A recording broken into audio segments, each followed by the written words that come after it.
Welcome to the third round of the European Individual Chess Championship. We're here in very sunny Rhodes today, and we are eager to see what will happen. The tournament is already heating up. Yeah, third round, we already have some favorites who slipped.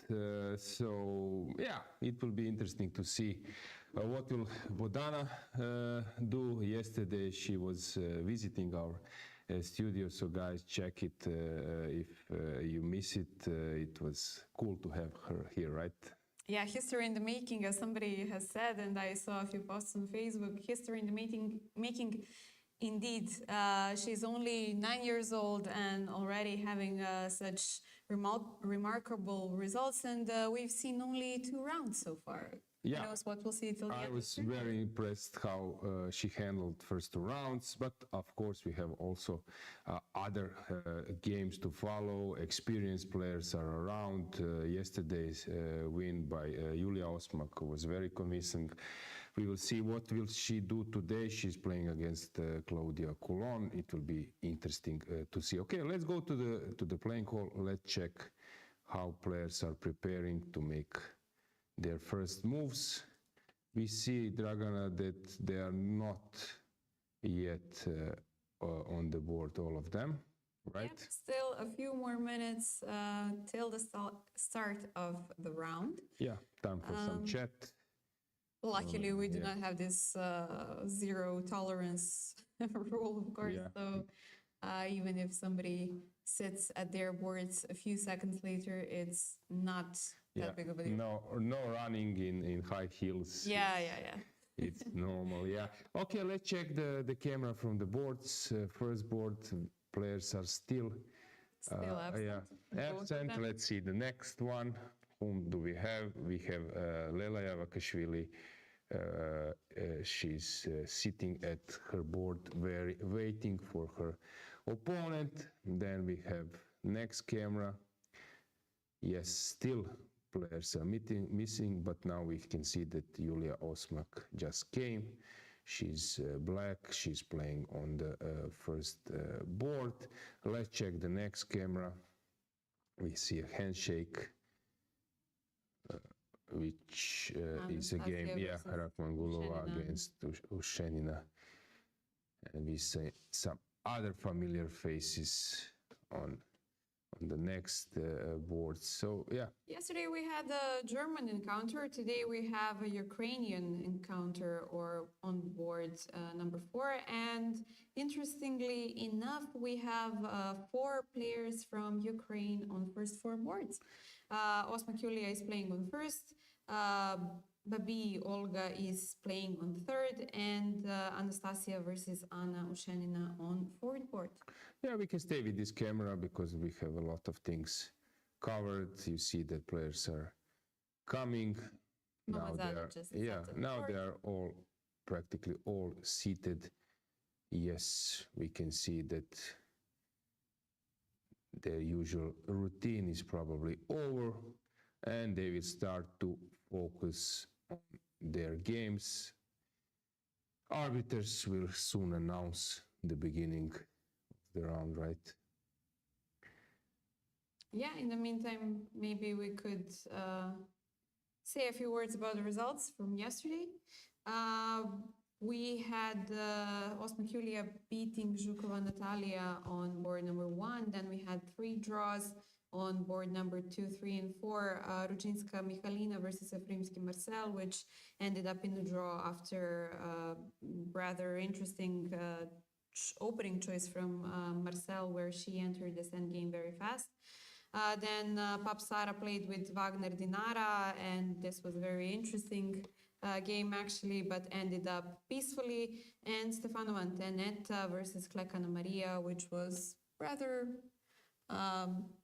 let's say, not slow, but it was not. It was not so eventful game. We can see, guys, that players are starting to make their moves. We have Sicilian on board 3 against it's Gunay Mammadzada against Olga Kalinina, and some other games. Let's move to the first board. Let's see how that opening will come out. So it's e4, e5, knight f3, and we have Scotch, right? d4. Okay, interesting choice by Claudia Coulon. Knight d4.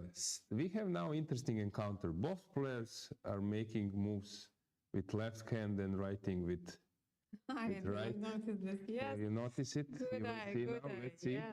if this is maybe, yeah, first time I see this. Let's check it. Very rarely Waiting for the move. Probably knight f6 will be played, but of course also bishop c5, queen f6 is possible. I'm now curious to see what will happen.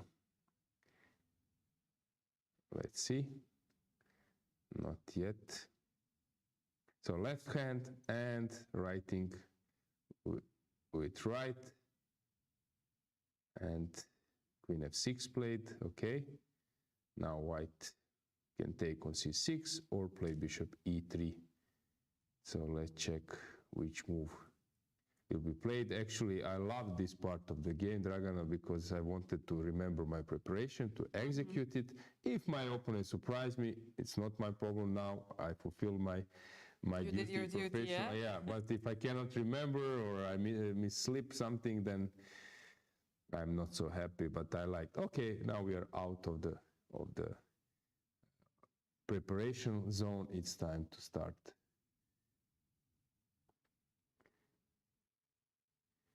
New game. Still waiting for a move. While we're waiting, we can switch the next board.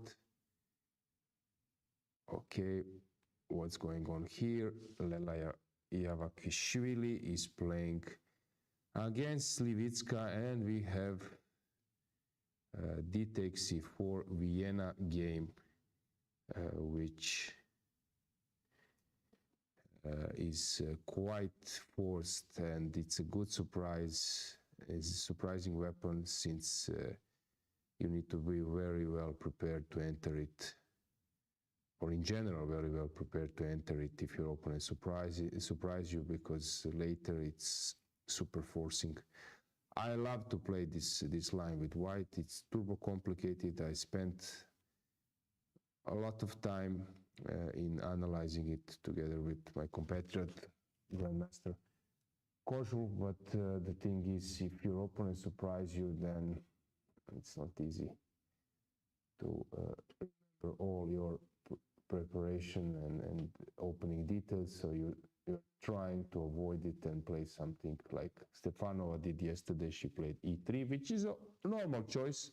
I expect that Lela will do the same.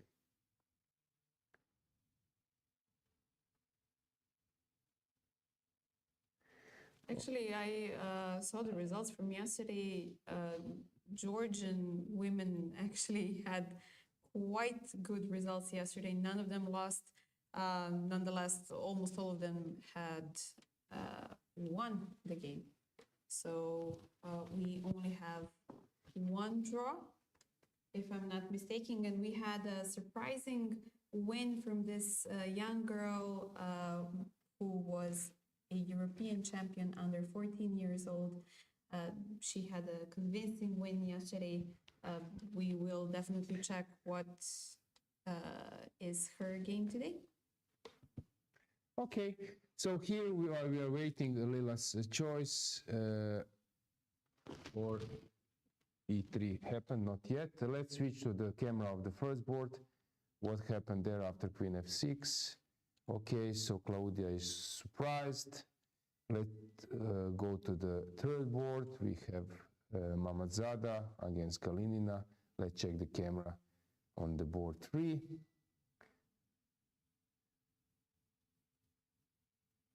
Yes, you could see now that left hand move played, and yeah, very cool.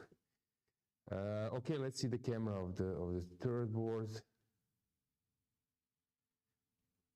Here we have Sicilian.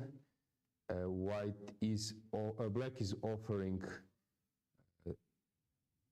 Lasker or Sveshnikov line, so white can of course play Knight b5 now entering the main line, but also white can take on c6 and push e5. Okay, let's go to the fourth board. Let's check the camera there. What do we have? We have Rakhmagula against Ushenina. Ushenina has chosen some sideline.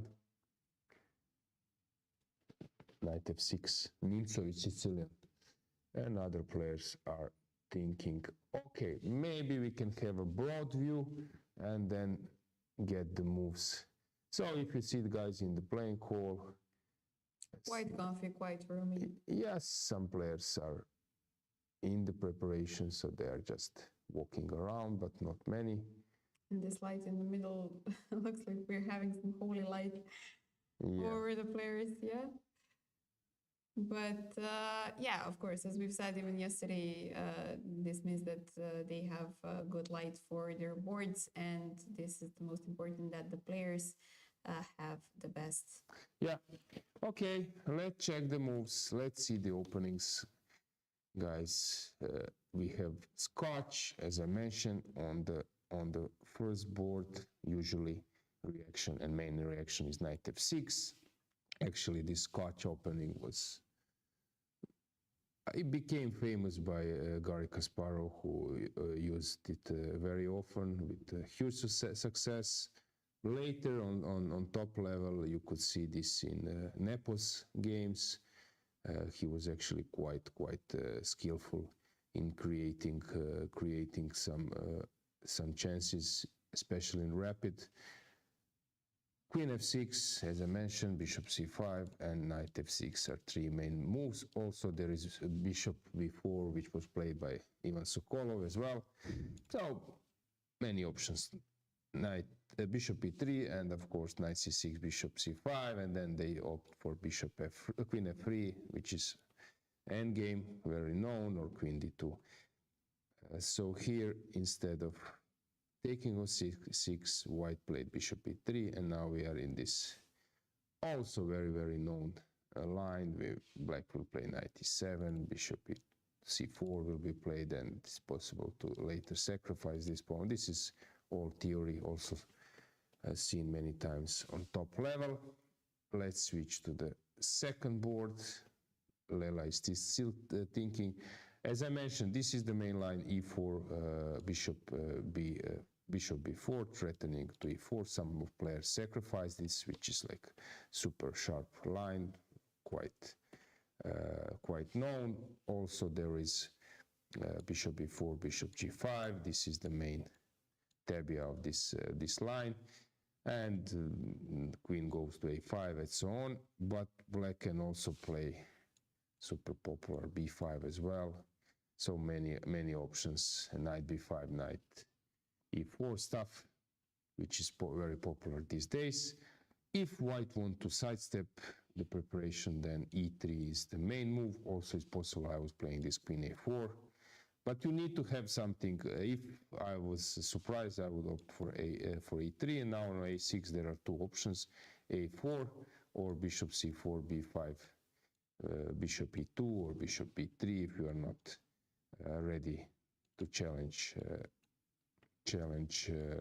black on the mainline territory. Now there is this e4, which I played many times, which is some kind of a sharp attempt, but already heavily analyzed. So I'm curious to see what will Lela do, but she opted for e4. b5 was the answer, so black was also not ready to enter the main, or not the main, but the most the sharpest and the most sharp one. Yeah, this is known. Knight b5, knight b6, and so on. Yeah, we will see what will happen. There was also Dingley Wren, queen d2, queen f4 motive. Yeah, very popular one. Duda is playing it, Giri, a lot of strong players. Which takes us to the to the next board, third board. We have bishop b4, so black was surprising white, but she was not ready to enter main Sveshnikov line. Or bishop f6, so she opted for this also super popular line, which is, I would say, some kind of options for players who are not ready to dig deep into opening theory. So this is like a while ago sideline, but white is better here. It goes this way. ED, and then you have like bishop g5, d4 stuff, bishop d3, d4, and so on. Yeah, we will see what will happen. Maybe we can see them on the camera as well. On the bottom right of the screen, board number 3 or board number 4, whichever we prefer. Yeah, let's give them that option. The game, so yeah, that we can see their okay, let's switch to the next board. As I mentioned, is Nimzo is Sicilian, which is very dangerous choice, because after knight c3 basically white is better. Knight c3, dc3. It was played by Magnus. It was played by Grandelius and some other players as well. White is better. It can be some surprising weapon, but e6 is the main challenge if your opponent is not well prepared.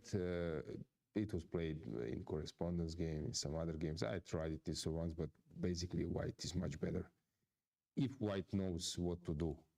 And theory goes knight takes d5.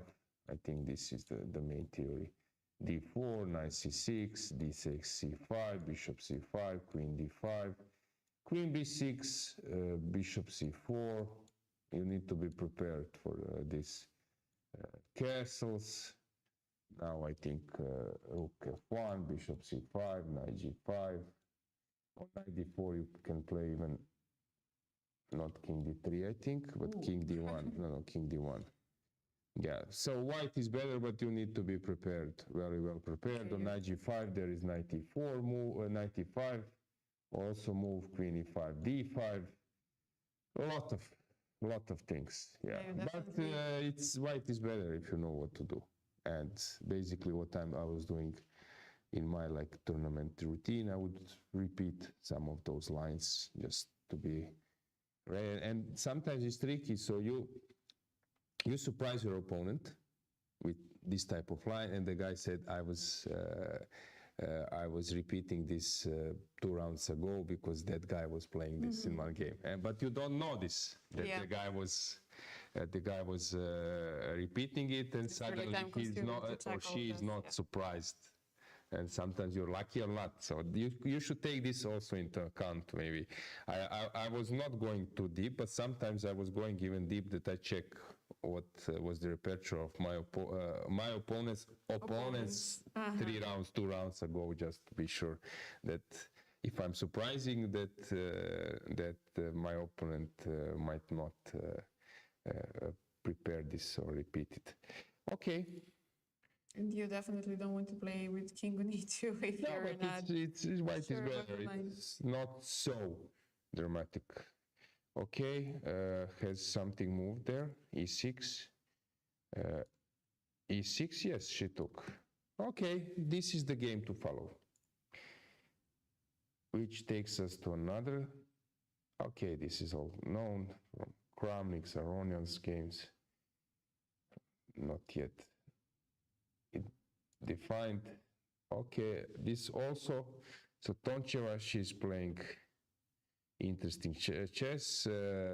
My Narva, I think she's in some kind of good shape, and the last results and tournaments, if I'm not mistaken, team championship for national team championship, the European team championship, club cup, and so on. So she's now, I think, she might be in this tournament one of the favorites, the way how she played. But this is important game because Nadia is, as you know better, Nadia is very tricky, right? Yeah, she can be. We've mentioned yesterday that she qualified to the World Cup last year from this tournament. So, yeah, we have to have an eye on her. Yeah, all let's the check time. how Natasha is doing. Okay, super solid things. They know each other, I think, quite well. Here we have some sideline. 97 these days, everyone plays it. So Sophie is trying to immediately get into some sideline. Okay, and we were here, right? This is Sophie. How Kielbasa is doing? She's playing normal stuff. Fatalieva against Krasteva. D4, knight f6, knight f6, not yet anything tangible here. I don't know, any game, we might just check the openings. Okay, this can be interesting. Openings to follow. Okay, this one might be interesting. We have opposite castles. Okay, let me check the moves here. A3, Petrosian, Queen C, Indian, Queen C2. Usually they take on D5 first and then Queen C2, but also Queen C2 is possible. Yeah, again, sharp line prep. Yeah, Dinara is exploiting her chances. And in most of the games, she's like this. If I've noticed correctly, she blitzes out the openings, meaning that she has good preparation, as you've just mentioned. So it's very nice to see what she prepared each round. Exactly. Where to move on? Antoaneta thinking, similar like Krasteva's game against Fatalieva. Here we might have isolated pawn, which I like to follow. Okay, this will be interesting soon. Let's find our starts. We have one player to follow as well, right? We are following Bodana. Bodana and Kisaria. Yes, Kisaria, she's playing on board. Please help me. So former world, no, or European champion under 14. Yeah, Yeah, board number 28. She's playing with Black versus Gaponenkoina. Okay, let's check that one. So once again, yesterday she won like a roller coaster game against Stavroula Tsolakidou.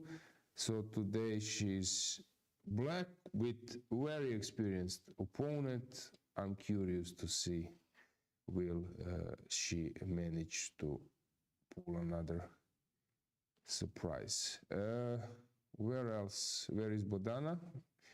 I'll check in a second. Board number 26. Okay, let's see our bright star. What is she up to today? She's playing some, okay, sideline, not sideline, normal line, sorry. Rosolimo, we will see after a6. Is she planning to retreat the bishop? Spending some time. Yeah. I like also, guys, you might be able to see it how chess.com has a photo of Bodana with her father. Yeah, profile photo. Very cool. You could see how youngish she is. Yeah. Okay, so once again, subscribe to our channel, right, Dragana? Yes, in order to be able to write us in the chat, ask questions, or just maybe some topics that you want to talk about. In order to do so, you would need to subscribe to the ECU channel. So we are here to answer all of your questions. Yeah. Today is Sunday. I know that you are waiting, eager to see who will qualify for the World Championship match. Last round, yeah, four people in contest for the first place. I'm also curious, but you might prepare or heat up with this event. Really, there are some great players around. Yeah, and especially if you like to always have some kind of chess stream in the background, I believe this is the perfect thing to do, especially before the candidates as a heat up, as you said. Yeah. Yeah. Anything in chat? Do we have any remark yet? No, actually not so far. Somebody says that they want us to cover all the boards today, not only the top 20. Believe us, we want to cover them all as well, but it's really hard to actually concentrate and remember 50 words. But we have a proposal for you. You can write us some game. Which game you're interested in? You're and interested we can in, so take a we look, might take a look, and that's can be an advantage for you for joining the chat and following this stream. True. Okay. Tell us also who are you rooting for? Do you have a favorite country or a favorite lady that you want to see on the top boards and on with the medal at the end? Yeah, exactly.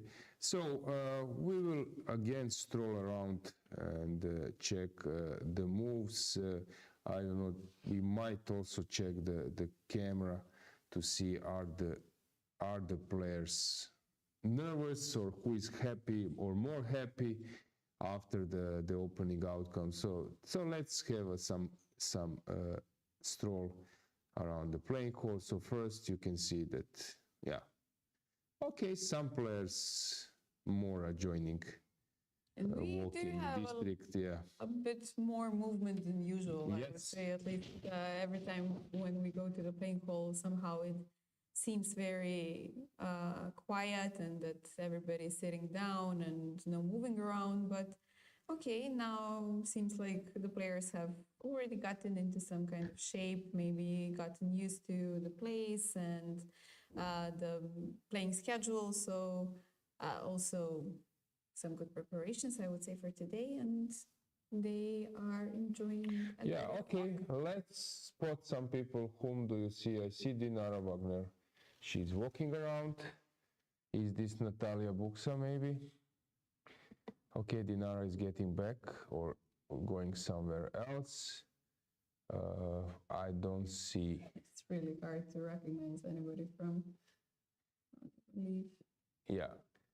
Okay, so it's time that we switch to first board camera. So Yuliia is thinking. She is on the move. Her opponent has left the board.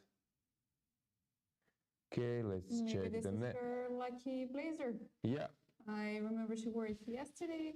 Not that it's the most important thing in the world, but I do have some people, we know that they have some kind of superstition. Were you superstitious? Actually, I think that I'm not that much, but some kind of lucky pen or some tiny little thing that you carry on with you to bring you luck. Somehow it helps psychologically. I don't know how to explain it, but I say I'm not, but I guess I am a little bit.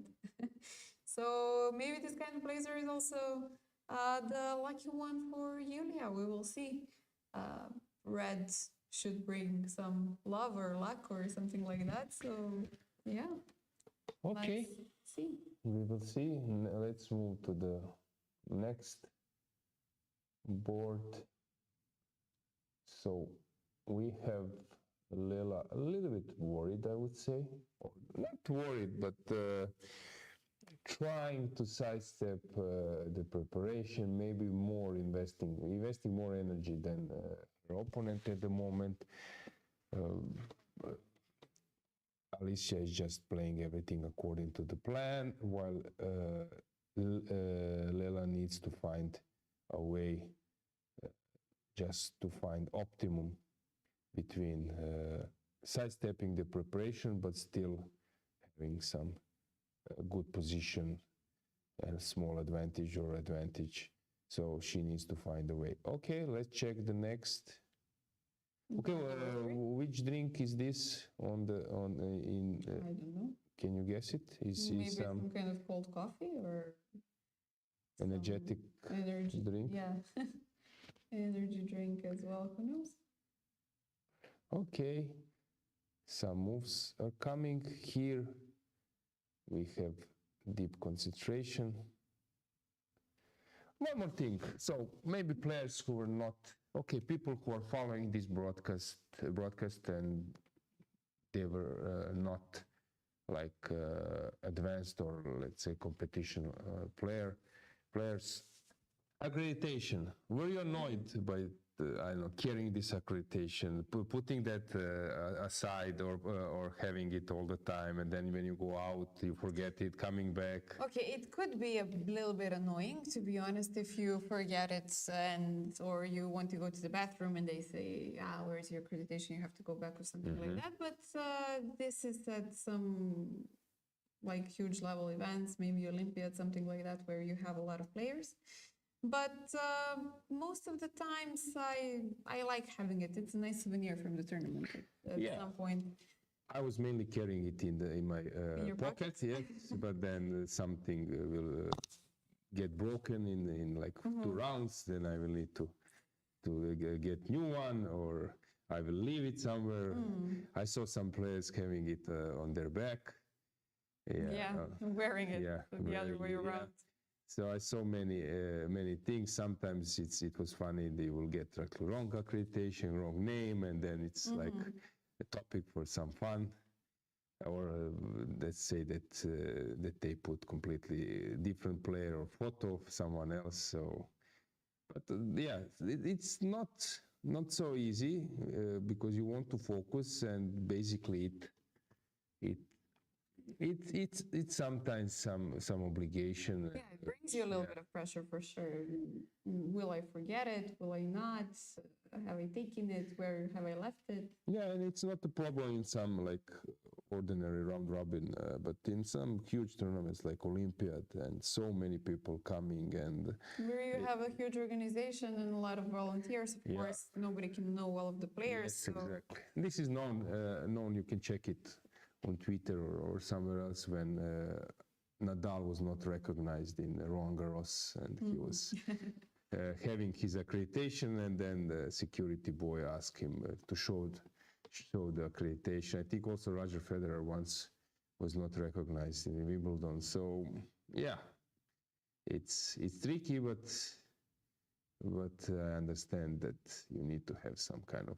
Yeah, of course, if you have some press rooms, a lot of different roles that people can come into the playing hall as, then it's obligatory that you have this one so that no mess is actually occurring in the playing hall. Yeah, also because of anti-cheating measures, before you would need to carry your self-pen, but then also it can be sometimes tricky, you forget it, and yeah, but this is typical stuff for chess tournaments, chess events. Yeah, I saw some players coming with 2 different shoes. So when especially it was zero tolerance, people running.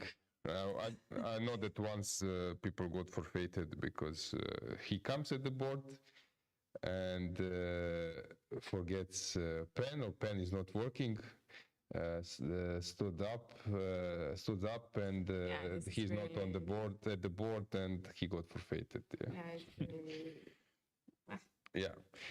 But also regarding drinks, it can be tricky because I saw so many times that someone spill it, or it's also that's why you need to have a little bit of room next to the table. Yeah, it's not convenient when you have to squeeze everything in, and then you have to be also focused, but be careful that you do not maybe throw something away or spill something, as you've mentioned it. Yeah. Okay, let's get back to moves. Let's comment. We might maybe choose some different route. Let's start from behind, maybe. Let's see what's going on in Bodana's game. Which number was? Yes, please remind me. Kesaria. Okay, we 28. have some result already. What happened? Hang on. Oh, decisive result. What? Has something happened there? Josephine Is it a mobile phone or something? Please I will write right away, yeah. check it with our team, arbiters team. What So it's board number is board this? number, hang on, I saw it. It's board number 41. 41, okay. 41, yeah.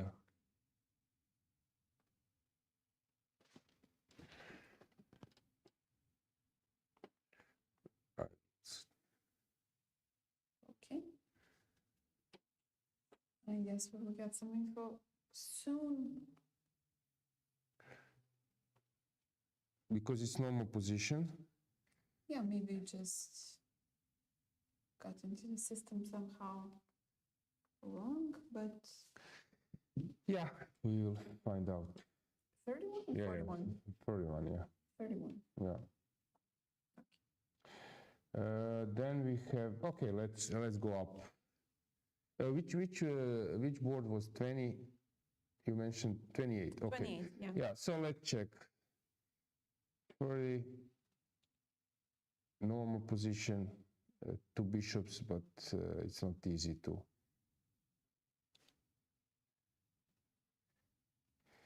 Here we have typical stuff, as I mentioned before, this Labordone, Kalashnikov, avoiding knight at f6. Everyone plays this these days. It was my repertoire with black when I was a junior. I like to play this type of position, but white is slightly better. And at some stage you are suffering too much. I lost so many rapid games that I just said, it's enough. Huh? Yeah, but against unprepared opponent, you can easily get a good game. Here, as I mentioned, it's normal. And then Gaponenko against Kesaria Megaladze. Okay, she's playing interesting stuff, trying to conquer the square d4. Very interesting move. I like it. Knight h5. In the meantime, we have info about this game. Yeah. It says that the game is correct, but the result is some fake signal, so we should not care So about the game result. goes on. Yeah, Okay. Okay, good. Let's check the next one. How Zawadzka is doing. Okay, putting some pressure. Playing some sidestepping the main lines. Bodana, yes, her idea was to play bishop f1, which she duly did. Okay, normal position. Brunello playing, hang on, it was Alekhine, okay.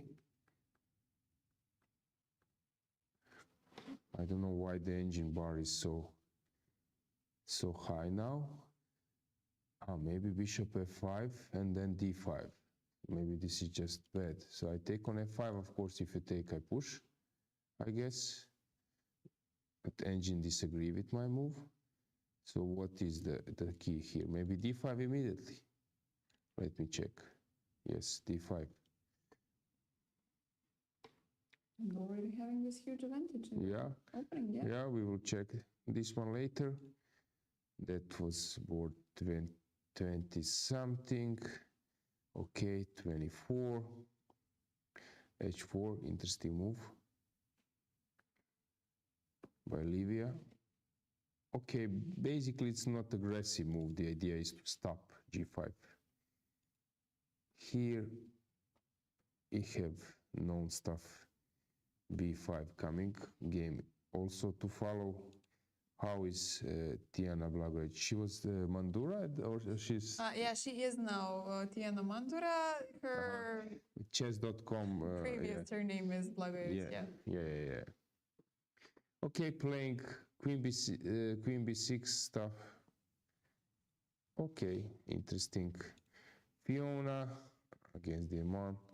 Okay, normal position. Philidor opening. Here we have something more challenging. It's Sveshnikov at bishop h3 idea. Okay, still normal. Elina, she survived yesterday. Today she's playing against knight d2, which is also normal. Okay, we have normal queen's gambit where the bishop stands on c3 usually. I'm curious to see whether she would get into some side note once again, even today, or was it just a phase yesterday and the other day? Yeah, we have some time travel addicts around. We will see who will move on with their habits. Ekaterina, she's usually playing fast. Okay, sharp game already. Elvira against Monika, this is typical stuff, the one I like to follow. Okay, here Antoaneta is playing this line against Catalan. Dinara, okay, let's check that game. Has something changed? Bishop f4, a6, long castle. This is also all long, but I think now b5 is the move. I think that, okay, we will see. So knight d7 and d5, b5. White is now choosing where to go. I like to play this type of position, but it can be tricky. Sometimes the point is if you take on d5, e5 is the thing white is counting on. And you're not scared at all about some b4? Yeah, sometimes you just sacrifice this and you move on. Bishop c4, you move on with your attack. But I'm not sure which is now useful move. I would love to make some useful move now.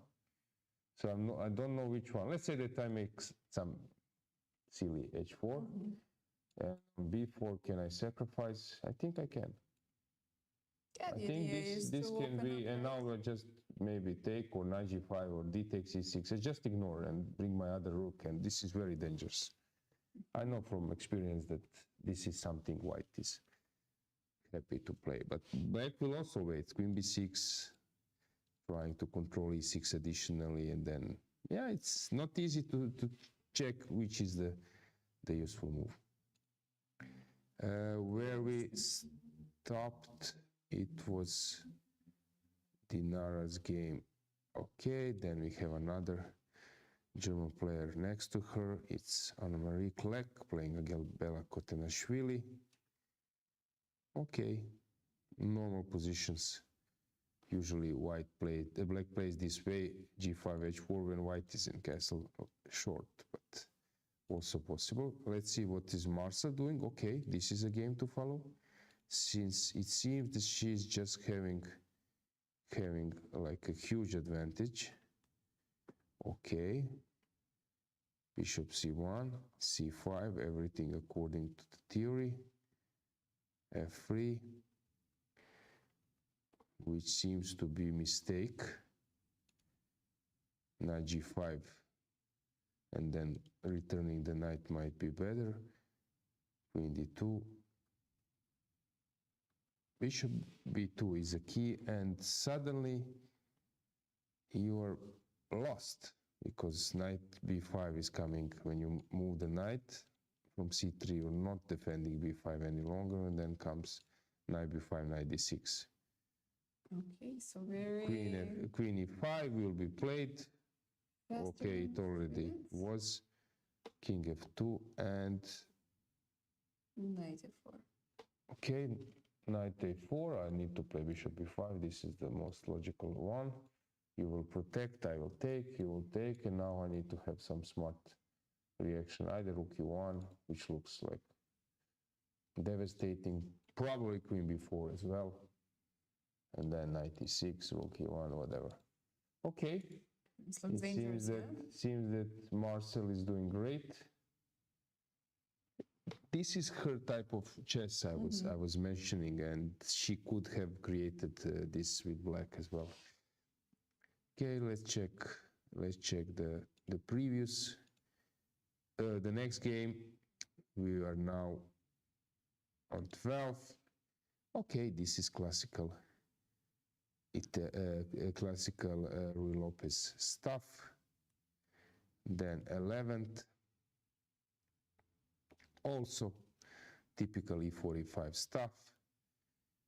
Okay, here it's a little bit more challenging since bishop d2, Bogo Indian. Yeah, usually g3 is a better reaction, but here annoying is this, and you have stuff like that. And when you react with knight c3, there is this dc4 stuff, or castles and so on. Yeah, there are several ways how black can play, but g3 is more challenging. This is known now. a6 is the best probably line, or queen e7, rook d8 also. That it's not easy to prove anything here, but let's see the way how Beloslava played. It's not so clear. I would prefer to be white here. I don't think.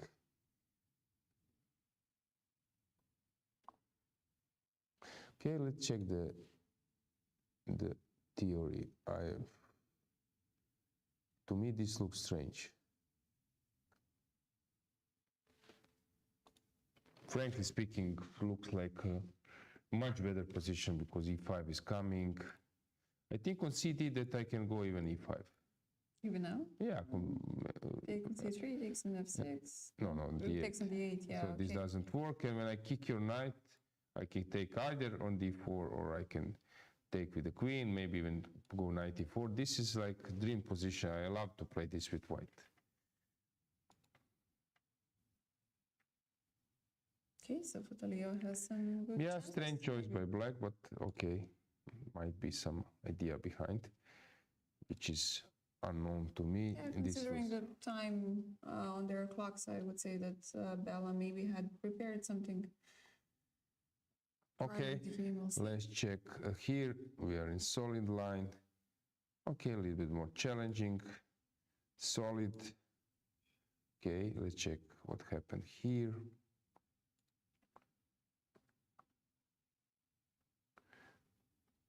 Some preparation, although it looks a bit strange to me. Okay, although this h4 or it's h4, h5, h6, this b4 looks strange. I don't believe that black is on time to defend this way. Okay, interesting. Yeah, I like. As I said, she looks in very good shape. That she's very in good shape. So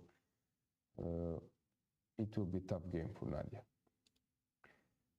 Which takes us to the 5th board, where we already have some sharp line. The line I like.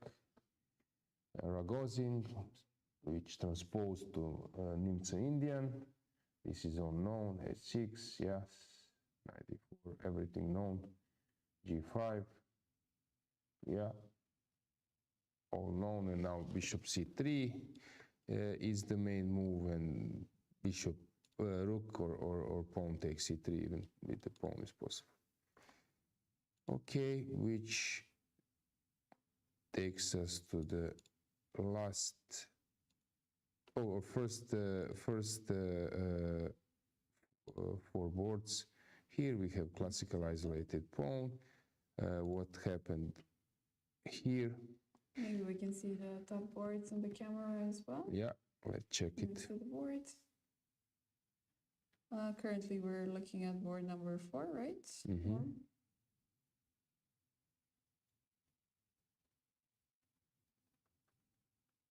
No, board number 3. Yeah, board number 3.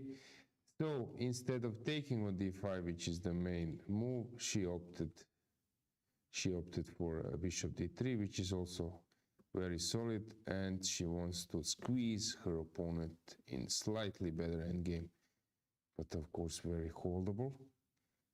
And second board, we have this position. Now black started to think So she got surprised by knight a4. Till this moment, everything is super normal. A lot of moves, as I said, queen d2 was played by Dingler and bishop e3, a4. So everything is according to the theory, knight f4, and now black has white choice of knight a5, bishop a6, taking on a4, playing rook c8 to prepare c5 and some stage, so many moves. And the first board we stopped at the beginning. They are consuming a lot of time. Yes, and now knight g6 played. Okay, this is new to me. Knight g6. Never seen this move.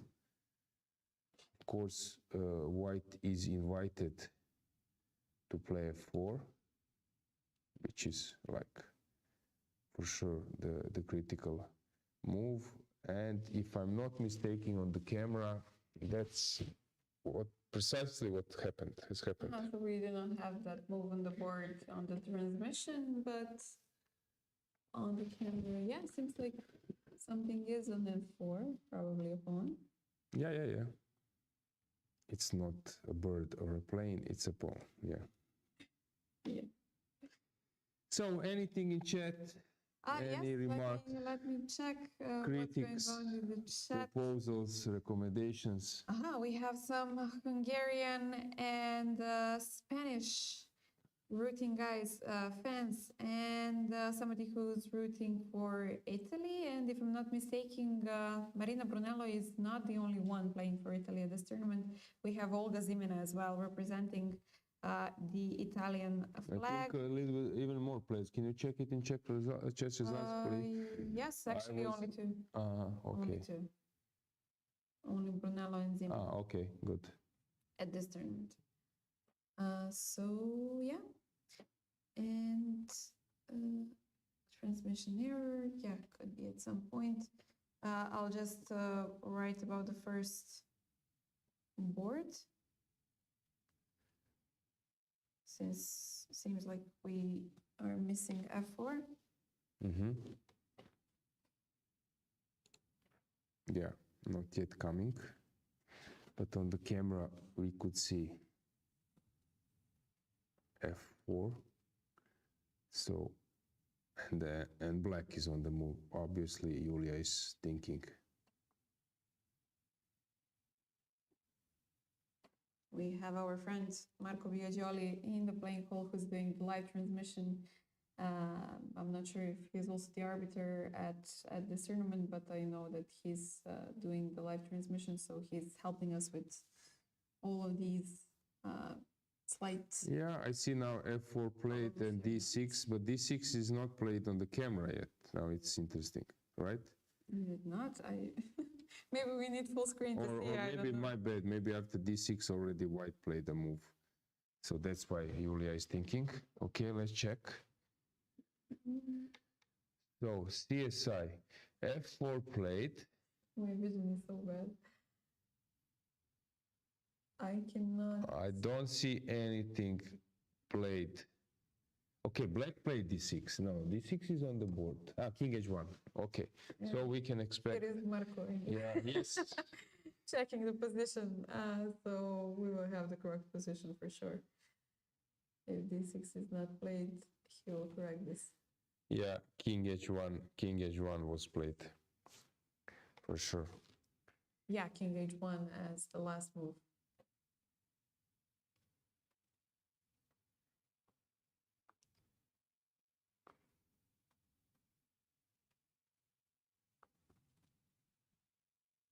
All right, so we have d6 and king h1, which will be entered into the transmission in a few seconds, I believe, and then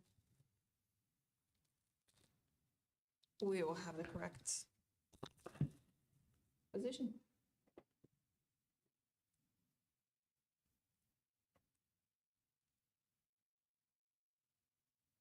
King h1 played, yeah.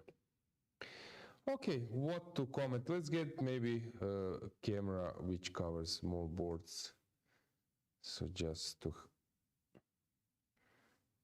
to see anything interesting. Is this Irina Volmada in the back? Mm-hmm. I think so, yeah. From the faces I can recognize. Yeah, it's typical when you are not playing, somehow time goes slower. But when you are sitting at the board, you are fully motivated, concentrated, things, Burning a lot of calories. yeah, things go quickly.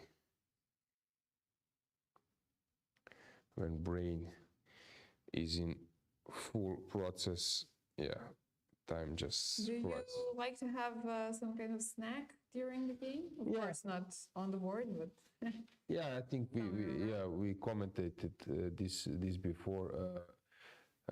At some stage, okay, I started to carry or started to have something, but then it became distraction. I was thinking at which moment to take it. I was not playing with that, but suddenly it became some small responsibility I don't need. Yeah, so I said, no, I don't want to have it. But it's true no that sugar boost after 40 or something like nothing, that, no? nothing. Okay, I'm maybe strange. I can play some sports. People are coming to tennis with free bananas, three bottles of water. I can play without anything for 2 hours. Of course, it's not wise, but I don't have problems with Survivor mode. Yeah, I don't have problems with that. But I know that some sports you really need to take care of every detail. Tennis is one of that. There was famous photo or video if you were following Andy Murray's matches, especially in Australian Open. After the match, he had like one bag full of baggage because so many bottles, bananas, waste. Huge amounts of intake, Yeah. But okay, some players are taking care of that more, some less.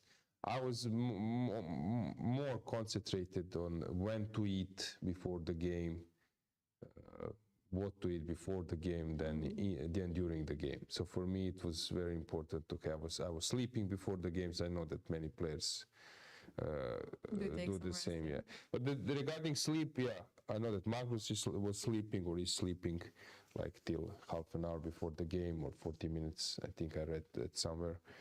I could sleep like 10 minutes before, till 10 minutes before the game. And then because sometimes this preparation tires you a lot.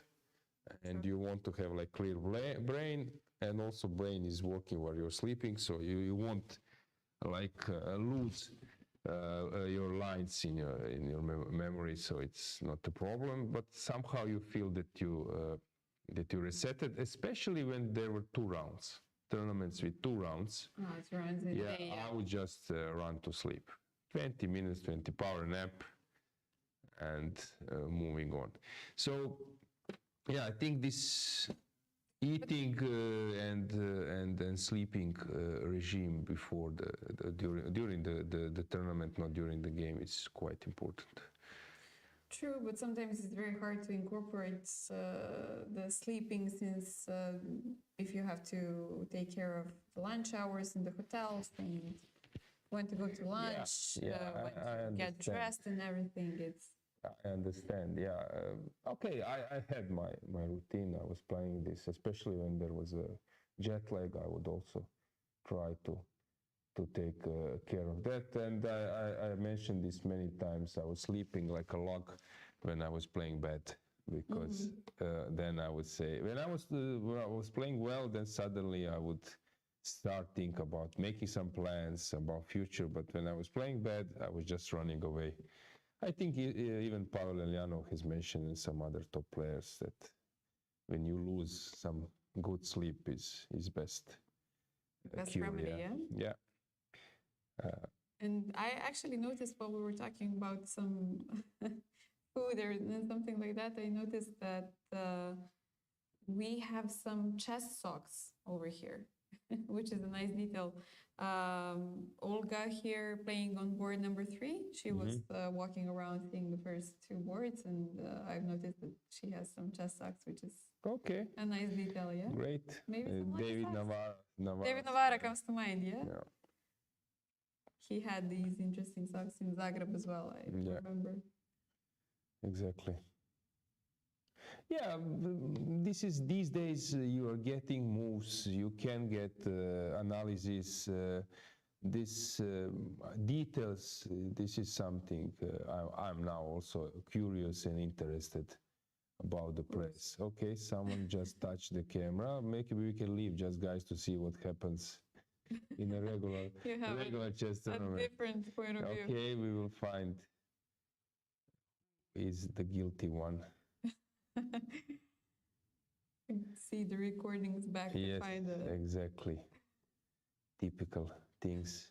Yes, the point is not to walk between the tables, first tables, but yeah, I remember that was my biggest challenge in Zagreb when we organized. There were some tables for camera, like it was broadcasted on a high level regarding quality of cameras and everything, and the main issue was not somehow to explain to people that these top boards, you shouldn't go there and come next to the board because of cameras and everything. And we put some barriers, but nothing, no chance. Always 2 of them, players, my colleagues, they were passing by, and then I asked them, how can you say, sorry, I don't see it. Yeah. You somehow get Just lost, or Ivanchuk, especially in Zagreb, I remember, yeah, Vasily was going, especially when he lost some game. It was like horrible situation. He was in desperation, and he came to the broadcast room. You remember? I remember. But no one could say, Chucky, you shouldn't be here. But yeah, in the middle of the stream, he just entered, had some question in his mind. Okay. So which game? Let's check some board. We will stroll around now, maybe for 15 minutes more about through some games, and then I think we can have a short break, waiting for things to heat up in this round. Okay. Let us firstly get the board. Yeah. We will get the board soon while we are waiting. Do you know what I've noticed? I remember having these long score sheets when I was a kid. Okay. Like the tall ones, where you had maybe 60 moves in one column. Okay. Do you prefer these ones, the short ones, or the tall ones? Yeah, regarding score sheets, first thing is, as I mentioned many times, there are basically few type of people who are riding like they are just on some contest of not beauty contest, but contest of who is writing the most prettiest and the beautiful letters and so on. And you have players who just written I'm one of them who treat and score sheet as a necessary evil and basically not mind at all. So there are some players who feel it till the end. The round, the date, table, one of those. Okay, I would just put name and surname. If I'm already there, I just want it to look pretty before. Yeah. So. No, and also there are players you can check the score sheets before the time trouble. Everything looks nicer, but basically you can track. So they start making nice letters and so on, and when the game is heating up and there's a time trouble, then suddenly you have like some birds or something on the board. That's not on the score sheet. That's not letters, but and the funny thing is then suddenly you have 3-time repetition. he And nobody cannot can read, No, yes. he cannot read his score sheet. This is also or after the game he asks you, what did I play? Okay, so it was funny. Yeah, it was interesting. But as I said, I would just write name. And also there are two type of people. People who leave the score sheet. I'm also one of them. Because if the game is Live. live, and even if it's not live, sometimes I can recall the game, so I don't need the score sheet. Also, there are players who are fighting for original score sheet with arbiters because they want to have original one and so on. But it's known that you cannot get the original one. Yeah. Unfortunately, So it was interesting. I still have some big box of score sheets when I was young. So those are memories. the games were not inputted. I'm planning to do so in retirement, maybe to check it. If they're still alive, yeah? Yeah. Okay, let's get a board. Let's check the moves. But yeah, these type of details are quite interesting. As I said, some of our viewers are not like competitional players, and you might get some insight about the habit How of the playing. daily life of a player. Do you draw offer in the score Yes. sheet? Okay. Yeah, it's according to the rules. You have to No, do it. it's according to the rules. I'm an arbiter. I have to follow the rules. Yeah. so- Okay. Yeah. No, but even so, I there is want to. typical thing with the guys not writing draw offer, but he knows that he will decline the draw offer. But to see that he writes that later I declined the draw, and so and that someone can see that he declined the draw, and so there are people who are offering a draw without some sound of a draw, or when they are declining. No, I will play that. Yeah, so Right. the whole. Yeah, typical behavior. Or when we were kids, somebody will come and be like, Yeah. And this is typical. I was once in one team match when the guy didn't hear. It's interesting how many draw offers were not heard. Huh? Yeah, you will be surprised. The later you offered the draw, I didn't hear it. I would have accepted Yes, it, but I didn't yes. hear it. Yeah. Yeah. And I know that the teammate once, the guy's offering a draw. I said, who? you got draw offer? No. You me? Draw. Funny times. Yeah. Okay, let's check. Maybe we should put some kind of button or something. Yeah, this in the was middle actually and- my intention, because sometimes we are doing broadcast and we don't know why someone is thinking. But if I would have So the players can know, had and this info, we I as would well.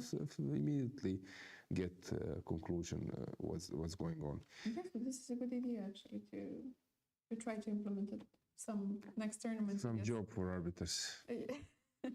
Or for the players, I mean, to have something, some indication. That No. Sorry. I press it. No, I didn't. No. You did. It's pressed, I don't care. It's a draw now. Yeah. Okay. So Coming back to the games, yeah. where are we? Let's check the You wanted game. to see Kesaria and Podana first? Yes. So we Okay. have. Kesaria is board number 28. Yes, exactly. Okay, let's start from the board 30. Okay, this is typical position for white and black. White wants to exploit the hole, so he has outposts for the knight or knights.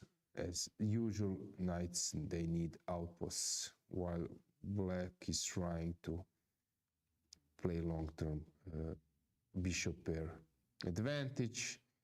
Then we have this one, as I mentioned, this line is very solid, but you need to know how to play around this outpost, around this hole, which I think Savina knows. So, yeah, normal position. Ina playing against Kesaria, knight f4 played, which might be.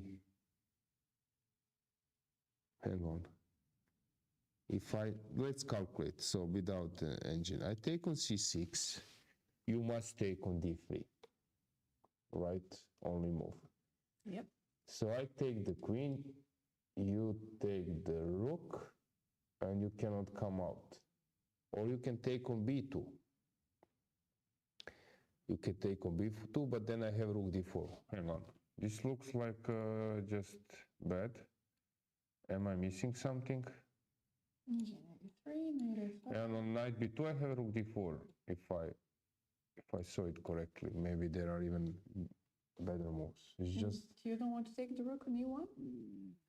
this was other concept. I wanted to take the pawn and the rook, because if you take the rook, I just take it, or I move my knight or whatever, and I will have two Or you bishops, two pieces, yeah. two pieces for a rook, which is favorable for white. So I think that Kesaria has completely misplayed it, unless there is some secret. Something that we don't see. I don't see it. No, I don't. I think that this is just bad concept. We will follow that one, which takes us to next game. Zawadzka putting some pressure, although not a huge one, because bishop will land on c6. But anyway, slight pressure around. Typical who brings rooks first can claim some advantage. Bodana playing f5, played by black. It's some kind of concession, but we will see. Marina Brunello, we left here. Let's check how the game developed. d5 played, chance exploited, and now I think black is aware that She's in some trouble, yeah? yeah, everything went wrong, which can happen in a Lekin's opening. Then we have here interesting game. Okay, not much happening. Interesting game. Yeah, many games without defined things, so it's not easy to commentate. Still too early, huh? It's, yeah, still. Okay, we have isolated pawn. I'm curious to see how white. We're gonna follow? Yeah, how although h3 sounds like.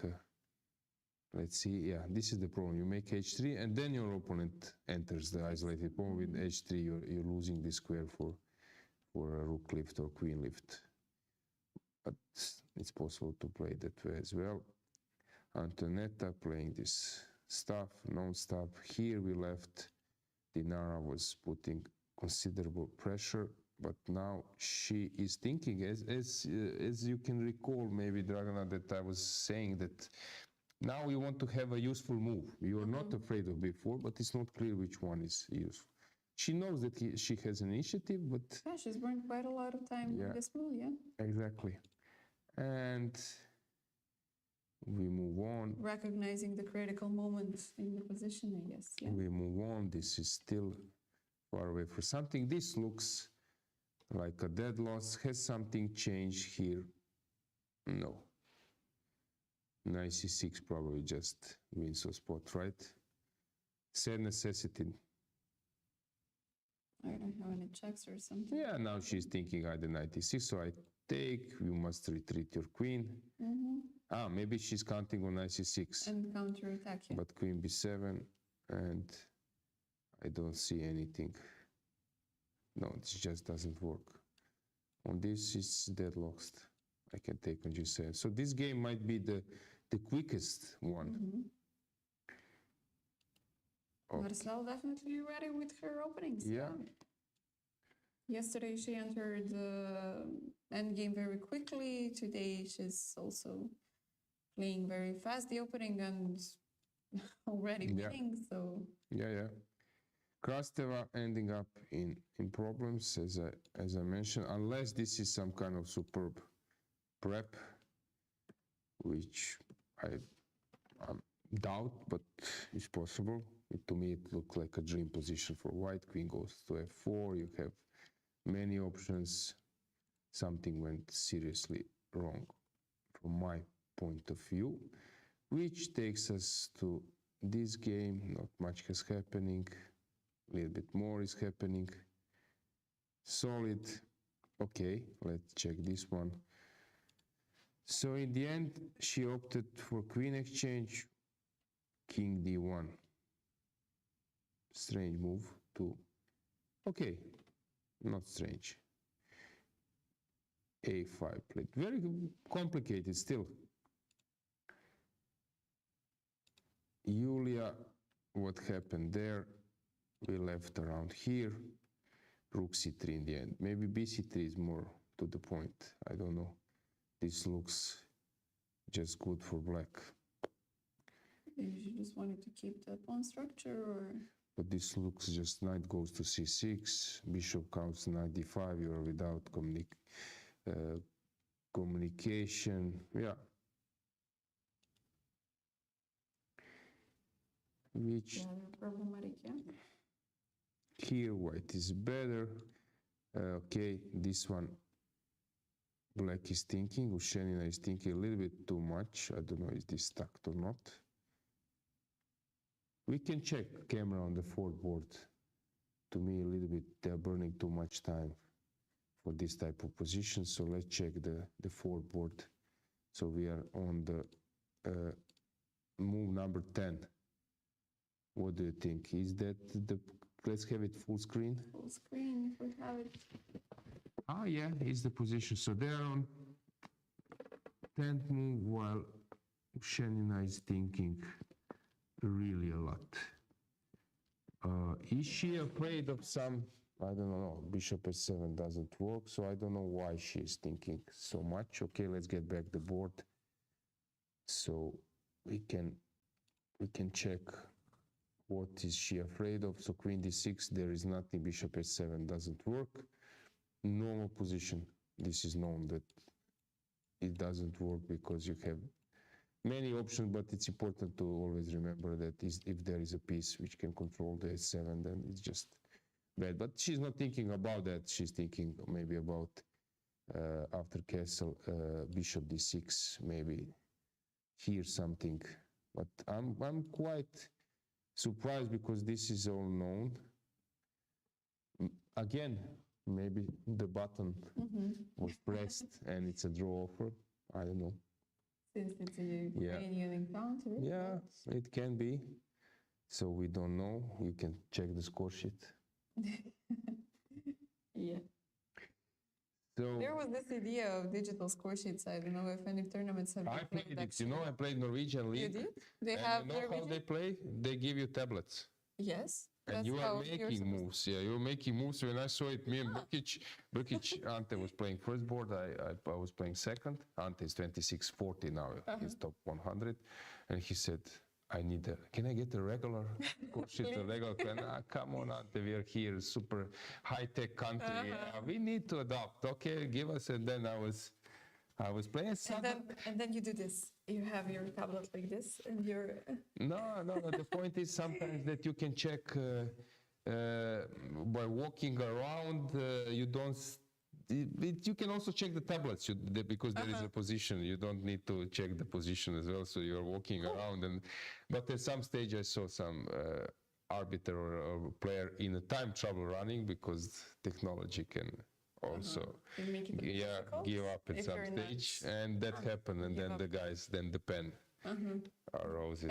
And Tari was Aryan Tari. I saw him, and okay, I won't say what exactly he said, but he was doubting the process.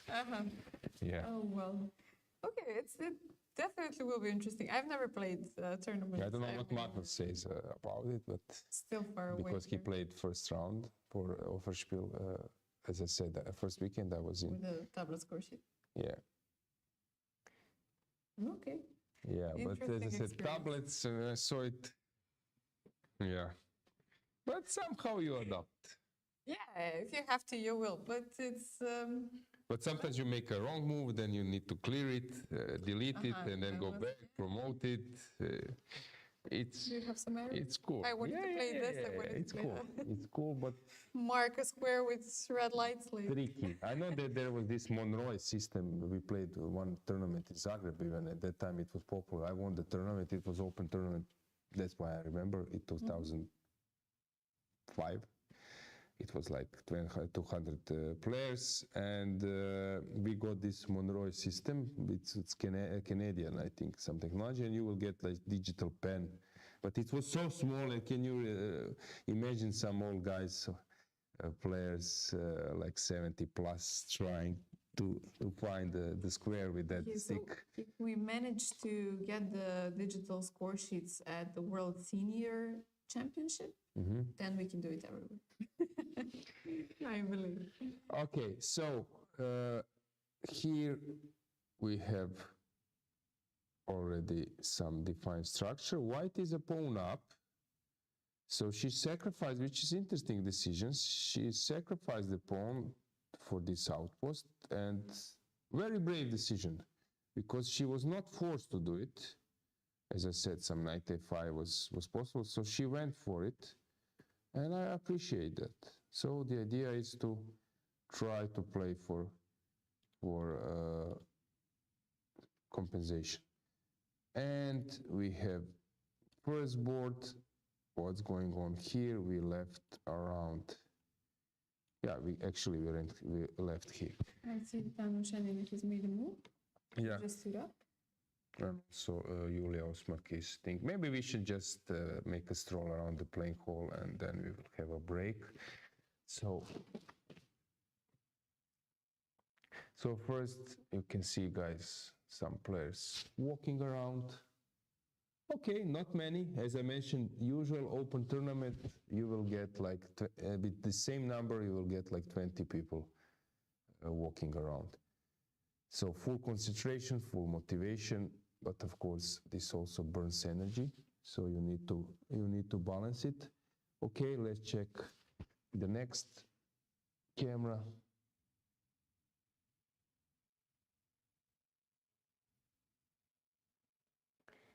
Okay, white here is thinking. So Claudia is sitting at the board while Yuliia is walking around. Let's move on.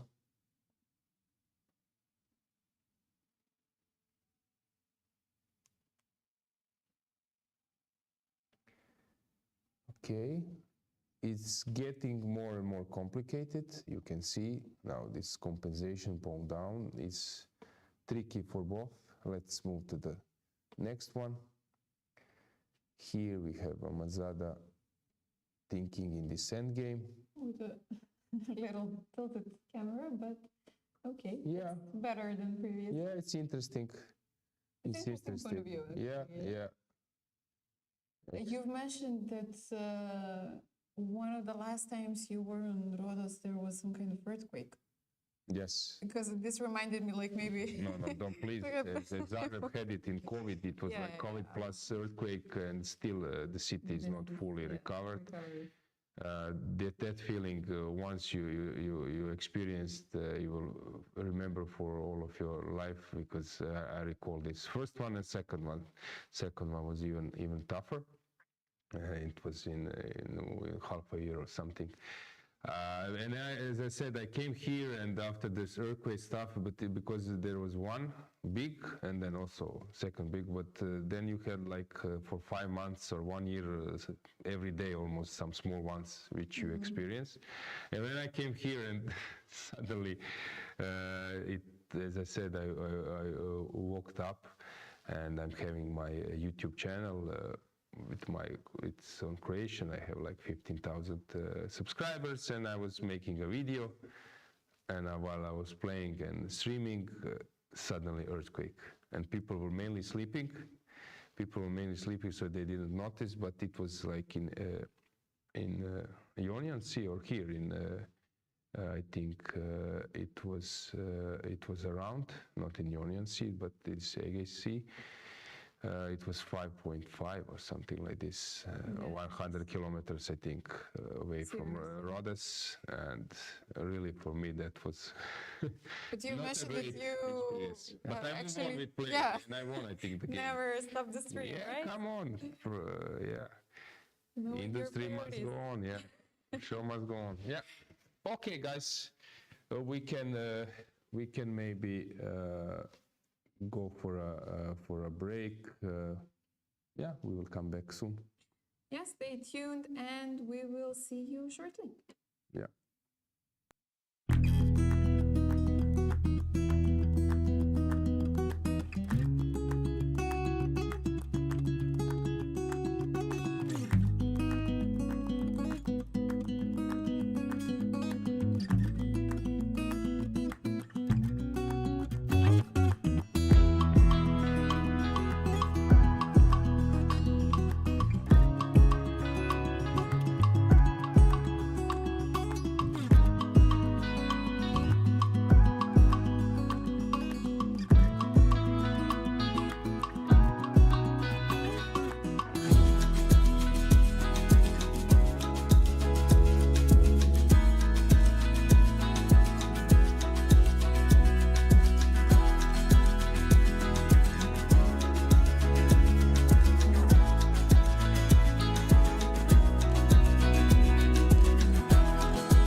viewers, welcome back.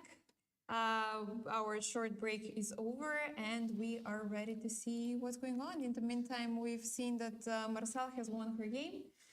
We saw the position that she was already winning, but in the meantime, the game has ended and she has won. Yeah, let's check the final moments of that game. Actually, it took the route I was mentioning, just Queen B7 wins. And that's it. And basically, with effortless win, I would say. Quite a good day for Marsel. Yes. Yeah. Okay, let's check first the cameras. Let's see. Has something changed in the playing hall? We can first stroll around from the big view. Okay. Yeah, games are mainly in progress. So people are still there. Let's switch to the first board. We see that some tension. You can already feel it, yeah? Yeah. That both of them are somehow Yeah. already starting to feel the heat of the position. Second board, also some fight is around. It became very, very serious. But see how Lela is sitting somehow back at the back. She's not leaned into the board somehow, meaning probably that she's a little bit relaxed or that maybe she's more comfortable in this position. But usually when around the middle game or when the things start heating up, you somehow lean to the table and to the board, and I don't know, at least it's what my intuition does. And we can see from these four players, 3 of them are leaned to the board, yeah? Yeah, let's check the next one. What's going here? We have a move. Rook takes pawn. Which was maybe unexpected. Okay, we will check that one. Let's switch to next row. Or this row, fourth board. Yeah. Anna taking a walk. Yeah. In the behind, we can see Buksa Natalia checking on her compatriots. Irina Bumaga walking around as well. All of them having eyes on the top boards. Yeah, exactly. Okay, let's check the games. Let's see what's going on from the very top. So here, c5, interesting move after b5, knight a5, bishop e2, c5 was played. And yeah, hard to say, but white should be better here, if I'm not mistaken. Although this knight is and the rook, they're not developed. Okay, frankly speaking, knight needs to cover this square. Hard to say. Yeah, it's not classical position to claim something, and also both sides, they can take different routes, which complicate matters. But also already move 14 and such, let's say, low time on clock, I would say, for move 14, right? Yeah. So definitely what we said, that you could feel the tension from the camera over the board. Now we see it's move 14. You know that, okay, I have to make some pretty serious decisions, but then I need to have time to reach move number 40. So you need to do both. Yeah. Let's check the next one. Yeah, things are happening as expected. This b5 was also very interesting. So if you take, let's calculate what happens. Rook penetrates, I guess. This is the point. Rook c2, and if you have to. Or maybe if you take on b5, I was thinking queen d5, but rook c2, queen d1. Probably. Yeah, take on b2. Yes, then maybe my activity became stronger. I'm not sure. But anyway, Lela decided to move the bishop to b3, and now black is thinking either to play a5 to chase it again, or to play queen d7 to connect the rooks. Not clear. Yeah, position which it's not easy to prove or easy to follow it up with some moves, because you're having good position, but you need to have a plan as well. So one plan was to end up in this position with black. You manage this, but now you need to have another one, which is not easy to continue, yeah. Okay, third one we left around here. Actually, yeah, we were not following this one closely. It was opposite colored bishops, slight plus for white, but nothing tangible. And we are getting closer to a draw. Obviously, objectively speaking, it's already quite close to that draw. Next one. Yeah, Shenina is burning a lot of time. Don't know why, but there's the case here. Although classical position, Yeah, not we saw a many few moves. moves back Yeah. that she spent a lot of time, right, prior our break.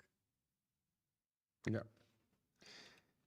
Here, yeah, that was like complete failure, I would say, by white in the opening at this stage, and now she needs to start to play some artificial moves. Looks very strange, but maybe it's still holdable. Yeah, but black is having a dream position. She can, of course, leave this pawn undefended, because here I think some knight d4 and knight f5 trick, but also even if I don't have it, I would put some pressure later on the c file. So this bishop is really bad. Quite dangerous for white. She might be on the verge of defeat already.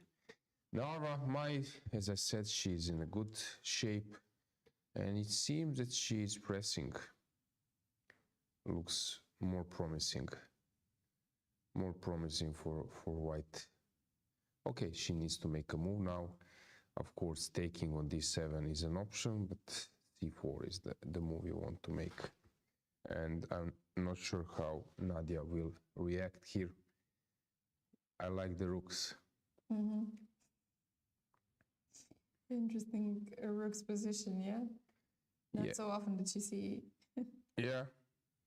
And we have next game.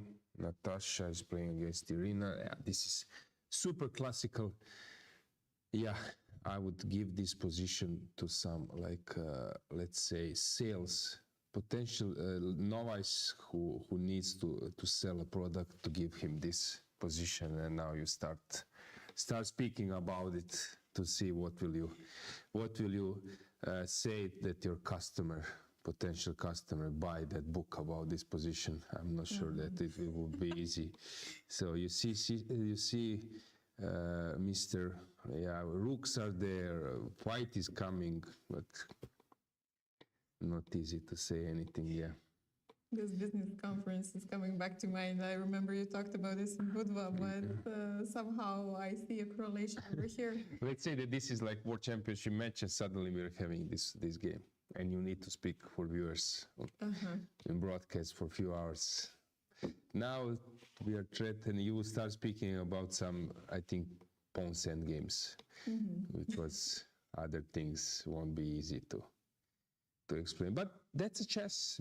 We cannot always have like super roller coaster games like Stavroula Tsolakidou yesterday, or Joka Gals. Yeah, sometimes chess is also not boring, but very drawish. Okay, this one is more challenging. This knight landed on e3, which is not so easy, but here so many options, and when there are so many options, also it's not easy to comment, and there is no direct confrontation yet. Yeah, white seems to be doing good, but also black having two bishops. Kielbasa Olivia is having a very bad bishop. How this happened? Let me check. This bishop looks awful. The taller pawn. Yeah. No, the real definition, yeah. Yeah, she allowed b5. Usually they play a4 here. And now came this b4, which is a bit strange decision. Yeah. You would love to have another piece here. That would be knight. But it's far away. Okay, she's counting on some regrouping, but black has very good game. Not an easy position for Olivia, but yeah, long game ahead of us. Fatalieva against Krasteva. This looks like a model position for attack, although here we left somewhere queen f4, knight f5, bishop d3, h4 plate. Yeah, she's preparing to launch an attack, although black managed to come out with some pieces, but some knight f6 or similar things are around. Maybe white could have transferred the rook before. Maybe this knight e4 is not the best. If I start with queen f4 and maybe Get rook into game. yeah, to leave the rook. Because if you now go knight c6, okay, you need to calculate knight b5, but like I might go knight f3 even. But then h6 stops me and I'm not on time to. But as I say, I'm not sure that knight e4 is immediately because of this knight position. If the knight was not on e8, then I would, of course, think about coming here and then threatening a lot of things. But this knight has only role to fight against knight e4. So I'm not sure that knight e4 was the right way, since now I cannot jump. But okay, white is better, but the game goes on. Which takes us to next board. Typical Marsel Lopez, where compensation, black has two bishops, but the pawn, being a pawn down. Yeah, not easy to say something. Okay, this one is much more challenging. What happened there? Rui Lopez, Arhangels. Yep. If I would be black, for example, against some players like Wolokitin, or I don't know who are like very skillful, even Šarić, not to mention Anand and some other top guns. Yeah, it's really tough to play this position with them, because slowly they just build an attack. Queen d2 maybe not necessary. I would prefer maybe moving the knight, but unclear. g4, okay, interesting.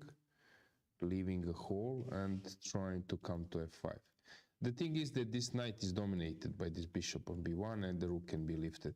This is the main thing. And suddenly you have like two pieces completely out of the play. Your only way to make them alive is to sacrifice on d5. Yeah, that was Garchin's game. Efroimski, she won the game. Here we mentioned that it was still unclear, but now we have queen sacrifice or exchange. So knight f4 played, c5. Offering two. This is like a tough decision, because you're completely changing the evaluation of the position and balance. Two rooks should be better than the queen, but you need to have, when you're playing against the queen, you need to have your pieces covered, protected. So if you have some unprotected piece, maybe here already some queen b3, it's an issue.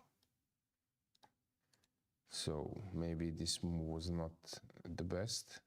I don't know. Interesting position. It's really hard to evaluate. And Bella has 24 minutes, so she Yeah. definitely has spent some time making Yeah. this decision. So Let's see how Dinara moved in this position d5. She went for g3, which is also interesting concept, but you're playing with fire. What to do? Queen b6, bishop h3. Okay, that was good way. I like it. And suddenly black is burning a lot of time.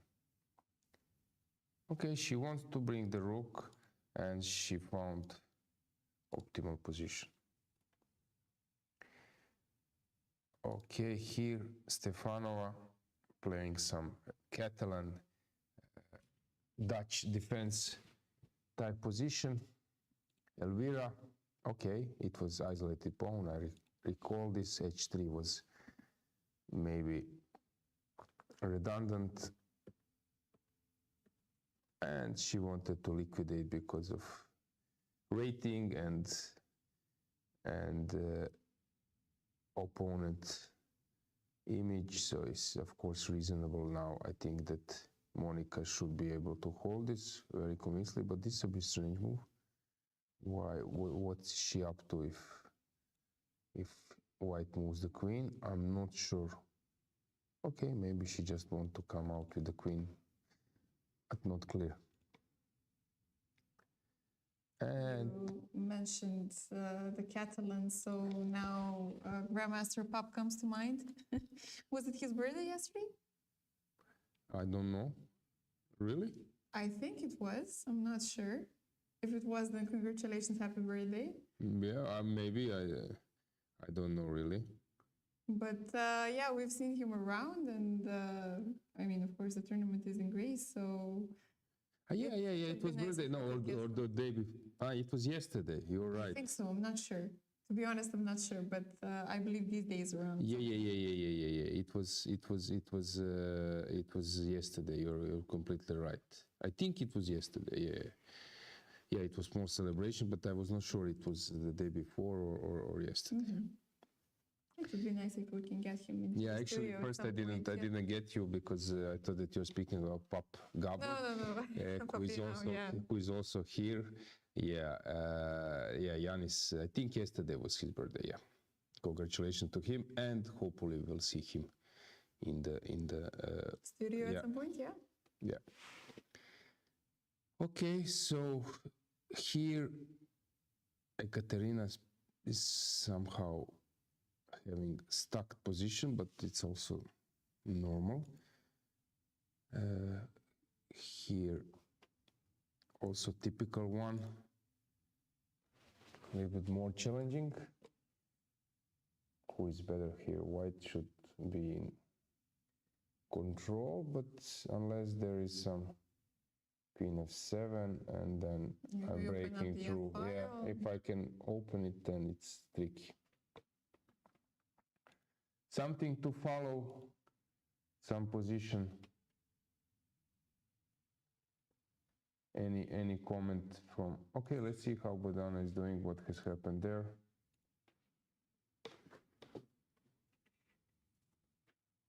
Guys, if you have some game in mind that you would like us to follow as well, you can write us in the chat, of course, so that we can take a look if we already haven't covered it.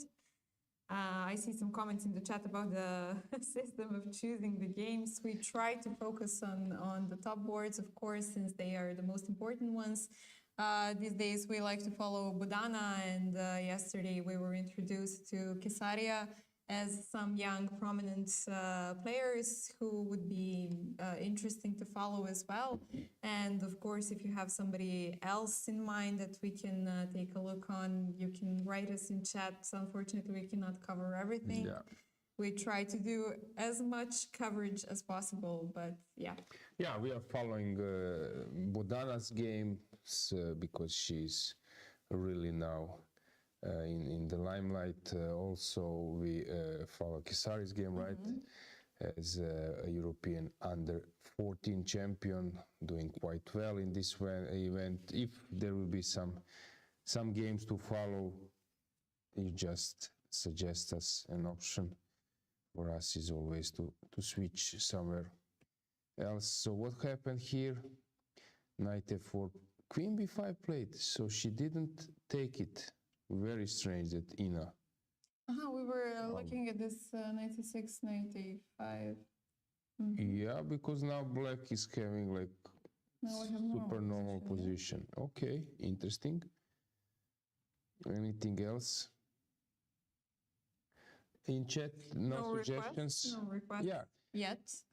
Yeah, as I mentioned, so many players, so many games, it's not easy to choose where to go. And if we are doing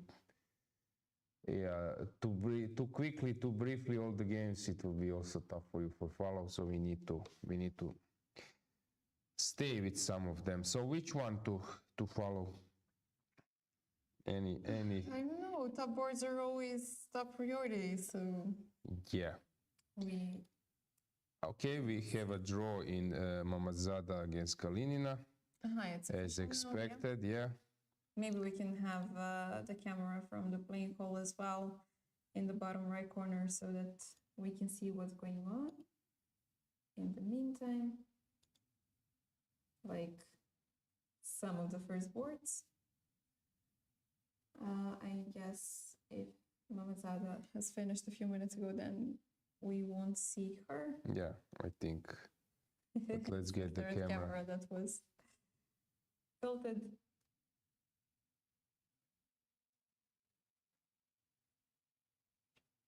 Yeah, they left. They left, yes. Yeah, so we can switch to next camera.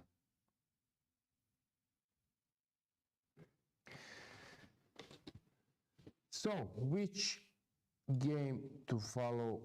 Which one is the most sharpest? We might stay here because here Fatalieva is trying to attack. So let's find some resources for both sides. Yeah, she's trying to play knight g4 and then to sacrifice on a6 or to jump into f6 square.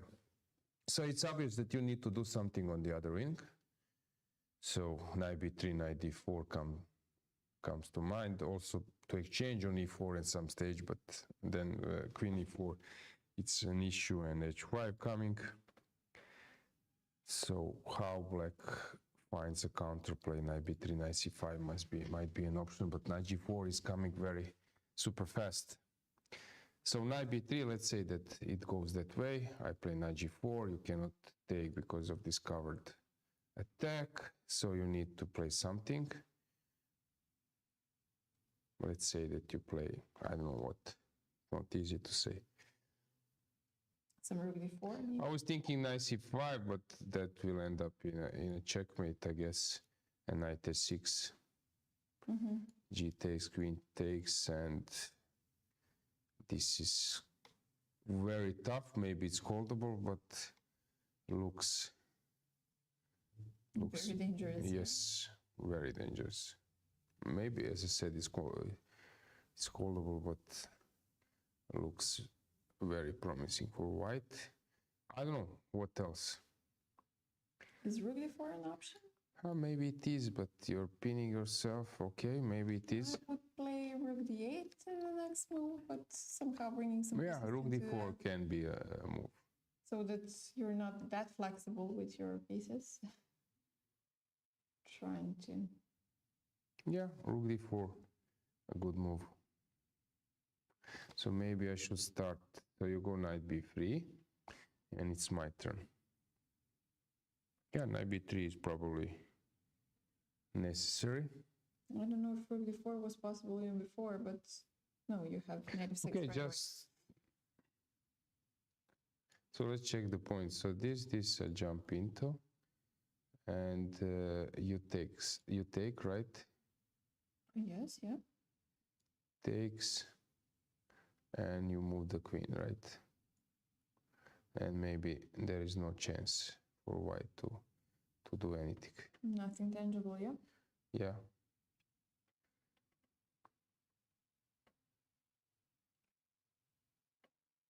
So it looks a bit dangerous, but it's Yeah, so knight hard b3 to might find a... keep everything together. Let me see how to move on. Bishop c2, I can start with that. So knight b3, I can start with bishop c2. Not allowing you that.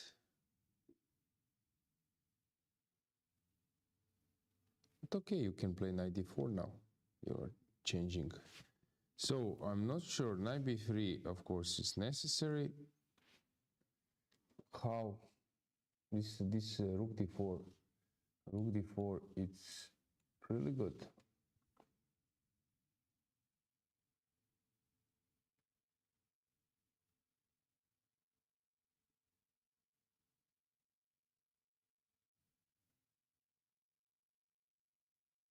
Is some queen g3 maybe possible?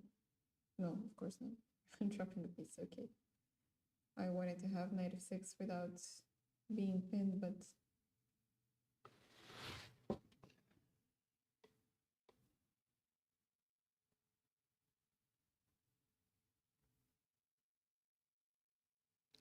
Yeah. Okay. I need to find something else. so you're dropping the knight g4 again? Yeah, probably knight g4 is not good enough.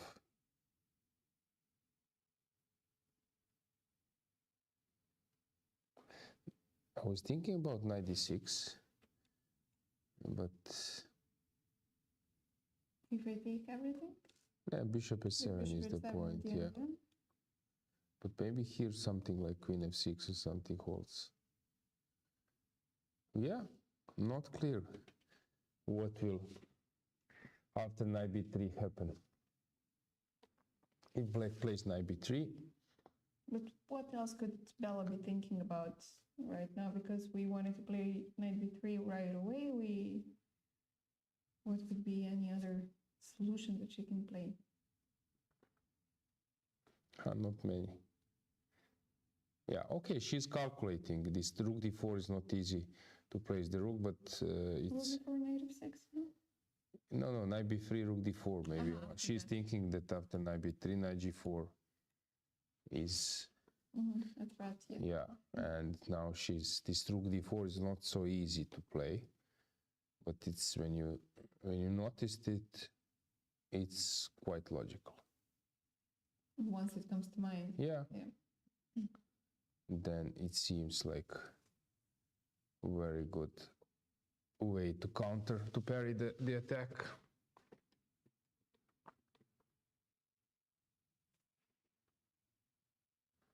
Yeah, I'm just thinking if I would be white, what to do.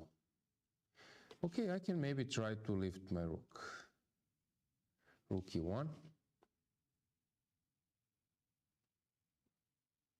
You can play the same, but I can kick you with knight f3, but that's maybe something you want. The problem is that rook e3, I'm not on time to create anything. I'm just, you take on e4. So I can play knight f3, you can go back. And now I need to play something. Okay, but I kind of stopped you from playing knight g4, so... Yeah. Also, I can start with bishop b1. But now you can exchange, which I don't like. You can take on d1, I take on d1, and you play rook d8. And the worst is over. The worst is over. Slows down the attack. Yeah. Bella has actually made a move. Okay, Now let's we see check. that the clock... f5. f5, not knight b3. Yeah. Okay. Understandable move, but now white has something more to play on. You take, she will take on f6 and play queen g. Take everything and play queen. Move the queen somewhere. Queen g3 or queen, yeah. Knight f6. Understandable move, but because you want to get your knight into the play, Okay, understandable decision. But long term, it's a bit easier to play with white rook after rook e1, pressing on e6. But it's reasonable defense by black. By the way, I saw some Bulgarian fans in the chat. Okay. And guys, let me know. I wanted to let you know that I saw the Bulgarian girls before the game. Actually, we had the lunch together, and we spoke with Bella, and she promised that if she wins today, she will come to the studio to give an interview. No, but of it's not course, so close, it's not so Yeah. close now, but okay, we will see. The game goes on. It's still early to say, I would say, but the girls have good spirit.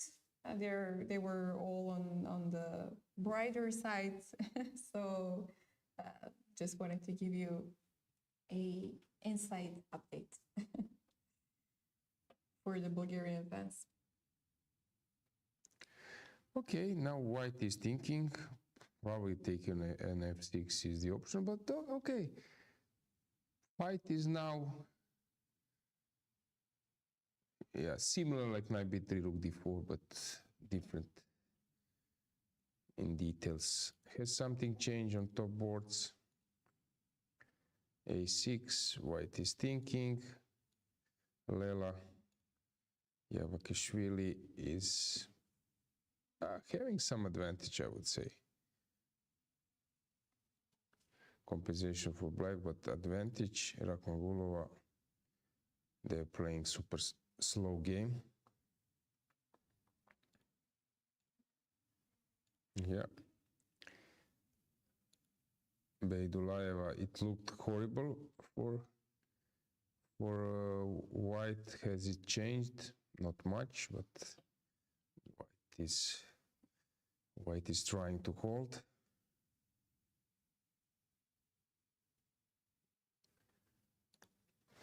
Here, c4 played as expected, and rook came to b3.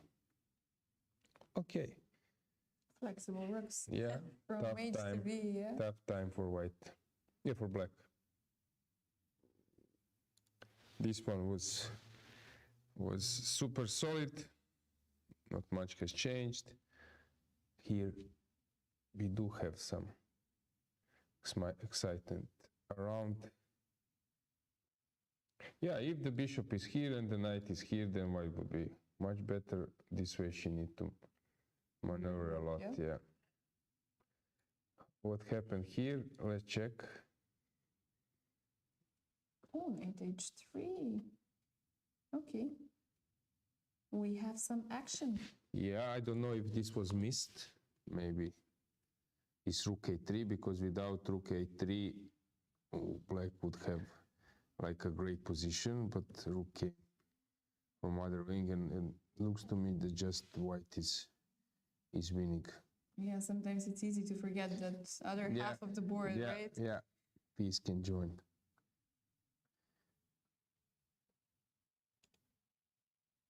Okay, we left here. Queen f5 played. Okay. And bishop c1. Problem of black is that king is weak. Maybe take, or even we play for this. Yeah. Taking is probably the best option. Which takes us to the next game. Has something changed? Okay. Took on e6. Yeah, now black is defending, but white is ahead in development. Some knight d5 will at some stage be a killer. Here, yeah, opening phase, complicated battle. Okay, we went around here. Queen c2 played, queen b6. Okay, will they repeat the moves? Now it's interesting.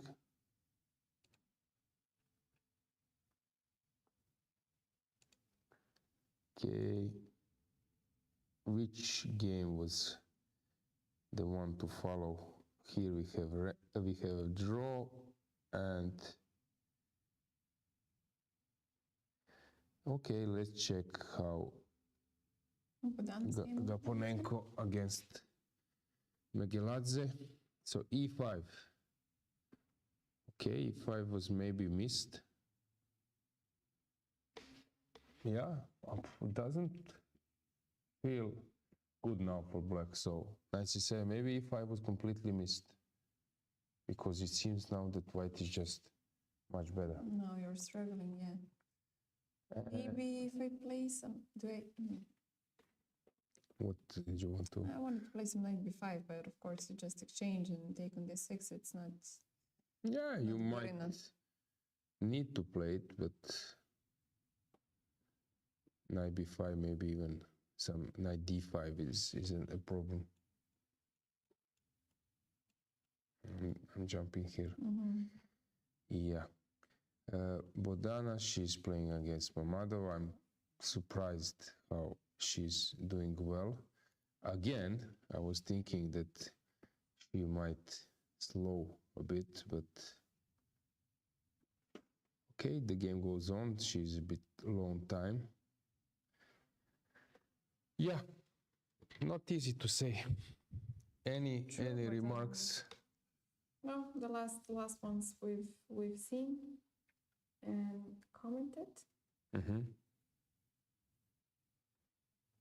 But yeah, Bodani is on fire. I mean, it's still round number 3. This round still hasn't finished, but we have some very good promises from her at this tournament. If she keeps on playing like this, Yeah. she will definitely be the star of the tournament. Yeah, okay, let's go back to Krasteva game. Let's check. Has something changed there? Yeah, Queen G3 played. As you've predicted, yeah? Yeah.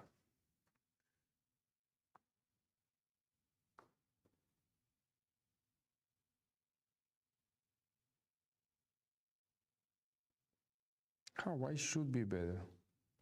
Maybe not much. Now you want to play knight g4. Yeah, or bishop c2 just to now to run away from this attack.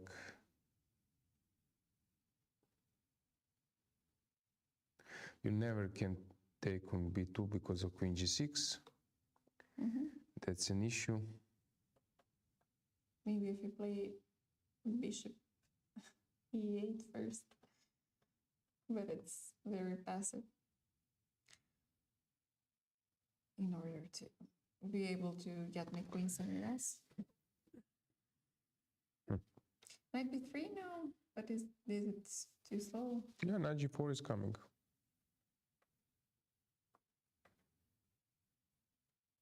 But I cannot stop it either way, right? Only way is rook d4, queen f4, how I see it. You play rook d4, and after knight g4 you have this queen f4. The only way.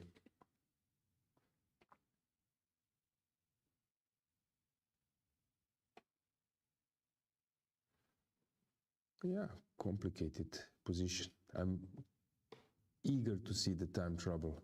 It will come. Seems that we will have an interesting time trouble here, yeah? Yeah. Okay, not much is happening. Maybe we can just check the cameras and maybe go for a break and then follow the time trouble.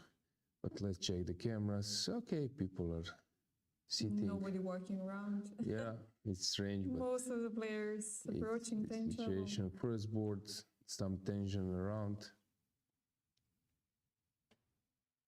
I like this green and red combination.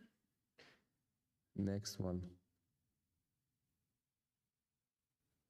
Yeah, still far away from anything messy. Yeah, maybe we should go for a break and then follow the time trouble and outcome of the middle game. Guys, go get a cup of coffee and get ready for the time trouble. We'll be back.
back. Dragana will join me soon, so let's check the board. Let's see the moves, what's going on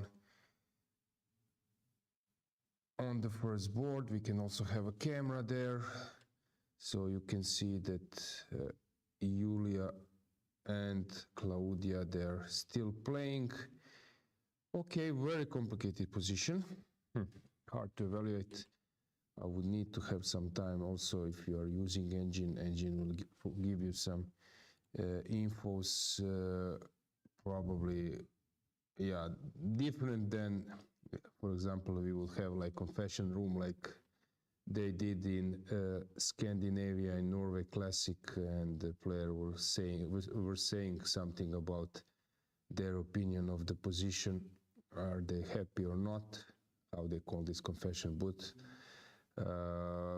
Probably white will think that she's doing quite well, but black also has some chances. Maybe we can go full bore camera light to see that they're sort of blitzing up a bit. Yeah, but Yuliia is long time already, 10 minutes against half an hour. It's not small difference. Let's see the second board. Let's see the second board view, what's going on there. Dragana, you are back. Yeah, hi guys, I'm back. Okay, what's going on? Okay, you are outside now. Are the players actually after the game? Do you see some people in the like a lobby area or waiting area? Seems like everybody is running straight to the rooms.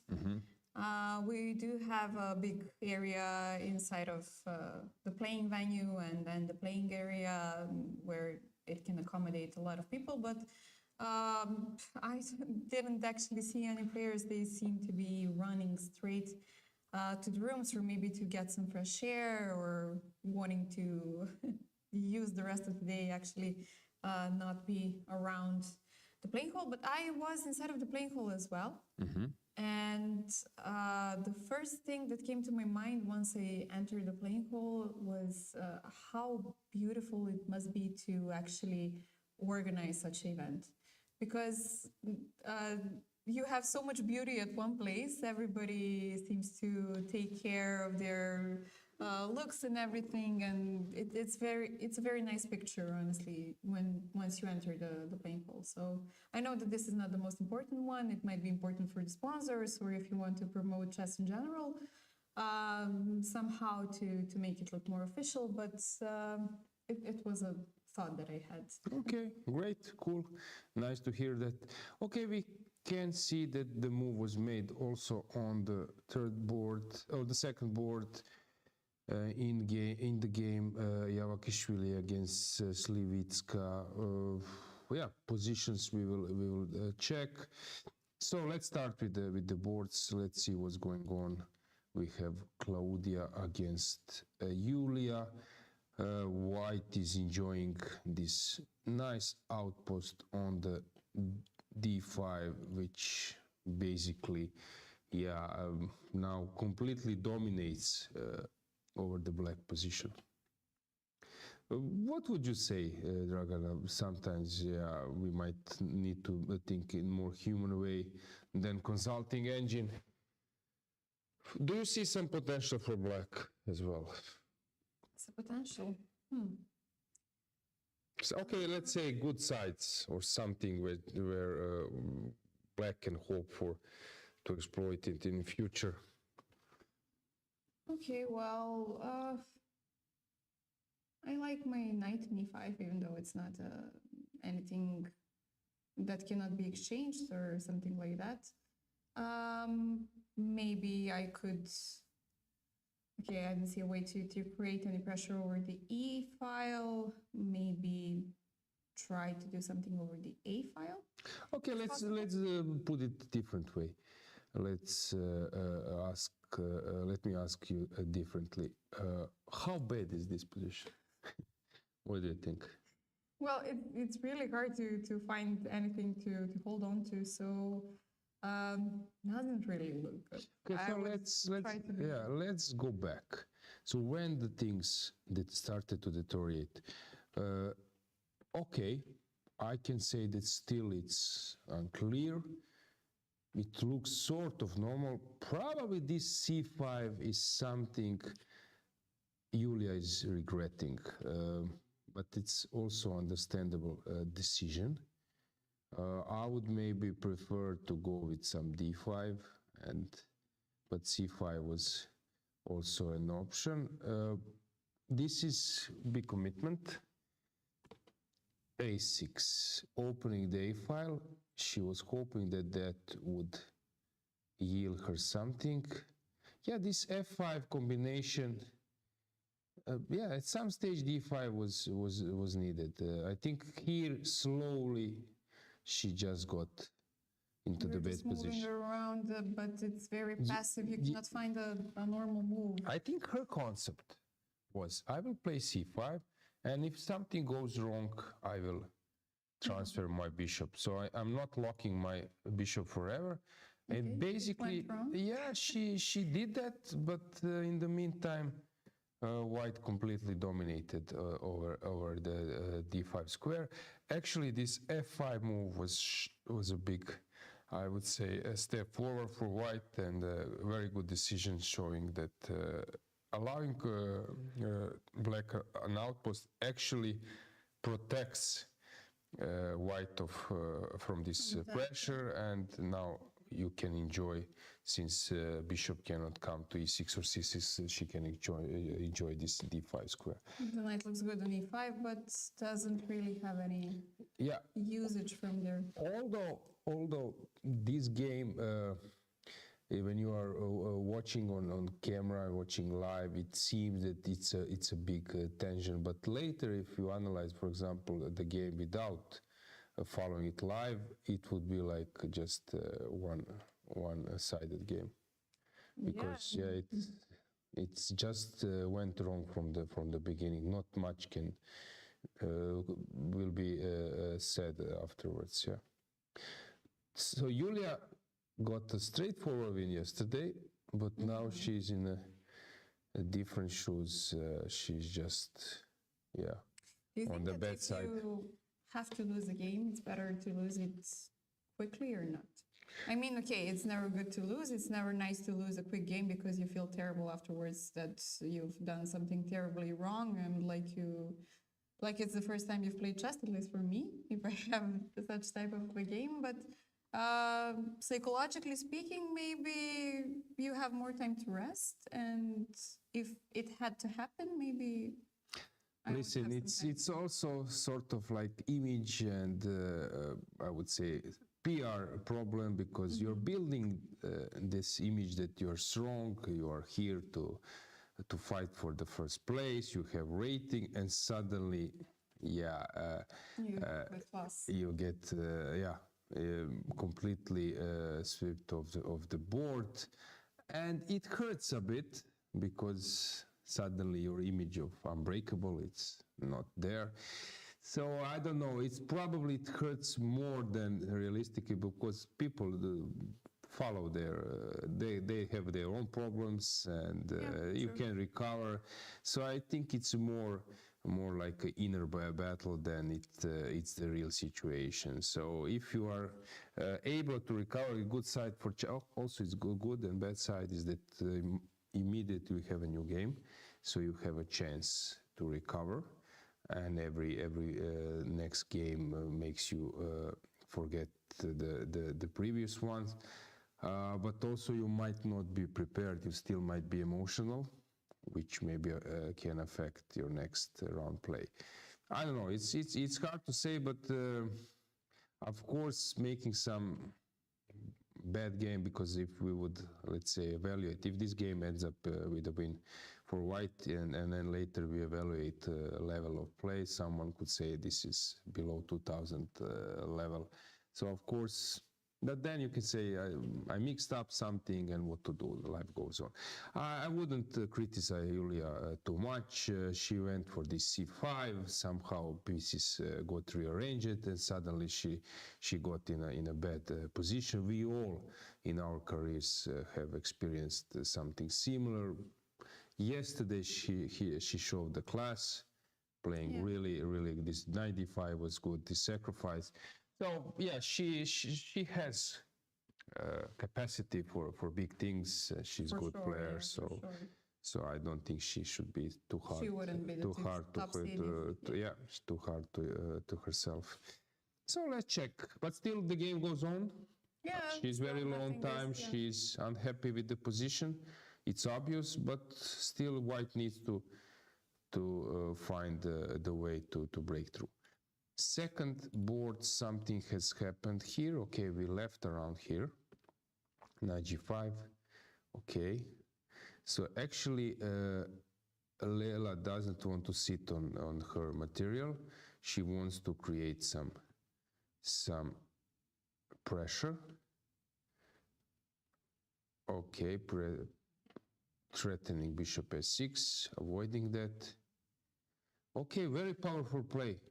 I would say this sequence, let's say from this moment, maybe it's not the best according to engines, but it's some with energy. Put some pressure. She's playing with some energy spark chess because this d5 is releasing some potential. Knight d4. Now she takes on e5 or b5, I guess. I don't know. Now we are in some kind of messy position. I see some fireworks around, let's say knight e5, because you cannot take, I'm taking your bishop, you can take here. There are some crazy stuff already around. So yeah, I'm not sure what will happen there. So now it's like a turning point. What did she play? She took on b5, right? Yeah, now black needs to calculate. There are several ways. Bishop h4, knight e5. Let's get this game full board, full screen. I'm now quite curious to see what will happen. She's a bit nervous, yeah. She can go bishop h4, she can go a5. Not to enter this massive complication, knight e5, she needs to calculate everything till the end. Very tough situation. Of course, when you start calculating things like knight e5 and those queen e2 stuff, you are always on alert that there might be some issue coming. Easy to blunder something. And Lela looks so calm and so confident. Like, time trouble is not approaching at all. Okay, she's up on time, 10 minutes, but still. Watching the two, it's just, you can see a big difference, I guess. And yeah, of course, we might see a move. Or not. Savichka just considering whether to play. Will she enter these complications with 95? Yeah, it's tough decisions. She has 14 minutes. You don't want to end up super long time. Regarding Lela, I just wanted to add that sometimes I was actually like really having a tough time inner battles, but I wanted to be like poker faced and to be super calm outside, somehow to also put pressure on my opponent. But she might be nervous. This also can be a strategy way to show I don't care style, but basically you are really on fire. Okay, so bishop h4. Bishop h4, normal way to go. Still not entering the complications? Yeah, but she will soon. Now the ball is in White's court because Lela can play bishop d1, counter-attack the queen, and there is no way of avoiding the queen's exchange, which basically just steers the game to some drawish margin line, or she can move on. Anything in chat? Not yet. Some greetings for you. Yeah, I see some greetings, and I would send some greetings back. But of course, we have to focus on the time travel approaching here. I have a feeling when you're commentating that everyone plays chess in North Macedonia. So many chess fans around. Yeah, well, it's a good thing to have some support, no? Of course.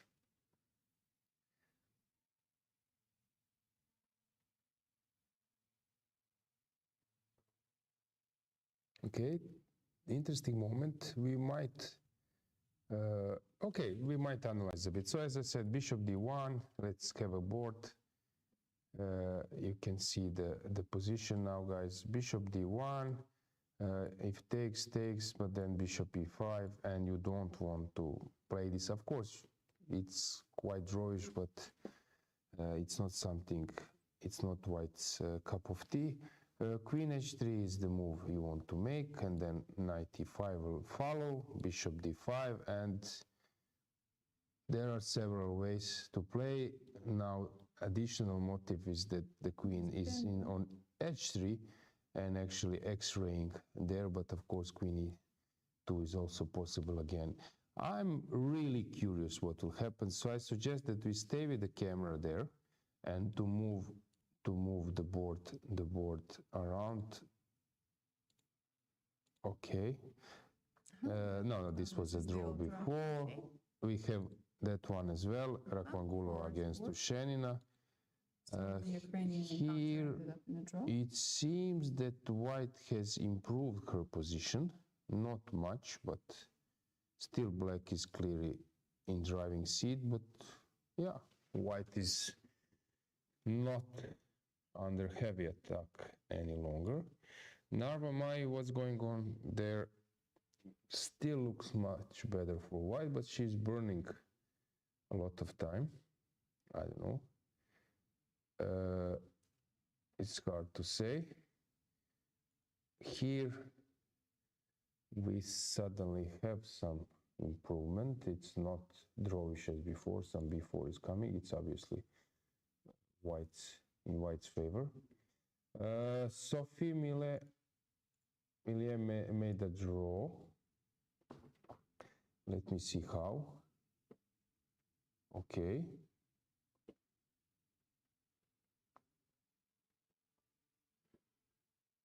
Draw for her.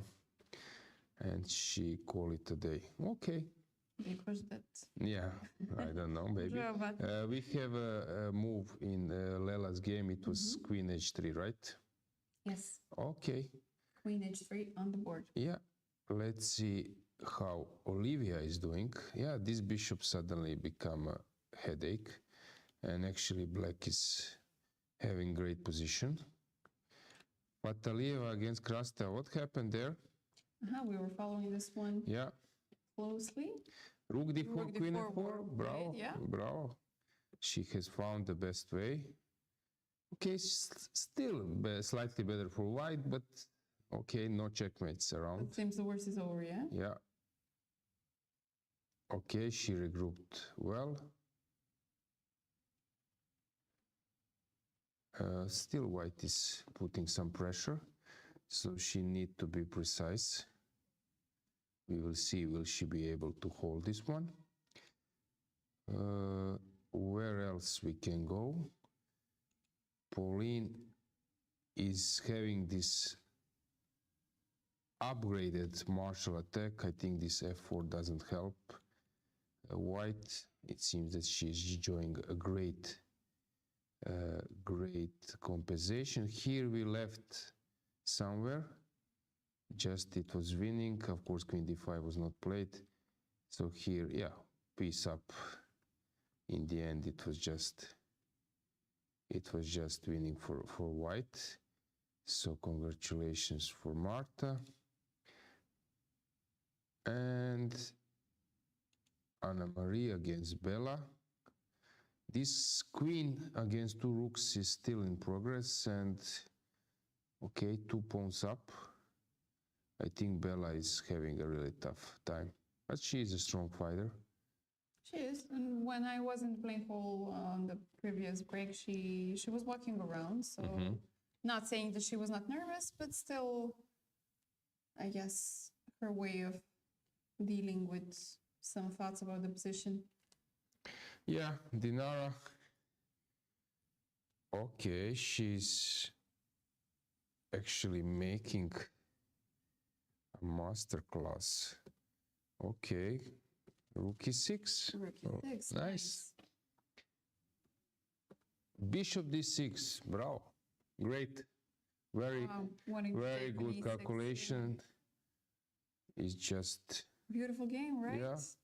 From the beginning till, okay, it's not the Threatening. end still, but threatening queen f6. threatening bishop e6. So you need to take. I don't see. Okay, I don't see any other move. And then after queen f6 first, and then on e6 I take.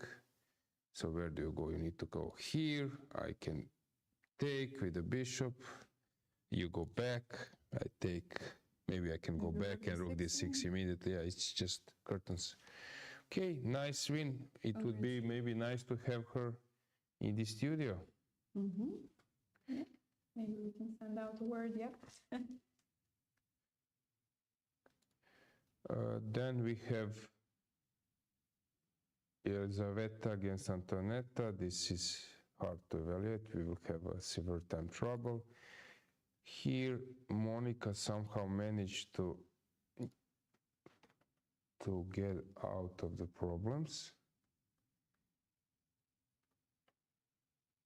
And it became super drawy. She didn't want to make a draw immediately. Oh, she's playing so low on time, but she's trying to get the game going.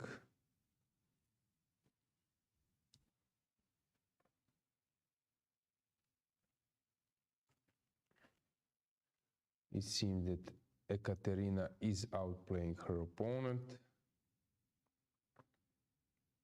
Here, I would say that black is doing quite well. Elena is not in time trouble today. Yeah. So it's not. Sabrina Vega is having a good position. I like regrouping. Yeah. Which one we will following? Not this one. We will following. Okay, Marina Brunello, she won the game. I think we left around here, this d5. It was just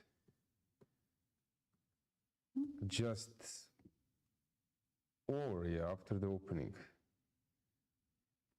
I think this is like super enjoyable when you're playing. Yeah. Yeah. 95 coming, passer coming, queen g5, double attack. Game over. Nice win. Congratulations for Marina. Yeah, nice win for her. Let's see how Bodana is doing. She's doing great. Quite well, yeah. Yeah, at the moment she seems to be like a player that everyone wants to avoid. For sure, yeah. In the pairings. When you think about how young she is and how tricky she seems to be. Let's see how Kesaria is doing, because she misplayed it in this position. Now white is better, but white needs to work. Okay, took the pawn, maybe prematurely. I'm not sure that this is now easy to convert with white. Okay, I would maybe play the bishop to c6, but okay, she's struggling, but Ina is in severe time trouble. So let's stay here. Okay. Yeah. It seems like a good game to be following right Yeah, now. 10 more moves, but until the time trouble is over, but you need to. Okay, we have a move. Do you see it? Let's go back. Board number 2. Yeah, so we will go back to Lela's game. What happened? What was the... Queen h3 and bishop a8. Okay, so she couldn't calculate everything. Now she has okay, she just wants to stop stop bishop d5 after knight e5. Okay, it's Lela's turn, so let's go back to Ina's game. It's number 28. Has something changed last seconds? And Ina was one of the players who often goes into a time trouble, right? Yeah, If I remember correctly. All the first 2 rounds, I think she was playing, sidestepping it, yes. Improving the statistics. So we're not getting so many questions in chat. People are sleeping, waiting the candidates to start, but guys, wake up. Here you can also find interesting moments. You can ask about the opinion. So, did I ask you who will win the candidates? You didn't? I don't know. It's such... I think it would be the most interesting if Gukesh wins. At least for me, somehow. He's so young, and I would like to see him play the match for the title, honestly. Yeah, it's actually for him, it's not an easy psychological, because you're black and you need to make a draw, okay? And even if you make a draw, it can be tricky. You make a draw, and then Caruana against Nepo is decided game, and you need to have a new energy for tiebreak as well. And at some stage, because your opponent needs to win, Nakamura might press a lot, and suddenly you have a chance to win. True. So what do? Do you stick to a draw, and with some chances that next game next to you ends up in a draw, or you take a chance? This reminds me of this London fantastic candidates tournament when Magnus lost last two rounds, but Kramnik also lost against Ivanchuk last round. So what do you do? Because it's when you start playing for a win, Nakamura is also very skillful, very tricky, even in lost positions. Psychologically very tough, because okay, when you're white in Nakamura's case, what do? You need to push. True. No other option. Nepo also needs to push a bit. Okay, he's waiting Caruana to push, but he knows that in some sort of, if its outcome is heading to a draw, that he also needs to. If he tricks his opponent, and let's say that he tricks him and end up in some liquidation, what did you do? Nothing. Actually, you didn't trick him. So very interesting, psychologically very interesting, and people I think expect that those two games, that the outcome of the games will be like one-sided. I expect like turnarounds. No, especially the last round, final round, everything is on the table, and the stakes are so high. It would definitely be an interesting thing to follow. And honestly, I was surprised because Naka was doing this recaps after each round, and I was surprised how calm he is. And he always says, like, "Look, guys, it's the thing you're not." Okay, let's switch to the camera just to check we have the full board screen, full screen, and then we might have a surprise for you.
1, 2, 3.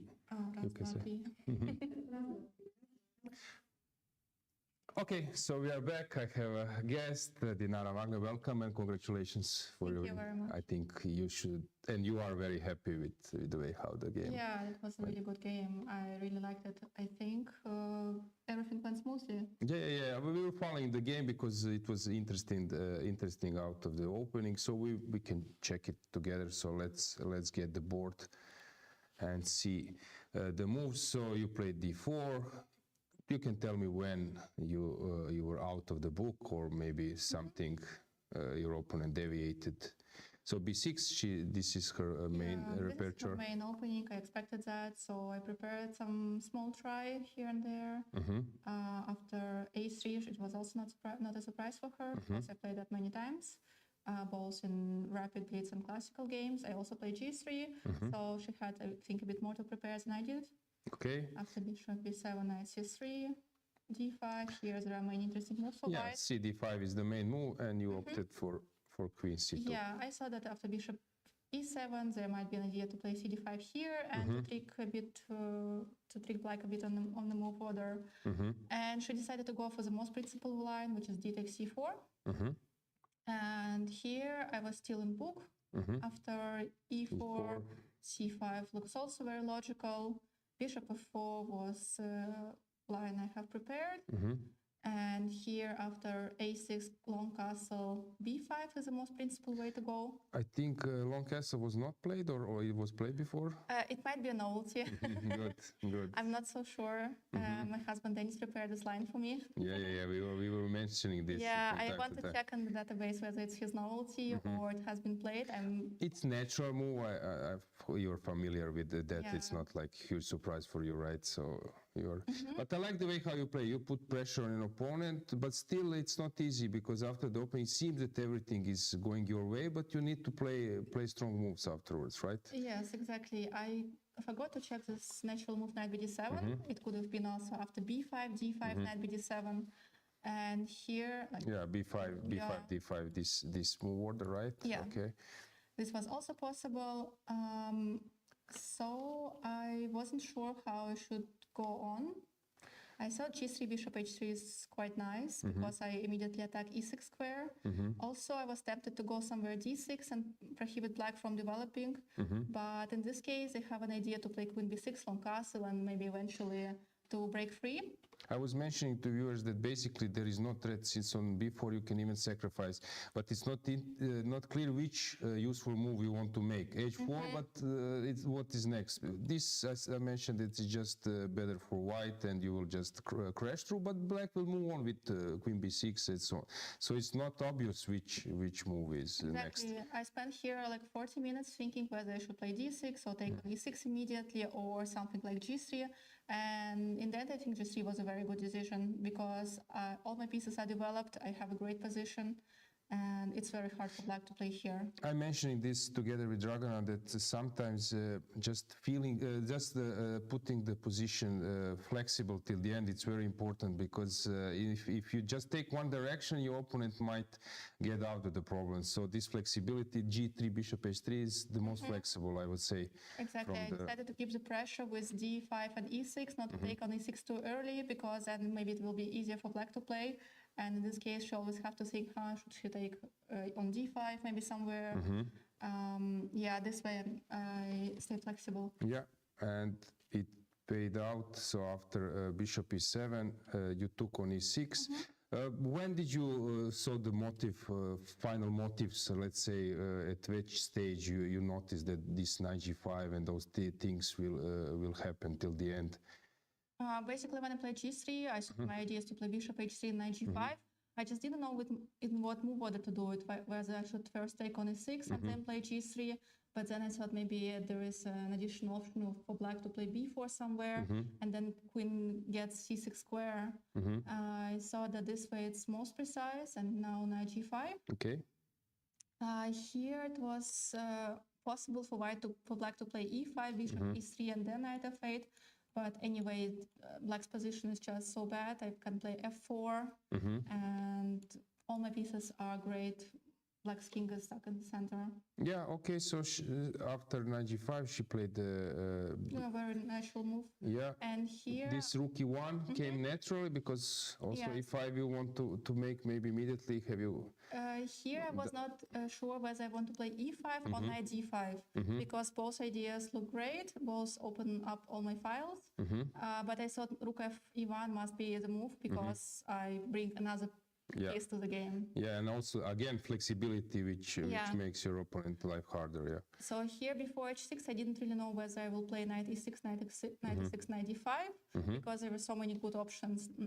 Like knight e6 looked also very good. Knight d5 or e5. Yeah, or e5 E5 maybe first. yes. Yes. Yeah, this looks really unpleasant. This looks You good. just moved away from the diagonal and just move on with the pressure. Yeah. But here Black, I think, keeps an option to take on f4 somewhere on short castle. Maybe not immediately. Or Yeah, maybe even immediately, and you need to work a bit more. Yeah. But I didn't want to allow Black to short castle ever in this game. I understand. So you played e5 immediately, right? Yeah. And then came. I just calculated this line and then it was easier. Okay, this What's the mistake? rook h3 was an option. I'm not sure about the engine quality, but this looks dangerous. And now comes unbelievable move. Wow. This is really wow. I don't know what's going on, but And the computer said it's equal. I don't know. I'm not sure. I'm not sure that it's equal with easy moves. So yeah. It looks like white must be winning. Yes, of course. But somehow, yeah, wow. Okay, maybe queen f5 is not the only move, but crazy stuff. Yeah, it reminds me of neither for some that everything is hanging. Yeah, but you took like a logical course. It's this bishop e6 and this bishop d6. You notice it well in advance. Yeah, I decided in advance. I was this rook e6, first calculating bishop e6, but then Black just ignores and plays g takes f4, and then I realized, like from afar, I saw bishop e6, but then I realized rook e6 is winning because now it's forced. Every move is forced, and after bishop d6. Okay, so when you will publish a book about your memorable games, this is probably top 10 maybe at the moment. For sure. Yeah, okay, so ambitious for the next rounds or tournament in general? What's your ambitious? Oh, of course, to play for the highest place possible. Fighting chess or at some stage maybe to slow it down a bit, or you want to keep on with this type of chess, aggressive sacrifices? Is it your way? Yeah, I think after this game, it only motivates me more for this kind of chess. And especially after yesterday's game, which went totally wrong at some point, I'm super happy. Yes, actually, yesterday you survived, but okay, it's not easy. Also for her, it was not easy. She was better, of course, but you made this counterplay really on the right way. Yeah, so. Good. Conditions, feeling first time on Rhodes? First time in Rhodes, yeah. Yeah, I like it. Everything's good. Okay, that's good for all of us. Okay, good luck in the next round. Thank you. Let's go back to the playing hall. Let's check the camera. Has something changed on the first boards? So let's check the first board camera.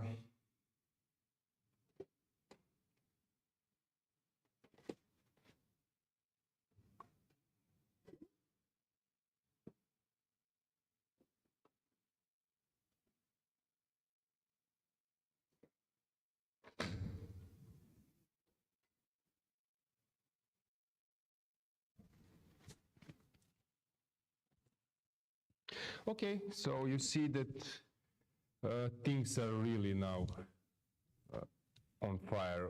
First board, let's check second board. Yeah, here now Lela is fully motivated. Okay, let's have a board. Let's check together with Dragana what's going on. We're approaching some serious time trouble now. Yeah. Let's see if somebody... First board. Yuliia already on minute and a half. Yeah, what happened there? In the meantime, White was playing just a model game Bishop c6. Hang on. Ah, the knight is trapped. Okay.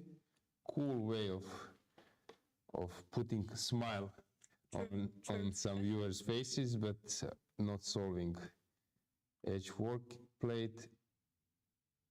Okay, one pair of knights exchange, but this looks just horrible. Actually, Claudia can be proud with her technique. The way how she's just improving the advantages is really admirable. Not giving any chance to. Basically, we should switch to another board because we can stay with camera there, but it seems that there is no way out for Yuliia there. So what's going on in this game? After we were somewhere around, and then came this bishop a8, knight c3. Okay, coming back with bishops. Okay, exchanging it, which is also a reasonable decision. But black seems to be doing good now. Okay, we will follow this one, although they're out of some time trouble zone. Anything else? Anything more dangerous? Yeah, in Dinara Wagner style. Yeah, I'm impressed how she played. Yeah, really, really very good game. True, and it's always nice to hear the players' thoughts. And as you've mentioned, it's one of her, could be one of her favorite games so far. So, right? Yeah, She mentioned that she's very satisfied with this game. Yeah, I would buy that book. true. Yeah, I would too. interesting chess. Yeah, and especially novelties by her husband. And last time we had her in the studio last year, she also played the novelty this year too. So it's good. We're catching the good moments, right? Yeah. One, two. So what's going on here? Not so clear that white is in big danger any longer. Here Narva is constantly putting pressure, although Nadia is fighting back. This looks horrible now. Now I could tell you more, guys, about this game. Olivia rerouting Fatalieva. Okay, not gaining much, and just let me check. 3 minutes. Let me check. Has something changed in? And Bella Khotenashvili with only 3 minutes. Yes. How are our two youngsters doing? It was 28. And okay. First 26. Bogdana 26. I'm really Impressive. shocked that she's just Wow. Okay. just playing like Bogdana is going to become the worst nightmare of these girls. because she's playing like games and style like experienced player. Yeah, like she's been playing in her past life. It will be very tough for me to, if you provide me games to say how old is that player, because she's playing like experienced chess. You see, always improving position. Yeah, good job to coaches, to everyone. Yeah, congratulations. The way how she's playing, it's really nice. Black is struggling, but she arranged some defense. Okay, so let's go up. Maybe here or here we don't need to follow too much because it's just Seems to be. totally winning. Any move wins, probably even this move, and then rook a1. So nice win. It will be nice win for Claudia. Yeah. So which game to choose? I saw time trouble in both Bella's games, so Okay, maybe If we we're can stay striving here a for- bit. faster. And plus, this is imbalanced material, material, yeah. so not so usual to see, Yeah. I guess. Any comments? Chat? Not yet. Okay. Not much. Yep.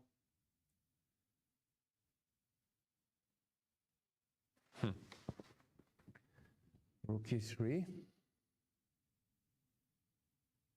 Okay, white needs to find a way to create something. She cannot just sit and wait.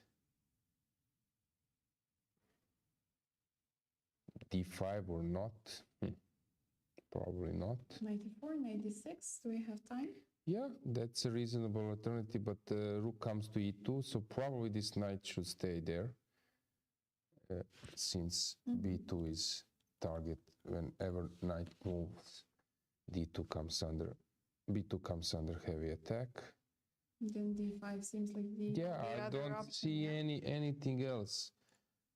We can consult the engines, but yeah, d5 or h4 first. But I think that white had some better choices before.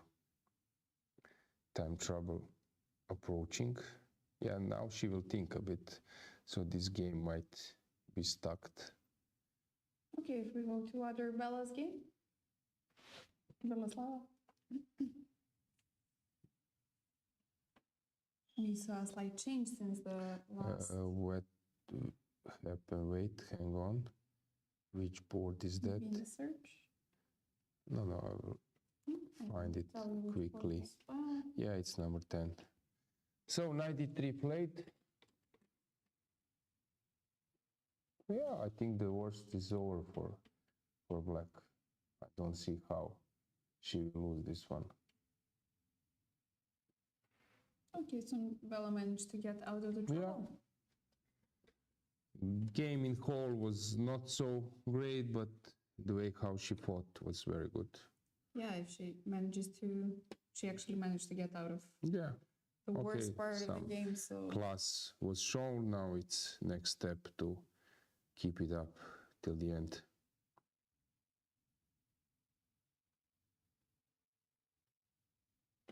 okay, maybe we can see if we have some other time trouble severe. Do we have some results? I will check shortly.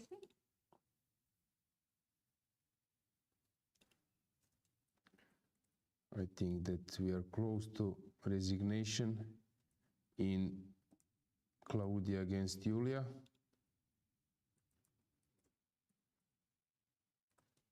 Close to resignation.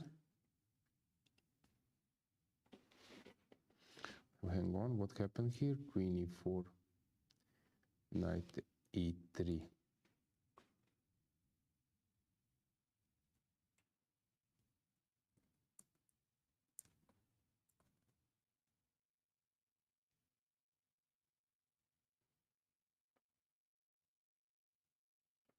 Okay, black is doing well in Slivitska against Javakhishvili. Time trouble is sort of over. Monika Socko finished as well, a draw versus Dinara. In the end, it was a draw. Let me see his. Nino Batsiashvili lost to Mitra. Playing for France. Bella draw against Lara. Rhodes. Yuliia Osmak seems to be finishing or has just finished. Lost to Lan Yao.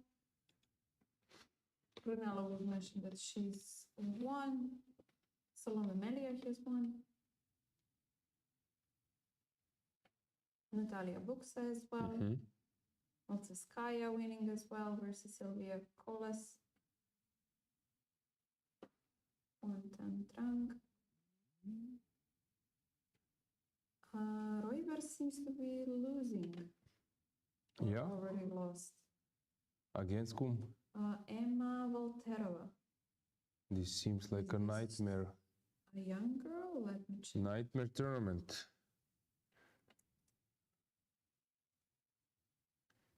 I'm watching this game because it seems that here we might end up in severe time trouble, although 7 moves, not so much. I think Yuliia now will resign. We can expect a handshake. We can make a full screen view of the first camera. Guys, I think you will expect, handshake is coming, so Yeah, the disappointment right after yesterday's great win. Yeah, but with white it's a bit easier. With black you need to be careful. And this is life. This is the tough love Yeah. of chess. Sometimes it takes you very high, sometimes it drops you low in means of some psychological and emotional gains, but we're sure that Yuliia will come back from this. Regarding viewers, I think, guys, that you already know how kings are adjusted after the game. Electronic board, you should place one white king on e4, white king on e4 or black king on d5, and black king on d5. That means that white is won. White king on d4, black king on e5. So on dark squares means that black won the game, and then afterwards people start to analyze, because I remember so many tournaments where people were not stopping the clock, just making a handshake and then starting to analyze, which was a nightmare for the broadcasting or live transmission team. But Because this you is the suddenly case. have a lot of moves. Okay, let's switch to the second camera and the board. Let's get back a board. So Lela is having a complicated battle there.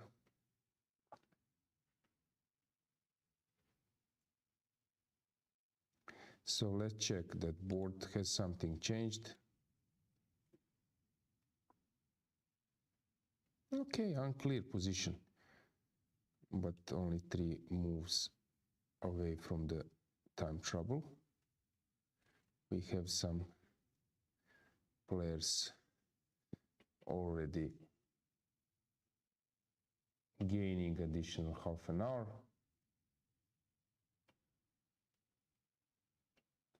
Okay, we have queen exchange. Okay, so we will get back to this position, trying to find some messy game. Okay, let's stay here. Which move is this? Okay, 5 more moves, not much time left. So what happened here? F5 played, which was maybe a mistake.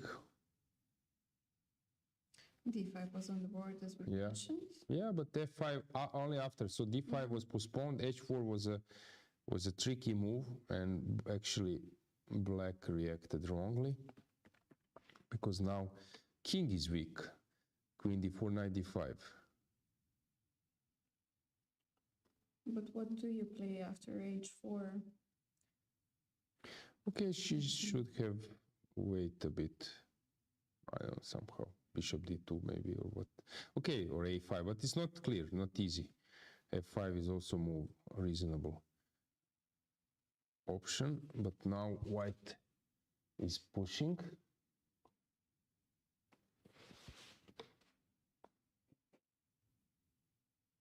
H5 or knight D5 I never can play because of rook E2, that we already concluded. Okay, not so clear. H5, it's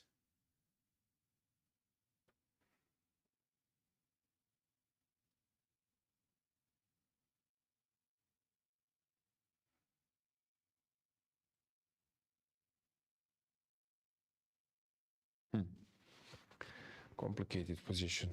Hard to evaluate, really, when you are playing and trying to grasp the logics, but king is weak wherever. White's actually Bella has regrouped her pieces. Very interesting.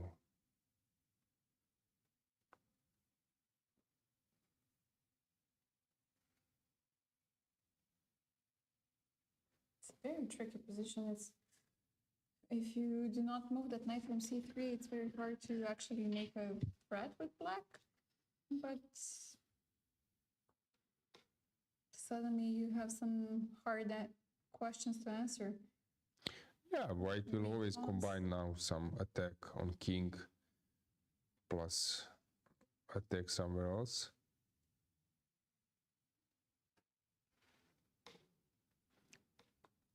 Queen d5 seems logical, I guess. Right?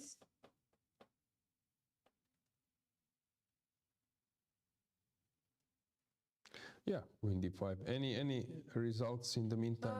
I think that the newest one I see is Yuliia Osmak draw versus Kovar-Pedulayeva.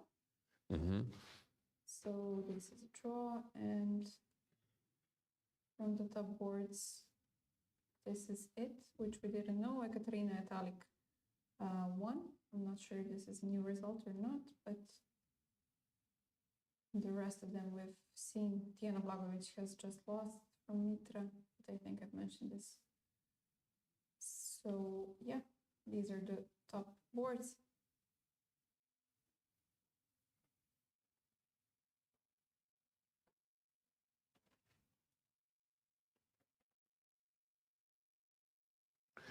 Okay, time travel. Not many moves to make, but still you need to take some direction. Okay, but right now, what could you be thinking about? I think that Yeah, Queen D5. Queen E5 comes the most natural to me, and at this point, since we're in time trouble and I want to make moves a bit faster, I guess I would take right away, but...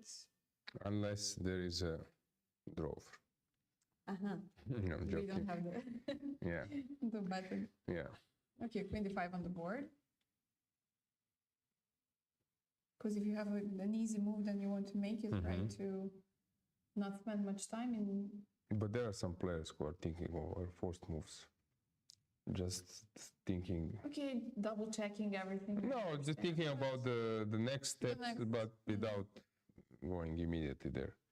I was always told, like, first you play, then if you have First a move, think later. No, okay.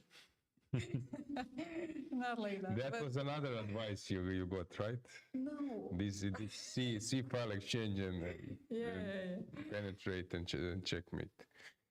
No, Yeah, but of your course, coaches were like, yeah, very, Okay. I will not say anything else then. very straightforward and short in words.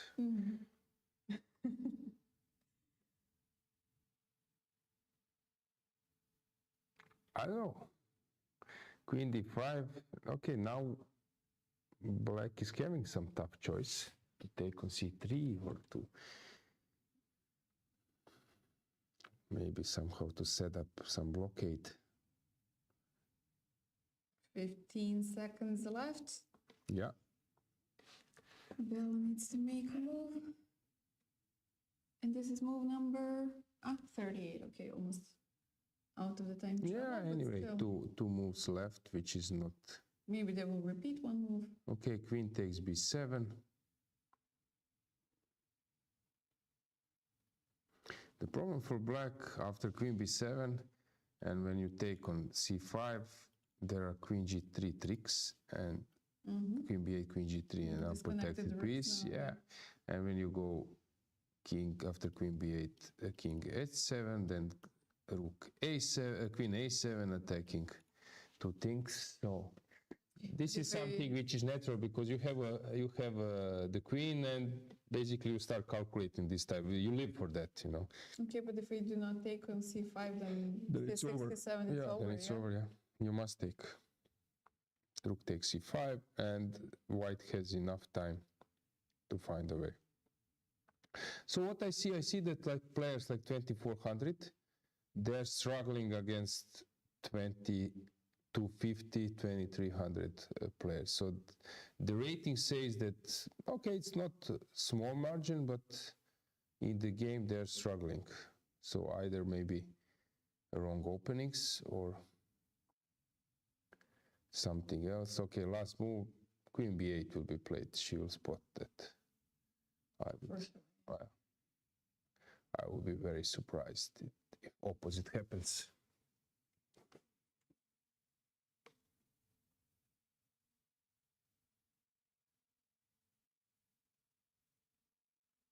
Yeah, we won't see anything else. I don't see the point. Queen B8, you can spot this because you want to get check to give check. Yes.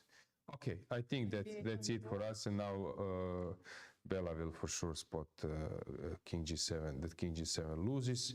So King H7 will play immediately. Let's find, is there any game still in progress with some seconds on the clock? Hang on. Fatalieva Krasteva, which move is that? Last move. Okay, basically. And Kilbasta versus Gaichin. Okay, this may be more complicated. Which board is that? right before Boleslava and Okay, it's number 9. Okay, this is maybe, which move is that? 14th move. Okay, she needs just to decide where to go. Antoaneta Stefanova is also not gotten the 30 minutes. Yeah, now basically everyone is out of the time trouble. Yeah. Radeva made a draw, big rating difference.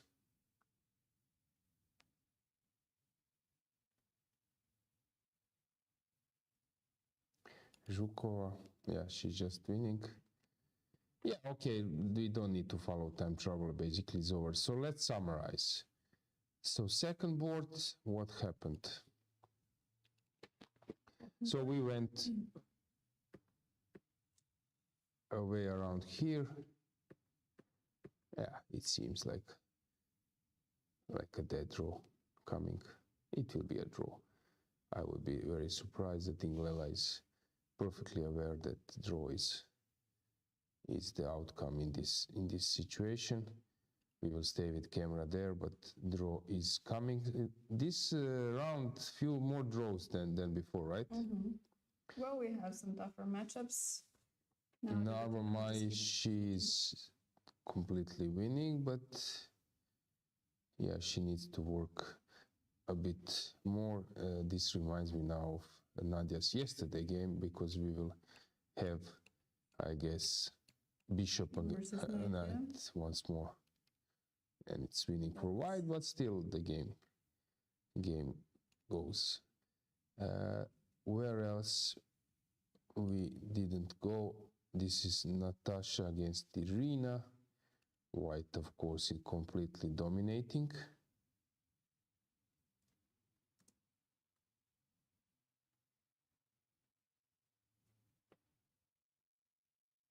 Yeah, it looks better for white.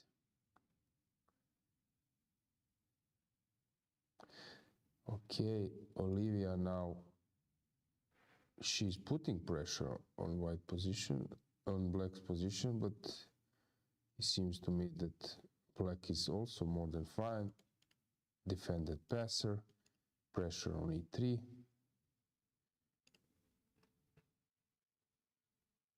Stefanova. Okay, this game is sort of, after queen a7, is sort of over. Here we b5 played. Interesting move to put the pawns on light squares, but also maybe understandable decision. Okay, white is better. Not so close to a draw yet. For black, Pauline, she's outplaying. 2 bishops and open position, and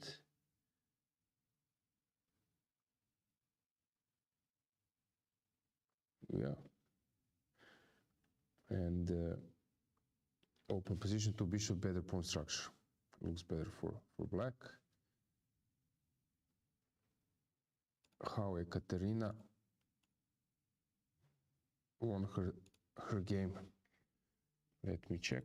It was sort of normal, even more promising for black.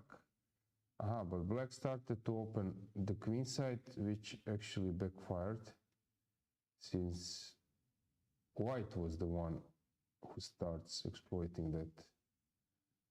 And slowly by slowly, yeah, 2 bishops, more active pieces, and it was just nice win for Ekaterina in the end. Elina, she was doing fine, but now it's not so clear who is better there. Okay, probably it's just equal. Draw is the most likely outcome there. Stefanova you mentioned, right? Hang on. 2 points up. This is just completely winning. Already. Completely winning. How this happened? Okay, this bishop a4 was good, and slowly, although it looks better for white anyway, it looks horrible for black. Why not knight b3 maybe, but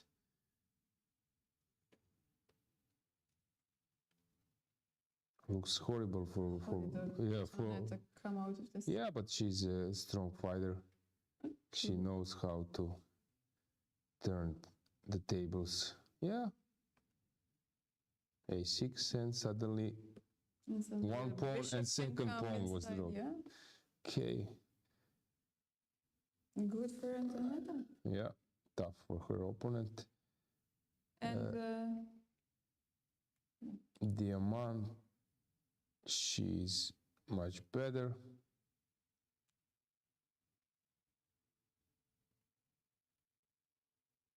Okay, let's see how Bodana is doing. yeah, We have you checked forgot with her to check her. for some time? Okay, so we left around here. She was better.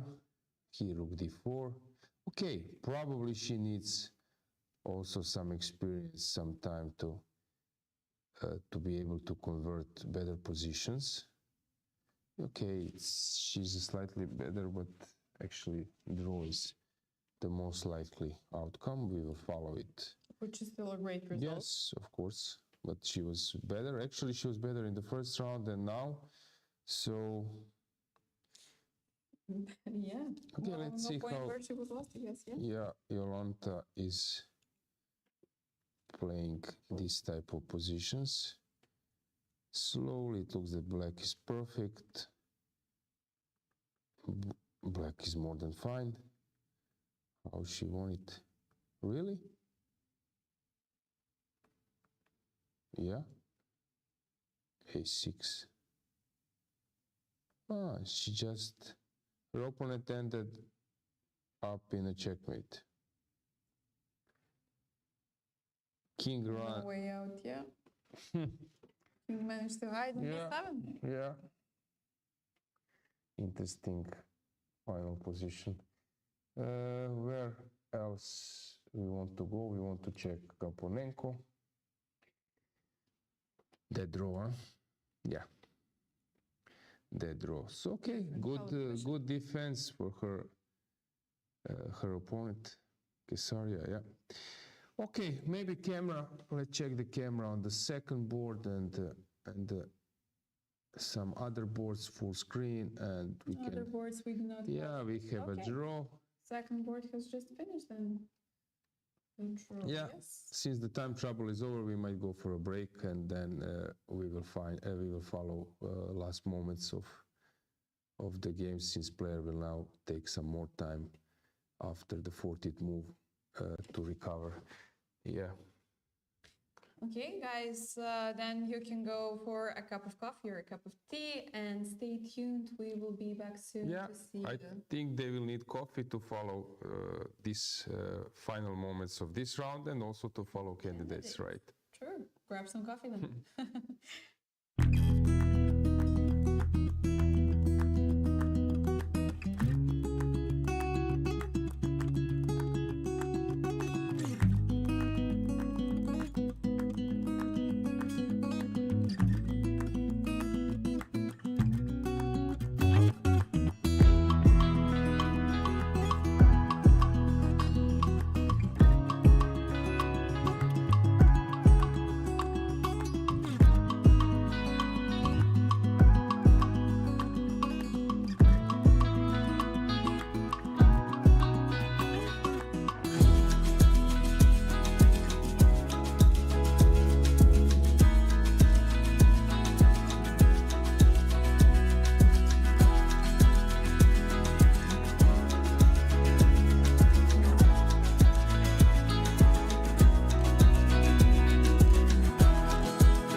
we're Hi back. guys, we're back to see the final moments of the third round. Yeah, so on the second board, we concluded that it was drawn, that the draw was a normal outcome of that battle. Narvamai has won the game. We also predicted when we were leaving that that will be the case. Why I took this route I mentioned. And actually, okay, king d5 was not played. It's connected with the king adjustment. Yeah, I was mentioning you about how people are inputting now the result already. So king d5 was just adjusting the kings. The digital board. Yeah. No so- tablets. yeah, white won that one. Natasha is still playing. So let's check that game. It looked normal, but somehow here black started to drift. Everything was okay, but then she gave up the A file. Okay, anyway, she's losing it. Yeah, it seems that here just white just better. So Irina got outplayed. Using the A file. Yeah, but then white needs to break through, and came this. Nice tactic, yeah. Okay, maybe it was spotted by Bulmaga, but she just Both of the wanted to pairs, yeah. to activate her rook.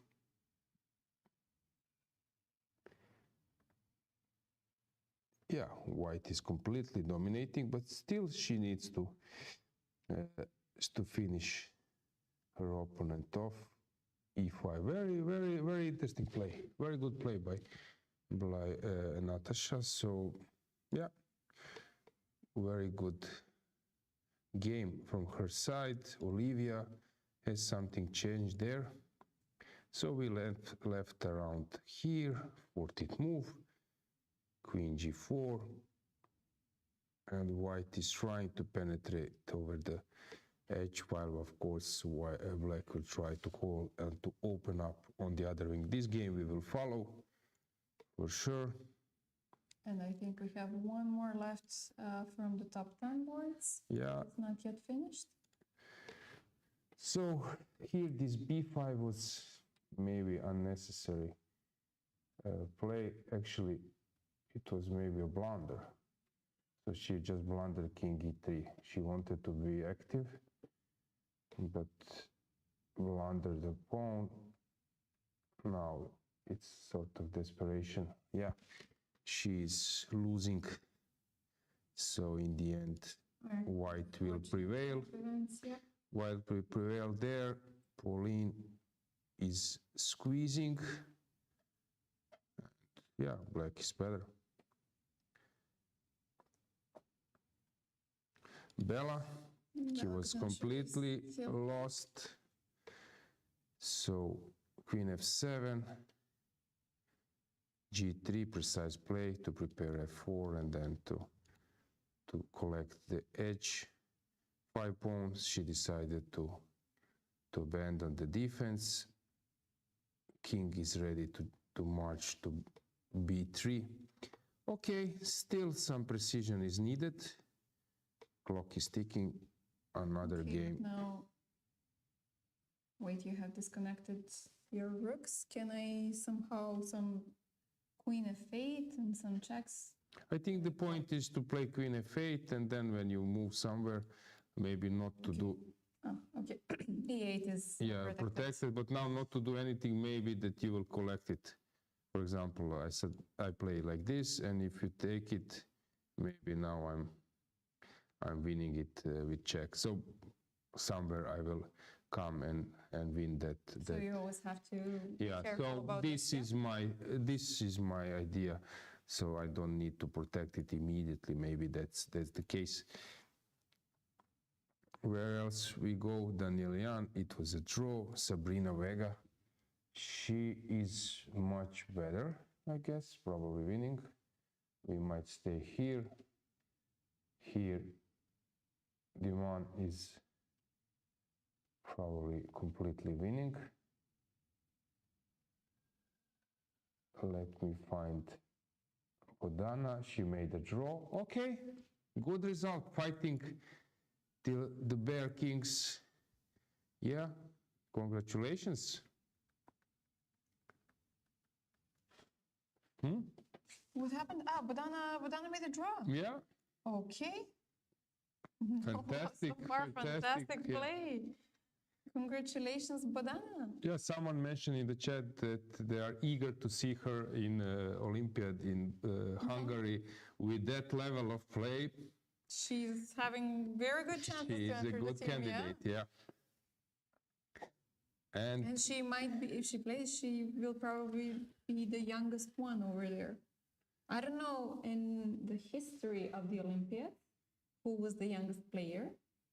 I know that we had some young ones, but Yeah, I will but it's definitely be- very important in those records that you have someone who is ready to also perform well. So True, yeah, it's true. not that she's just the youngest, just young, but but she's still, yeah. So here, Kesaria maybe misplayed it a bit. It looks like a dead draw, but suddenly after this f5, but it's also a draw. If you take h5, maybe I can push f3. Okay, I will promote my queen. This is tricky. I was thinking to promote, but yeah, but this is tricky because I might end up in some mating net. So maybe that's why she just played king e5. Okay, she now allowed f6, which is a strong improvement. The pawn was there, although I don't see how you can move on. So I played bishop on c6, king on e6. I just move around with my king. So it should be a dead draw. Okay, so let's stick. Okay, let's see how Stefanova is doing. We left around here. Okay, 2 pawns up. Yeah, she's winning, yeah.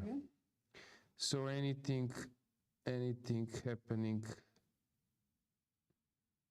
Savina, complicated position. Black seems to be doing well. Okay, which game to follow? Maybe Natasha, she's playing on the highest board, so let's check that one. Yep, versus Irina. Okay, maybe it's time to check the chat now. Any remarks? Some fans rooting for Stefanova. And somebody else wishing good luck to Dinara. Okay, good.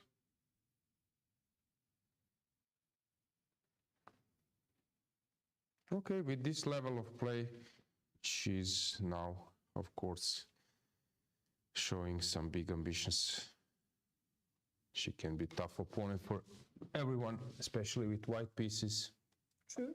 And with the novelties she's bringing. Dennis is ready to share some super top-notch. They work together and something? Yeah, okay. We cannot be sure. Yeah, exactly. That's also possible case. Okay, now we enter in this part of the broadcast where some players will think a bit more. Yuliia Kilbas and Marina Gajin seems interesting. Has something changed there? Well, maybe not a lot, but okay, maybe we can take a look. Let's take a look. So she took on g5, and you have a choice. Of course, rook g5, you need to calculate for a moment, is this an option or not? Probably it's not, because I'm just running away. So this is the first thing to calculate, but it doesn't work. So after rook g5, some queen h3 will be played. Doubling on the h file and Rook h2, rook h1. Problem is now h5, you probably loses because, well, black loses because of rook g1.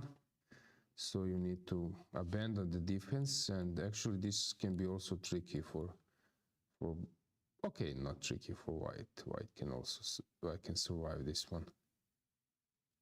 But not playing rook g1 because I will suffer. Here because queen penetrates. This is not an option. So I need to maybe play something like queen h2, and ending up in this position is probably just winning for white. So you need to exchange the queens, or maybe you can go rook g3. Yeah. Okay, still very complicated. Clock says is something similar. Yeah, we will have some. But we have a move. We have rook g5 on the board. Yeah, and rook queen h3 will be played.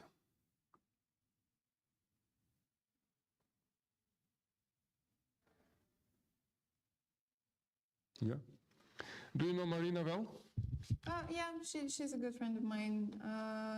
She's also from Belgrade.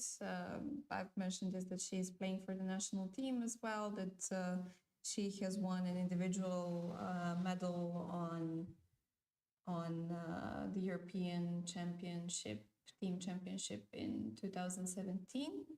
I don't know, in Budva I remember that a lot of Teodora Inец took a medal and Tiana took an individual medal. I'm not sure about Marina. I think she slipped the medal at this tournament. But yeah, generally she can play very nice. I guess that they're working together with Velja. They're together, and he's of course a very good grandmaster. So So he coaches besides playing. I don't know. No, they're together. So I guess that it comes natural to share a few informations or a few games at some point. So yeah, a very, very decent end.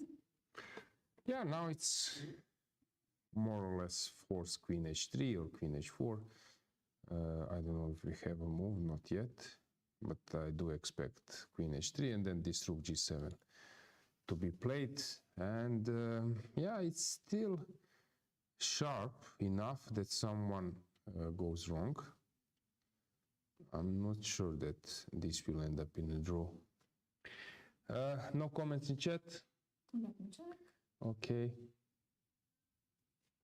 No. Okay. People are still resting for candidates. Yeah. Some update in results.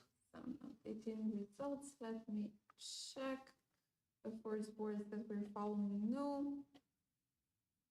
Marsel and Dinara have won pretty earlier. So Elena drew that we saw. Nothing new from the top boards.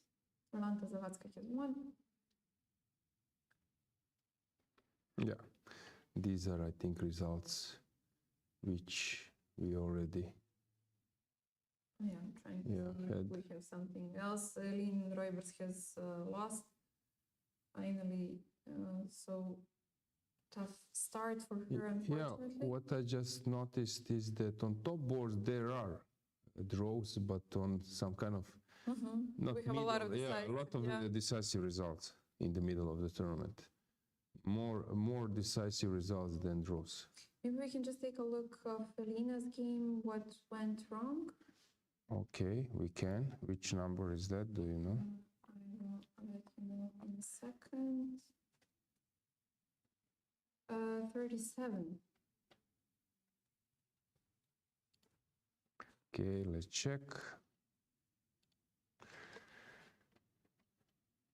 Okay, always similar positions, some Philidor style line.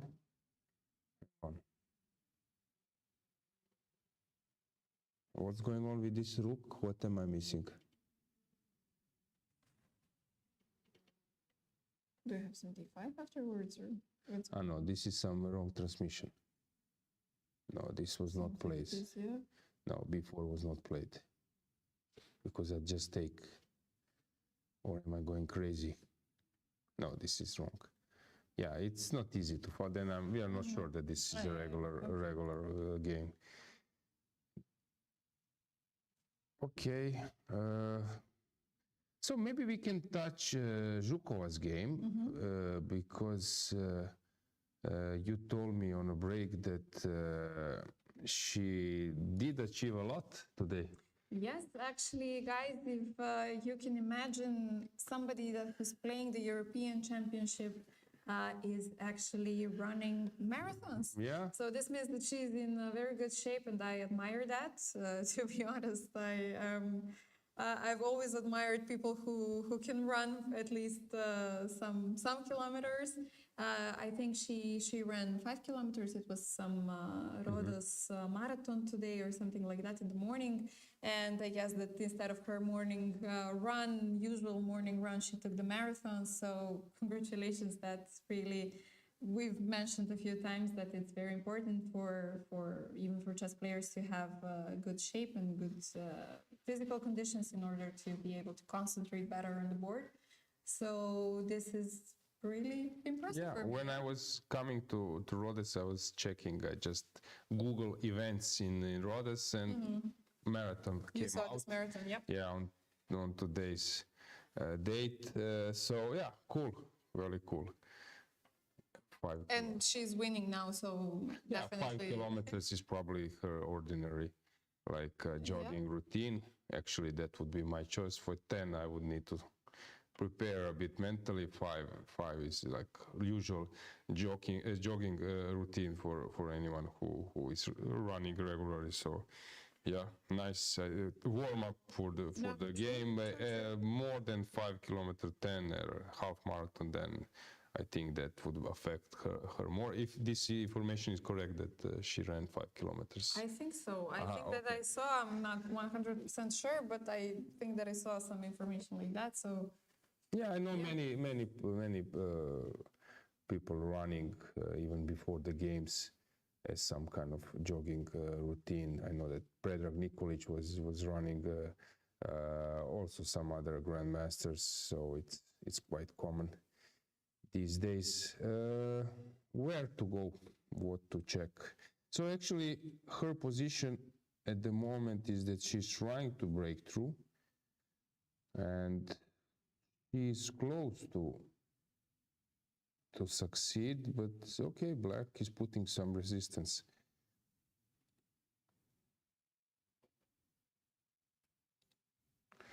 Okay, let's see what happened here. Rook f6, knight. Okay, very confident decision. So white sacrifices the exchange, which wouldn't be an easy choice for me. But okay, probably it's not so complicated. But anyway, 3 pawns and the knight, but I don't have connected pawns.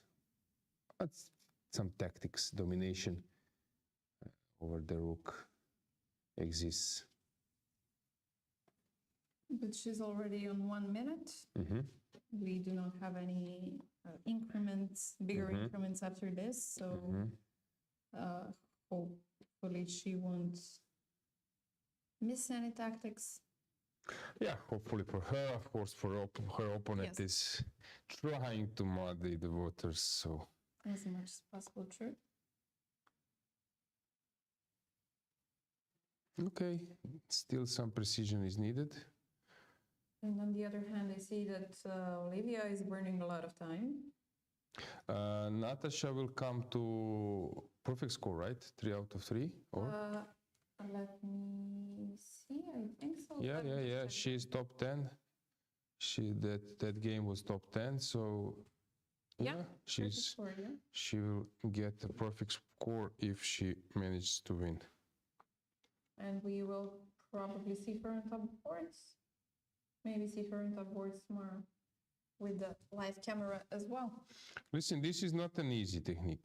Okay, maybe now knight f5. But you can go wrong here.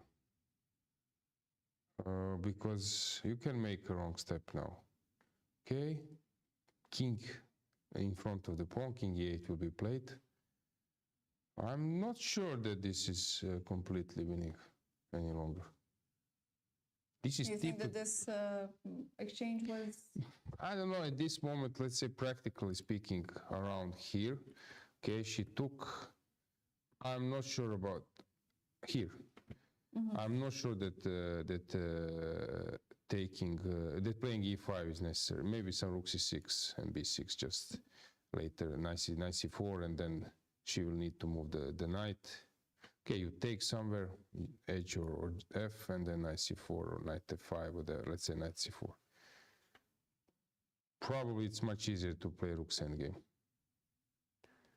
Knight e5 would be played, you take on d6, king e7, let's say, check, king, go back, take on e5, and maybe now even rook c6 or something, but this should be like, it looks like it's over. yeah. You know. So I would be on, yeah, I would somehow be uncertain. It's logical, but at the same time, it's not risky, but On the verge of being risky. yeah. Some king e8, and it's not easy to win. King comes in front of f, pawn h4 is hanging. I interrupt you. You mentioned something. No.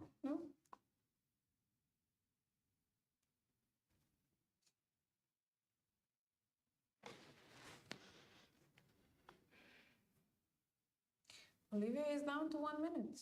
If we have the correct What was information. the Rook g5 being the yeah. last move. No queen h3 or draw for h4. again or not? Who knows? Listen, now I would say that Irina won't lose this. You definitely change your mind, yeah? Yeah, from completely winning position, now it's tough. You need to be Magnus or some top guy to Nakamura to be 100% precise now, but maybe it's, objectively speaking, it's a draw. It looks strange because pawns are already well advanced, but I don't know. Yeah, fighting till the end. It's not clear anymore, huh? Sometimes they say that the easiest way to save the lost position is that you give your opponents chances. Some different possibilities, more possibilities. I don't know, maybe it's one again, but king d7, some precision is needed. And clock is ticking, you're low on time. King d7.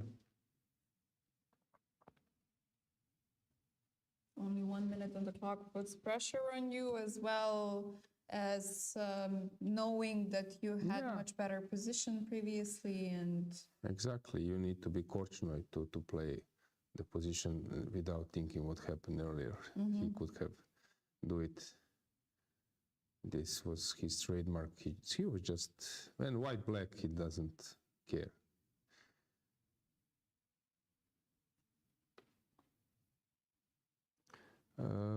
Where else we have some events? so these are the games I guess for me to follow. But So something is stuck then to Olivia's game, right? yeah, let me ask what's going on.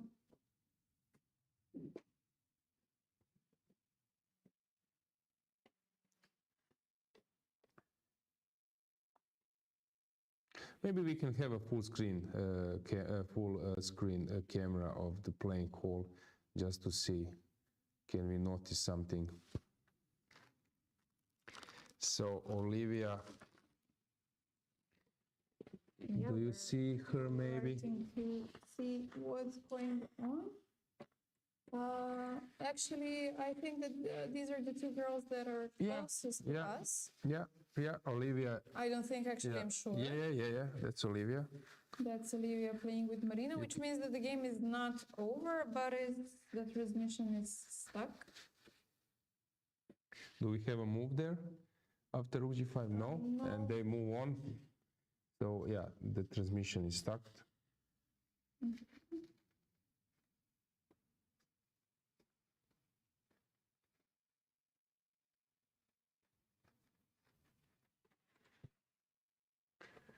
Okay, let's check the board. Has something changed? Maybe some update.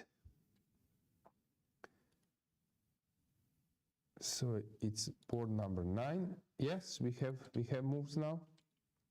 It got updated. Okay. Rook g5, queen h3. Queen a8 should be the last one. Queen a8, Yeah. the last move. So We're up. okay, this is complete mess as expected. Now Marina is thinking.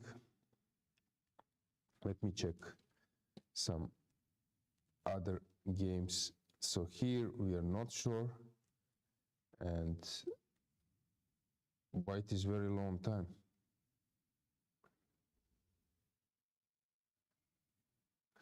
Probably it's still won, but you need to be really, really good, right? You need to be precise, yeah. I'm curious, will Natasha try to? Okay, I guess f7 is too early to play, right? So maybe some knight f5 Or to protect knight the f5. h4. Maybe she will go knight e4. To the other way of protecting. But nevertheless, 45 seconds on the clock. She needs to make a decision soon, so she doesn't So play. she went knight e4, which is human decision. You want to cover the king. Now it's Irina's turn because she was making forcing moves. Now that period is over, she needs to find a way how to keep the game going. So some rook b1 is logical to go behind, but also you want to stay in connection with the pawn. Okay, she will think now, but you might follow it Yes, while I'm I will. moving around. So Olivia, has something changed? Not yet. Let me see. We will follow those two games. This one should be over strategically, but maybe it's not the case. Has Beloslava found something? Let me see. Okay, it looks like winning, but hang on. What do you play now? Okay, so she managed to improve the position a I know, little. you can play knight c6. Yes, knight c6 is the move, I forgot. Or even rook c7, I see now. No, it's just over. It's just over, I see it now, rook c7. Yep. And we can check Pauline. Squeezing, probably still much better.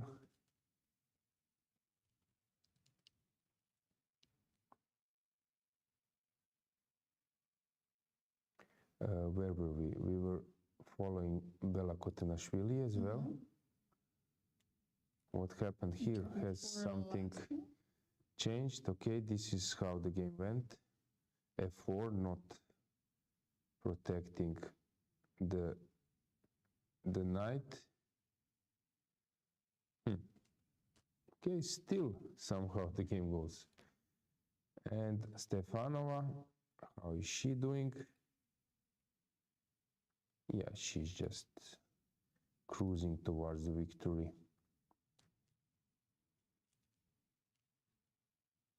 Okay, that's basically it. Let's stick. Let me stick to Ben Mesbach against Bumaga. So she played rook b5 and knight g5 was played. Don't know about this rook b5 because my inner feeling says that you need to be behind. I don't know about this rook on the side. Okay, she wants to stop the moving. But now knight h7. Is this winning? Am I missing something? I have to play what? King e8. I play king e6. And then check d6. It looks very dangerous. Yeah, at maybe. least. Yeah, maybe still king e8, king e6, rook a7. Maybe this is the defense she's up to. But d6 and they want to play d7. take. Okay. Right. So knight g5 back. Knight g5 back, and I play rook e7 brilliantly. My tricks, but it doesn't work. I'm speaking about these guys, so I'm attacking the knight. So d6 doesn't work. You go back. I have this. But- Just tell me. Okay. But maybe, listen, I was sometimes fascinated when okay, I'm here in this mode, but some top players, so they're blitzing, I'm not making moves, but they're making moves on last seconds and they can figure it out stalemate. So move from completely different direction and found that in this blitzing 2 seconds mode, there You is a still have this possibility mode, for a yeah. stalemate. Okay, but then now I don't have to take. I can go back. Yeah, you can go back. Okay, at least I stopped maybe first. King d6. King g6, it wins, yeah. Yeah.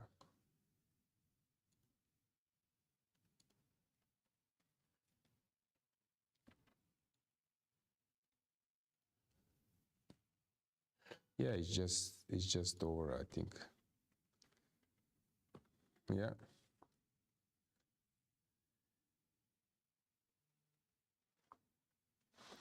Final moments. It seems that Natasha has found the way. Maybe we can take a brief look of the playing field, some Okay. bird view, just for a few seconds, to Anything? see if we can see something. I see Marina Gaichin with Olivia still playing. Let me see if I recognize a few more faces. But yeah, you can see the top boards have mostly finished. Yeah, but okay, let's stick to our board of Bulmaga against Natasha Bernebach. What's going on here? So rook e7 played, last trick spotted by. So this is on the board. Yeah, Nice. Okay. nice, but probably only nice. I mean, Yeah, at least add some charm to the game. yeah, there is.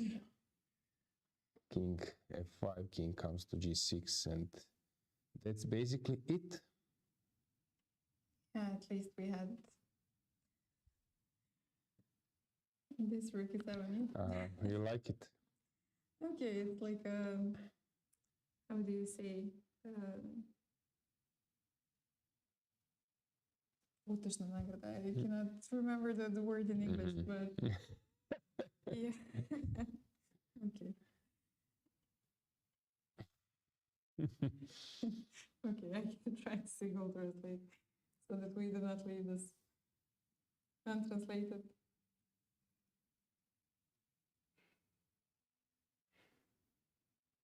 Settle price, or what do you mean?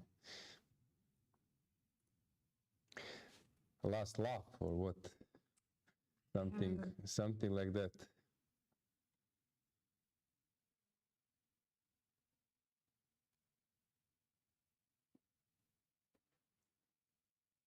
It's going very. I cannot. Never mind. Okay. Okay, final moments. White is choosing how to finish the game. King g6 or king e5. Okay, also viable. Consolation prize. Yeah, consolation prize. Consolation prize. Okay. Of course, it's not when you lose the game and you lose 1 whole point, and of course, this is not in your mind that, okay, at least I had this nice move, but for us and for the viewers, let's say it does look pretty at least. Yeah. Okay, I'll start speaking. Stop speaking. No, just more. Okay. I like it. Just keep on. Go. Keep up with with the good work. Anything in chat? No, I silly believe remarks? No, I believe that Everyone nobody is taking rest before candidates. listening to my consolation prizes anymore. That everybody has switched to candidates, unfortunately. But okay, guys, if you're still watching us, thank you very much. It means a lot.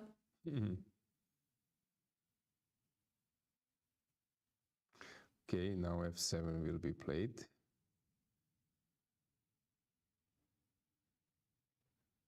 No stalemate motifs. I play F7. If you play King E7, D6. If you go here, I play this, and you cannot stalemate because I take with the king. So I guess this is the plan. Last seconds, but enough.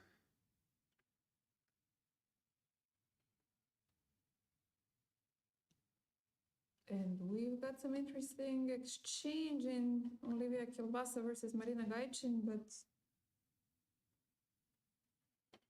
Was there the case? Okay, let's just finish.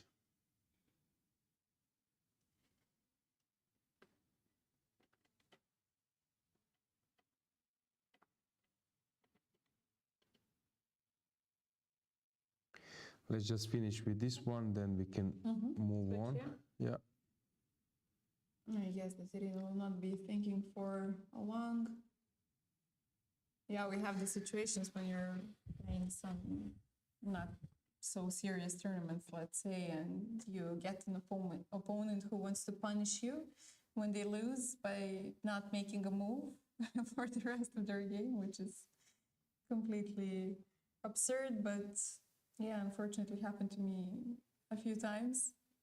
And you have an opponent who has like an hour on the clock, and he sees that he's completely losing and he doesn't want to make a move. And he says, okay, you beat me, but you will sit now for the next 1 hour. Yeah. Which is completely disrespectful. This is new for me, yeah. This also happens. And more amateur tournaments say yes. Okay, you started to speak some interesting stories. Just move on, yeah. Maybe if we stay What a few happened hours in that more. break? Yeah, we went to last break. And the bar was closed, guys. The bar was closed. Yeah, no coffee. So it's not...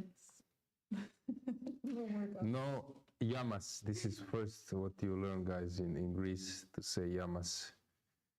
Or Which is cheers. interesting. Cheers. Cheers. Yeah. Okay. I know a few words. Evcharisto, parakalo. Tikanis. Kalinita, kalimera. Kalispera. Kalispera, yes.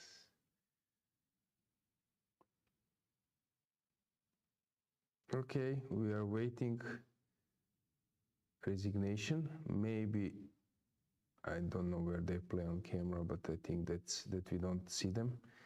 So it's, okay, this game is just game over, so. It's the game, the first one that we don't see on the camera. So. Okay, let's see Kilbasa against Gaichin. So what happened? We left around here. Around rook d5? Yeah, Queen A8 was the move. Wait. Did we see this? I don't think. Yeah, I mentioned Queen A8. This was complete mess. This was after it was fixed. Okay.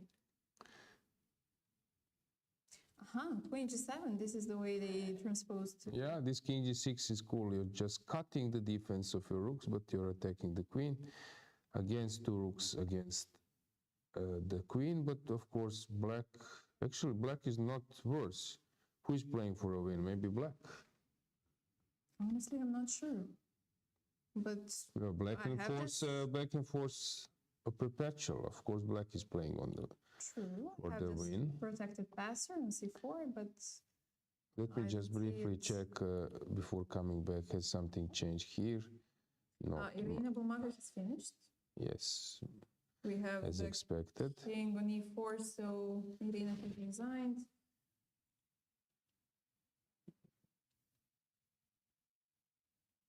This is complete mess. Okay, we can stay a bit here as well. So you can follow maybe Gaichin, Kielbasa. We haven't seen Bella Khotenashvili for a while. Okay, let's just check what happened there.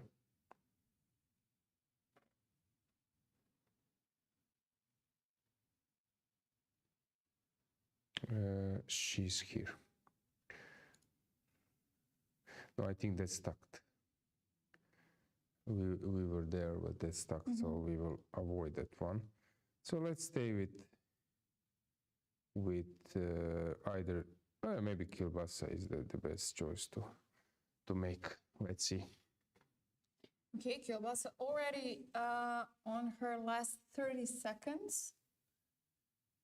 Of course, I guess you could make a few moves just to gain a bit of time, but all right, this is some kind of statement. Okay, c3, rook c8 is the point. I'm not sure then. Let's say that can king penetrate? It can, but probably not changing the assessment. King somewhere and you cannot do it. So you should stay away from playing c3.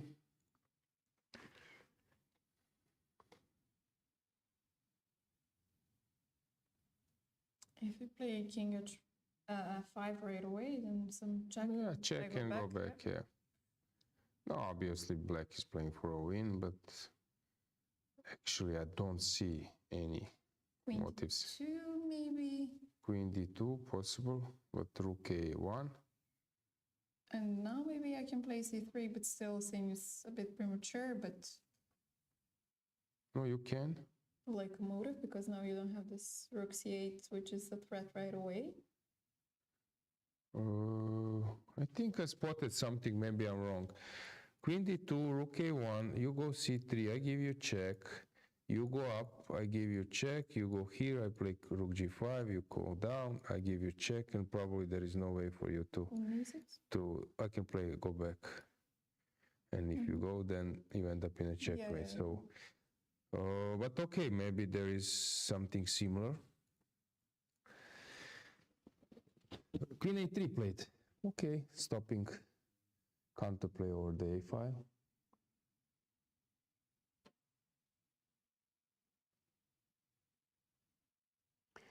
Yeah, we have stacked games. Last info that the boards were stacked 12 to 24.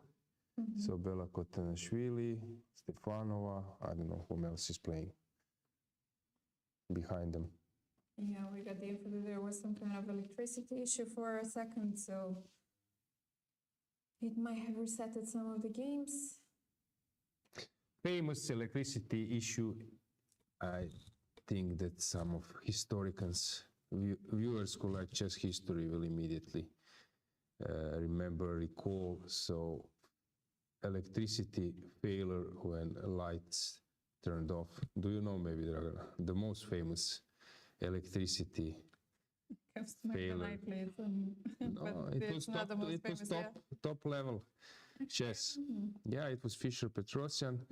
It was first round of candidates, final candidates. After that, he went for a match against Boris Spassky. So they played in Buenos Aires, and the first round electricity went off after. You know, the story is a bit long, but I can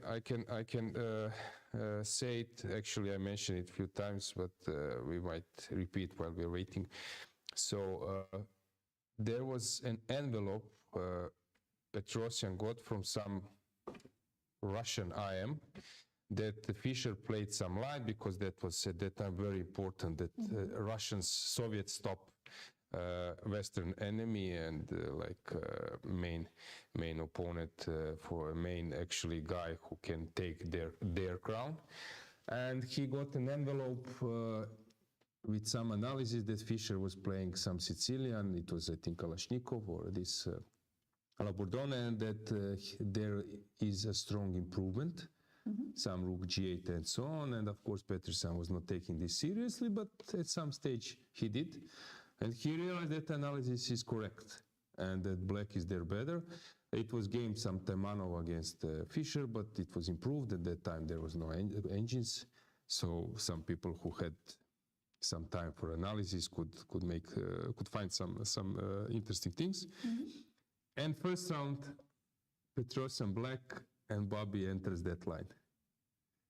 And Petrosyan executes that rook g8 exclamation mark move, and suddenly electricity fell down, and Petrosyan stood up.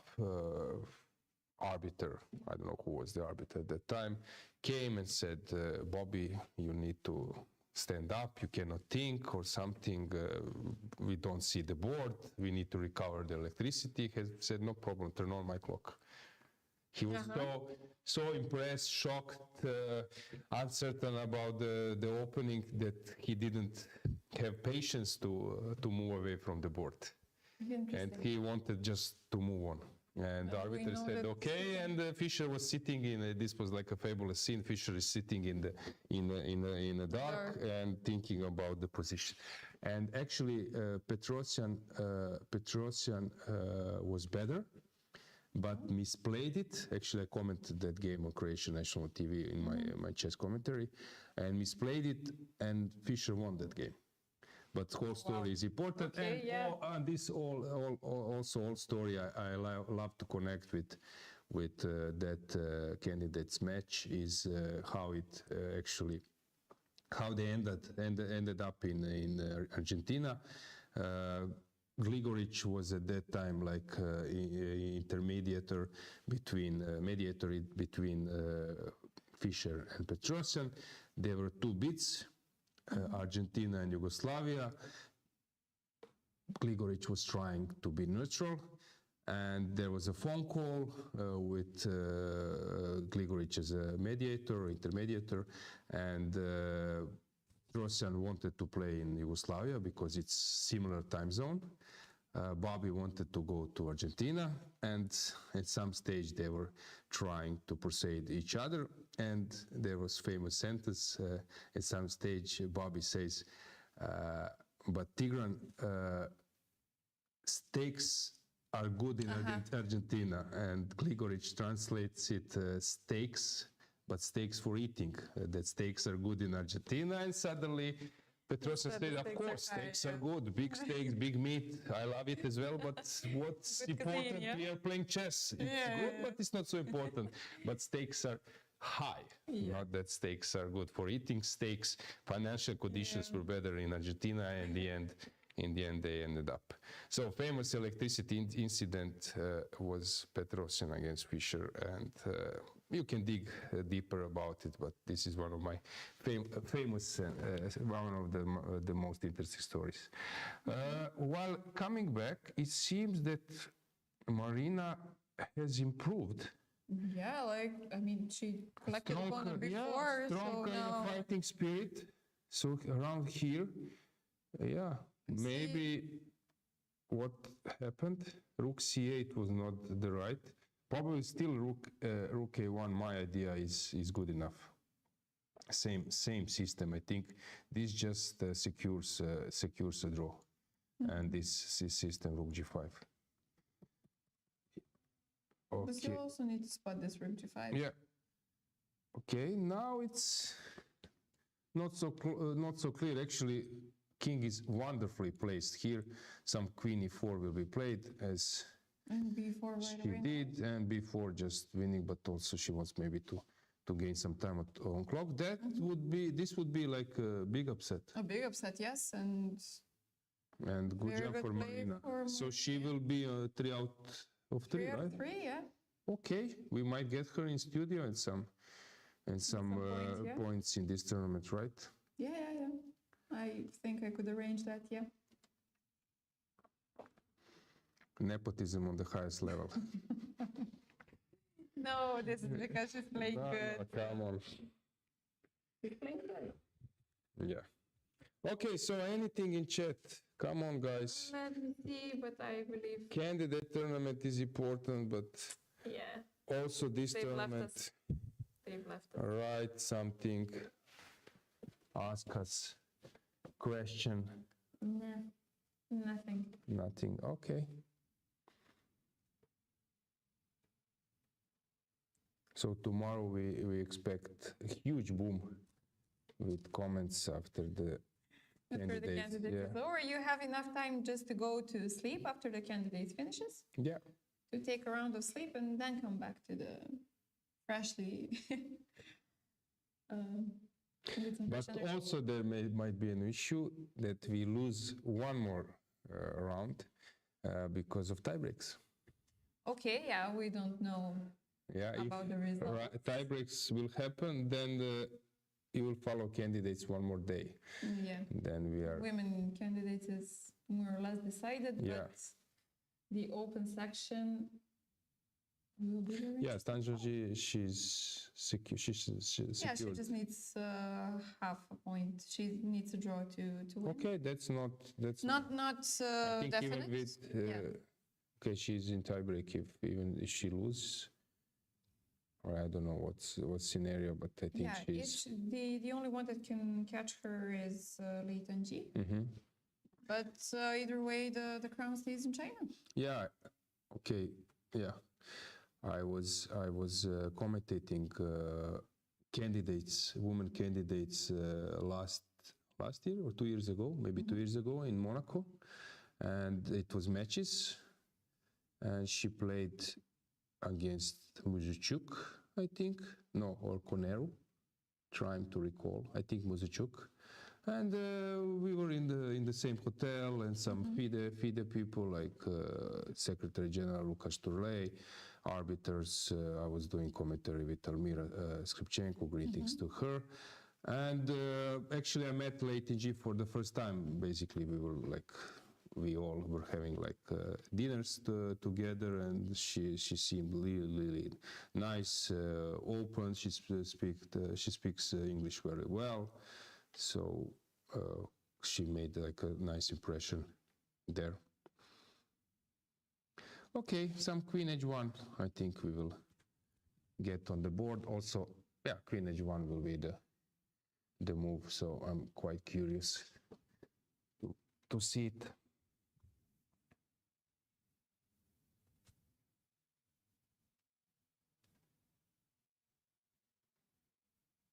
Just protecting the D5 Yeah, pawn. this is the move you want to make in time trouble. And also then some Queen H4 tricks again and so on. Mhm.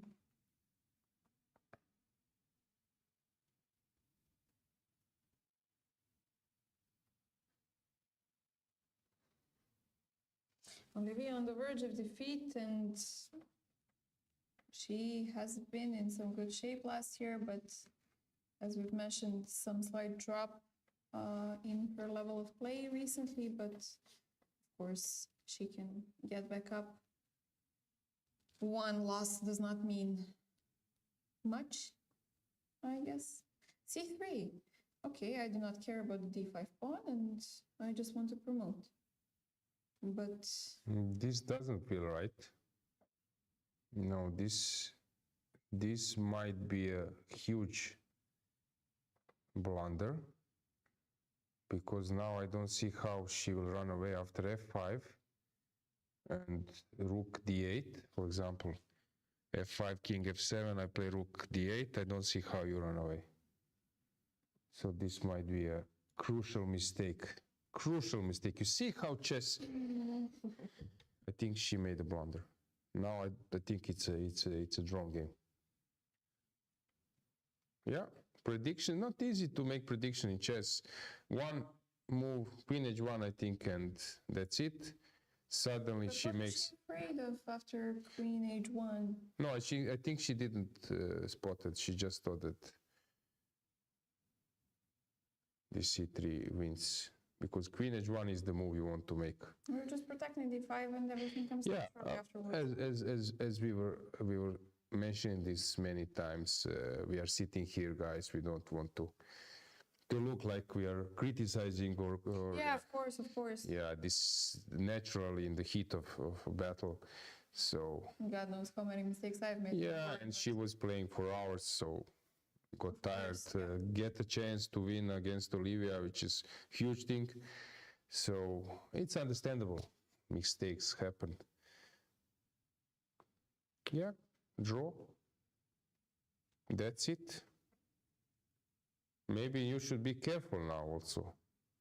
This can be, you can lose that one. King G5 draw. Very important that she goes to G5, not to G7.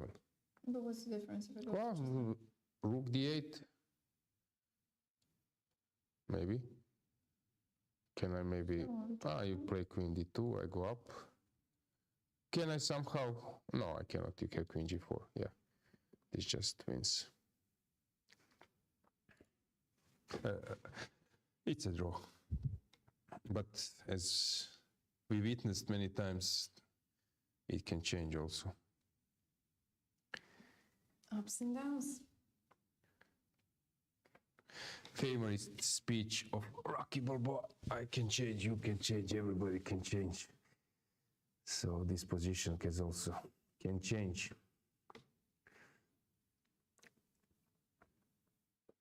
Rook D8 or Rook H3, I don't know. So close. Yes. Okay, Very still. unfortunate for Marina. Okay, we still have few moves so that we finish, but Yeah, King G3, if takes on F5, you cannot escape the perpetual. Yeah, and then I'm in time to catch those two guys.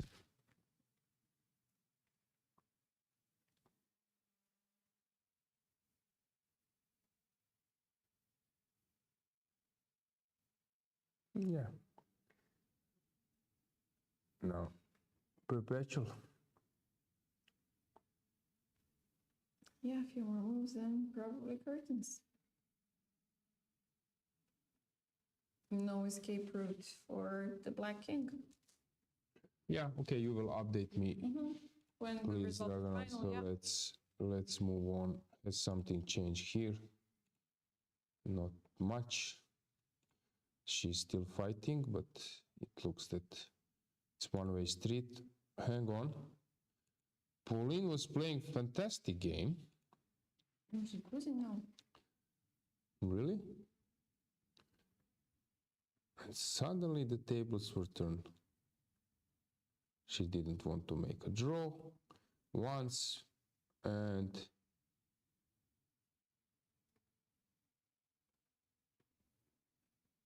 knights started to jump. Nakamura is very skillful with knights. Vichy and Anand especially. I think Aronian has said once Vichy's knight start to dance, it's over. You see, white doesn't even need to hurry. Strange that she didn't take here. Okay.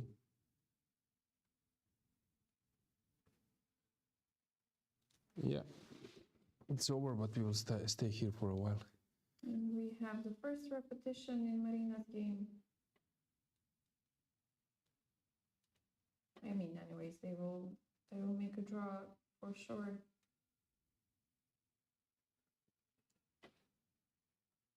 I don't think that we will need arbiters to come into play in that game, but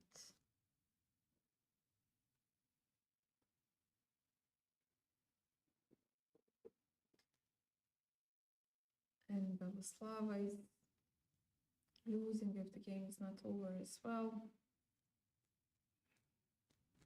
Sadly, we cannot see what's going on in Bella Khotenashvili's game. Another repetition. Yuliia Osmak versus Marina Gaichin. And this seems to be slowly ending the day.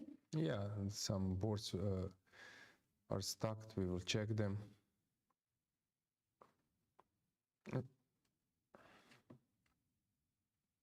More decisive results than Then draws, yeah. Yeah.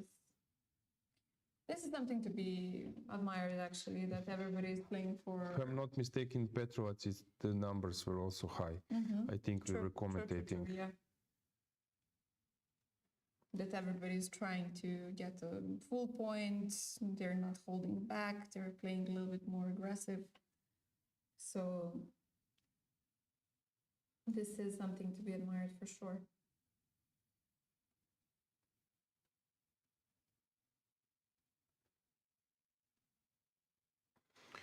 Okay, here I expect the just so knight f7, king b4. I guess knight g5 takes. C4 first. Excuse me. Not taking on C4 first. I don't Okay, think trying that. to be That quick is- yeah.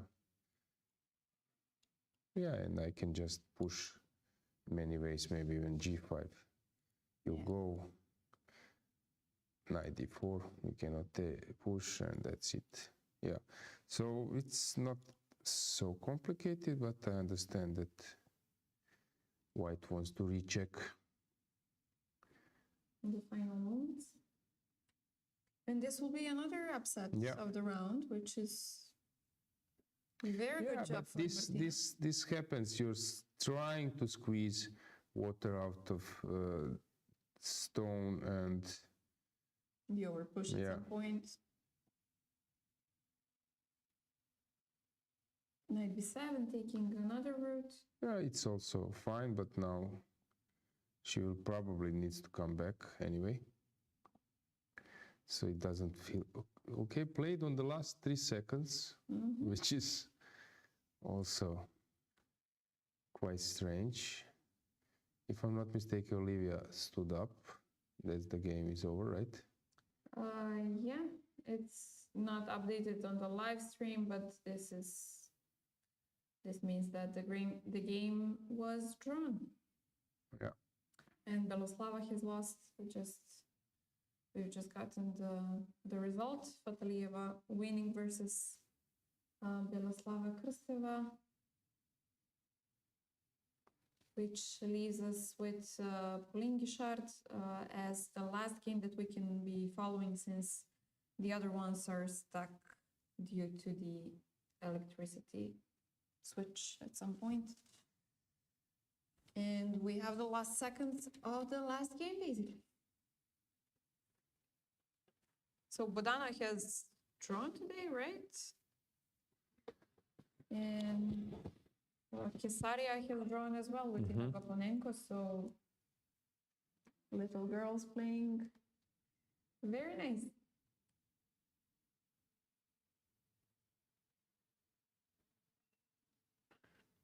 Josephine losing, huh? Yeah. Probably already lost. I didn't see a note. Here white got completely confused. So she's so tired, I guess, that it's when there was a pawn race, which was actually not a big race. It's more She than 5 hours play, so- couldn't calculate it, so she opted for defense. And now black is thinking, is there any chance to somehow to keep up with confusing strategy?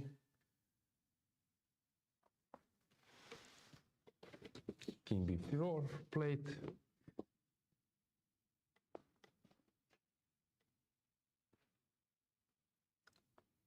Has something changed in the chat? I want to have some conversation, but No. you sure that it's not stuck? Yeah, That you disable? yeah, I guess. Let me refresh it, but You Unfortunately, I disable think- the chat because of some comment. whoopa, okay, we do have some. Uh-huh. Why did YouTube get stuck? Okay. Not much.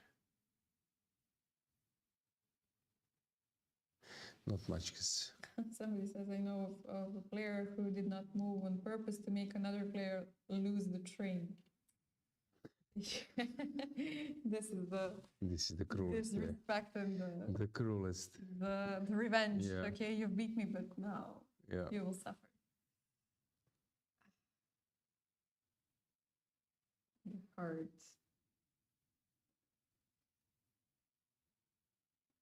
face of chess. We have some Olivia's fans. Poland, greeting to Poland, yeah. Polish having a lot of players at this tournament and a lot of good results so far, so definitely a country that we should be on the lookout for. I'm getting comments that Dinamo Zagreb, who is fighting against Rijeka, has won, which is good. Yeah. So guys, Now there is a huge action to get Luka Modric back for last season from Real Madrid to Zagreb. Actually, some football players. One of my friends who played chess, who played for Newcastle, Porto, Panathinaikos, and some others. Igor Bišćan from Liverpool. They are now in Madrid, trying to persuade Luka to come to Zagreb for the last season. But how he plays, you never know which is his last season. Here it's completely some kind of such smooth transition from Luka Modric. So here is completely king d3. I don't know, but Luka Modric make up. No, Make up I'm to the club not with see king that. d3. Come on, I can also be silly No, sometimes. It's okay, it's funny. I just like the smooth transition from one topic to another. So, f2, king e2. Again, we will have a race, but probably not a big one. Yeah, almost 5.5 hours of. Okay, I see some updates in Bella Khotenashvili's game. I guess they have entered the moves, and we have a draw. Where? Okay, Bella Khotenashvili. Really? Let Yeah, I me think check that's that. a draw. Okay. What happened? Bella managed to keep that position from defeat. Bella Khotenashvili Yeah, I or- found her. Okay. Let me see how. So we were around. No, later here. It looked like completely desperate.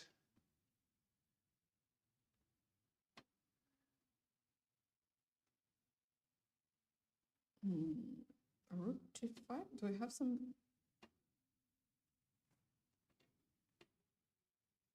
checks and some taking away the bishop? So suddenly the queen Hang is on. on x-ray. So rook e1, you go king c2. I give rook e2, you go king d3, and I have this trick, which is what she missed. You could have played rook c1 actually.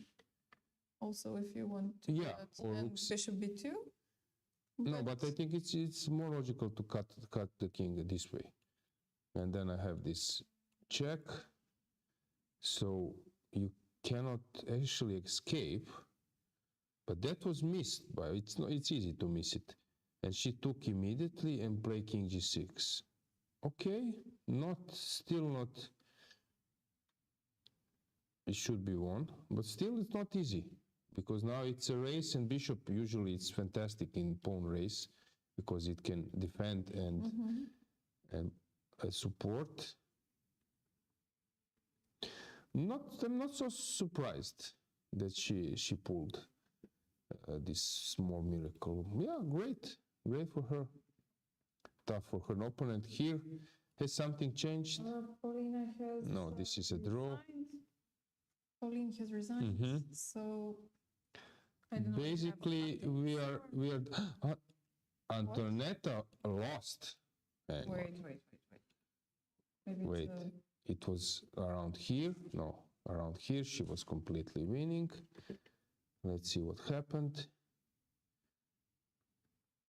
Okay. Yup. Oh, she's still. Okay, she needs to move the rook. She blundered e7. Okay, maybe it's not a blunder, but she needs to move the rook, I guess. e7. H. Okay, it's not clear. This.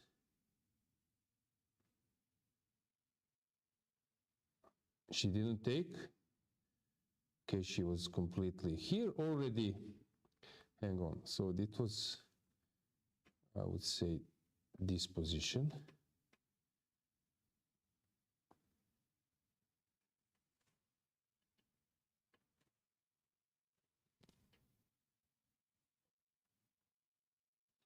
So she didn't want to push, which is, of course, very reasonable. Okay, this is not easy to win. So she played c5, which is, the idea is rook a2.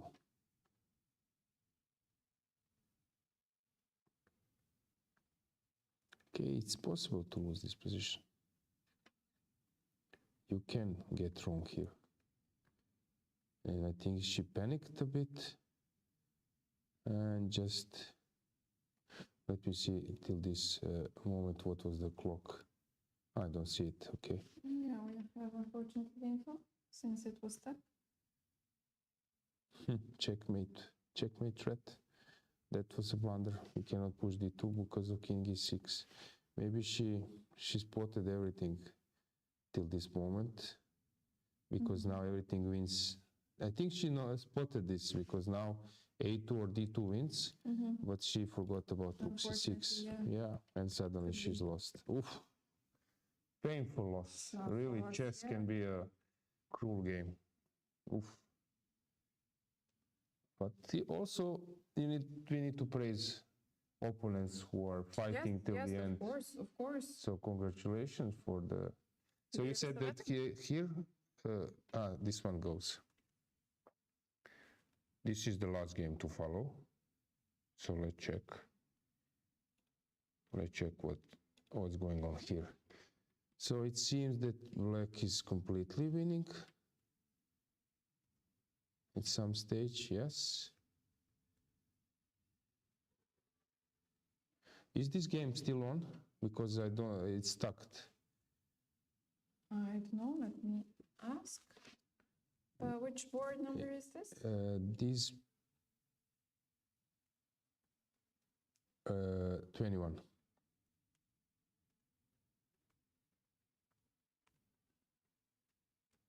The last game to follow, so but we need to have.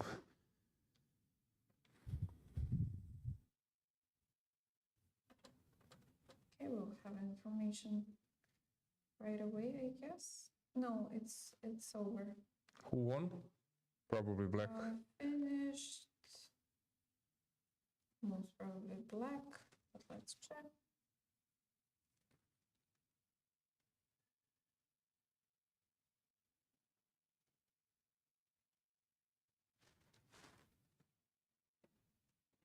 And I believe that all the other. Yeah, that's it. That's basically it. So we can conclude by results. So 100% we have. So you can maybe just read who is on 100%. Okay, sure. Well, we have Claudia Coulomb. Yes. Then we have Narva Mai. Yep. And black one, we just got the info. We have Natasha, who has just won. Patalieva. Yes. Martina, I believe, and I'm not sure. And I think Marta Garcia is the Okay, you last can just one. check maybe chess results so we can know the last, which is the last. Yes, Marta Garcia. Yeah, that's it. The last one. So I think we can make a final conclusion here, right?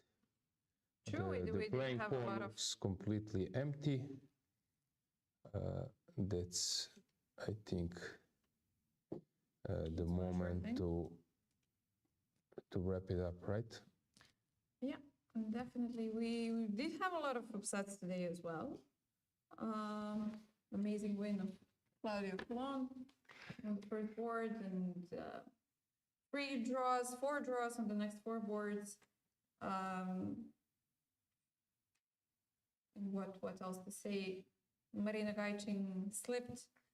She could have won, but of course it's not such an easy task to do. After 5.5 hours, we know that things are not so easy. Yeah. Looking forward to candidates, looking forward to tomorrow's 4th round. So stay with us, subscribe to the channel, write us some comments in chat, and guys, see you tomorrow. Have a nice candidates night and see you tomorrow.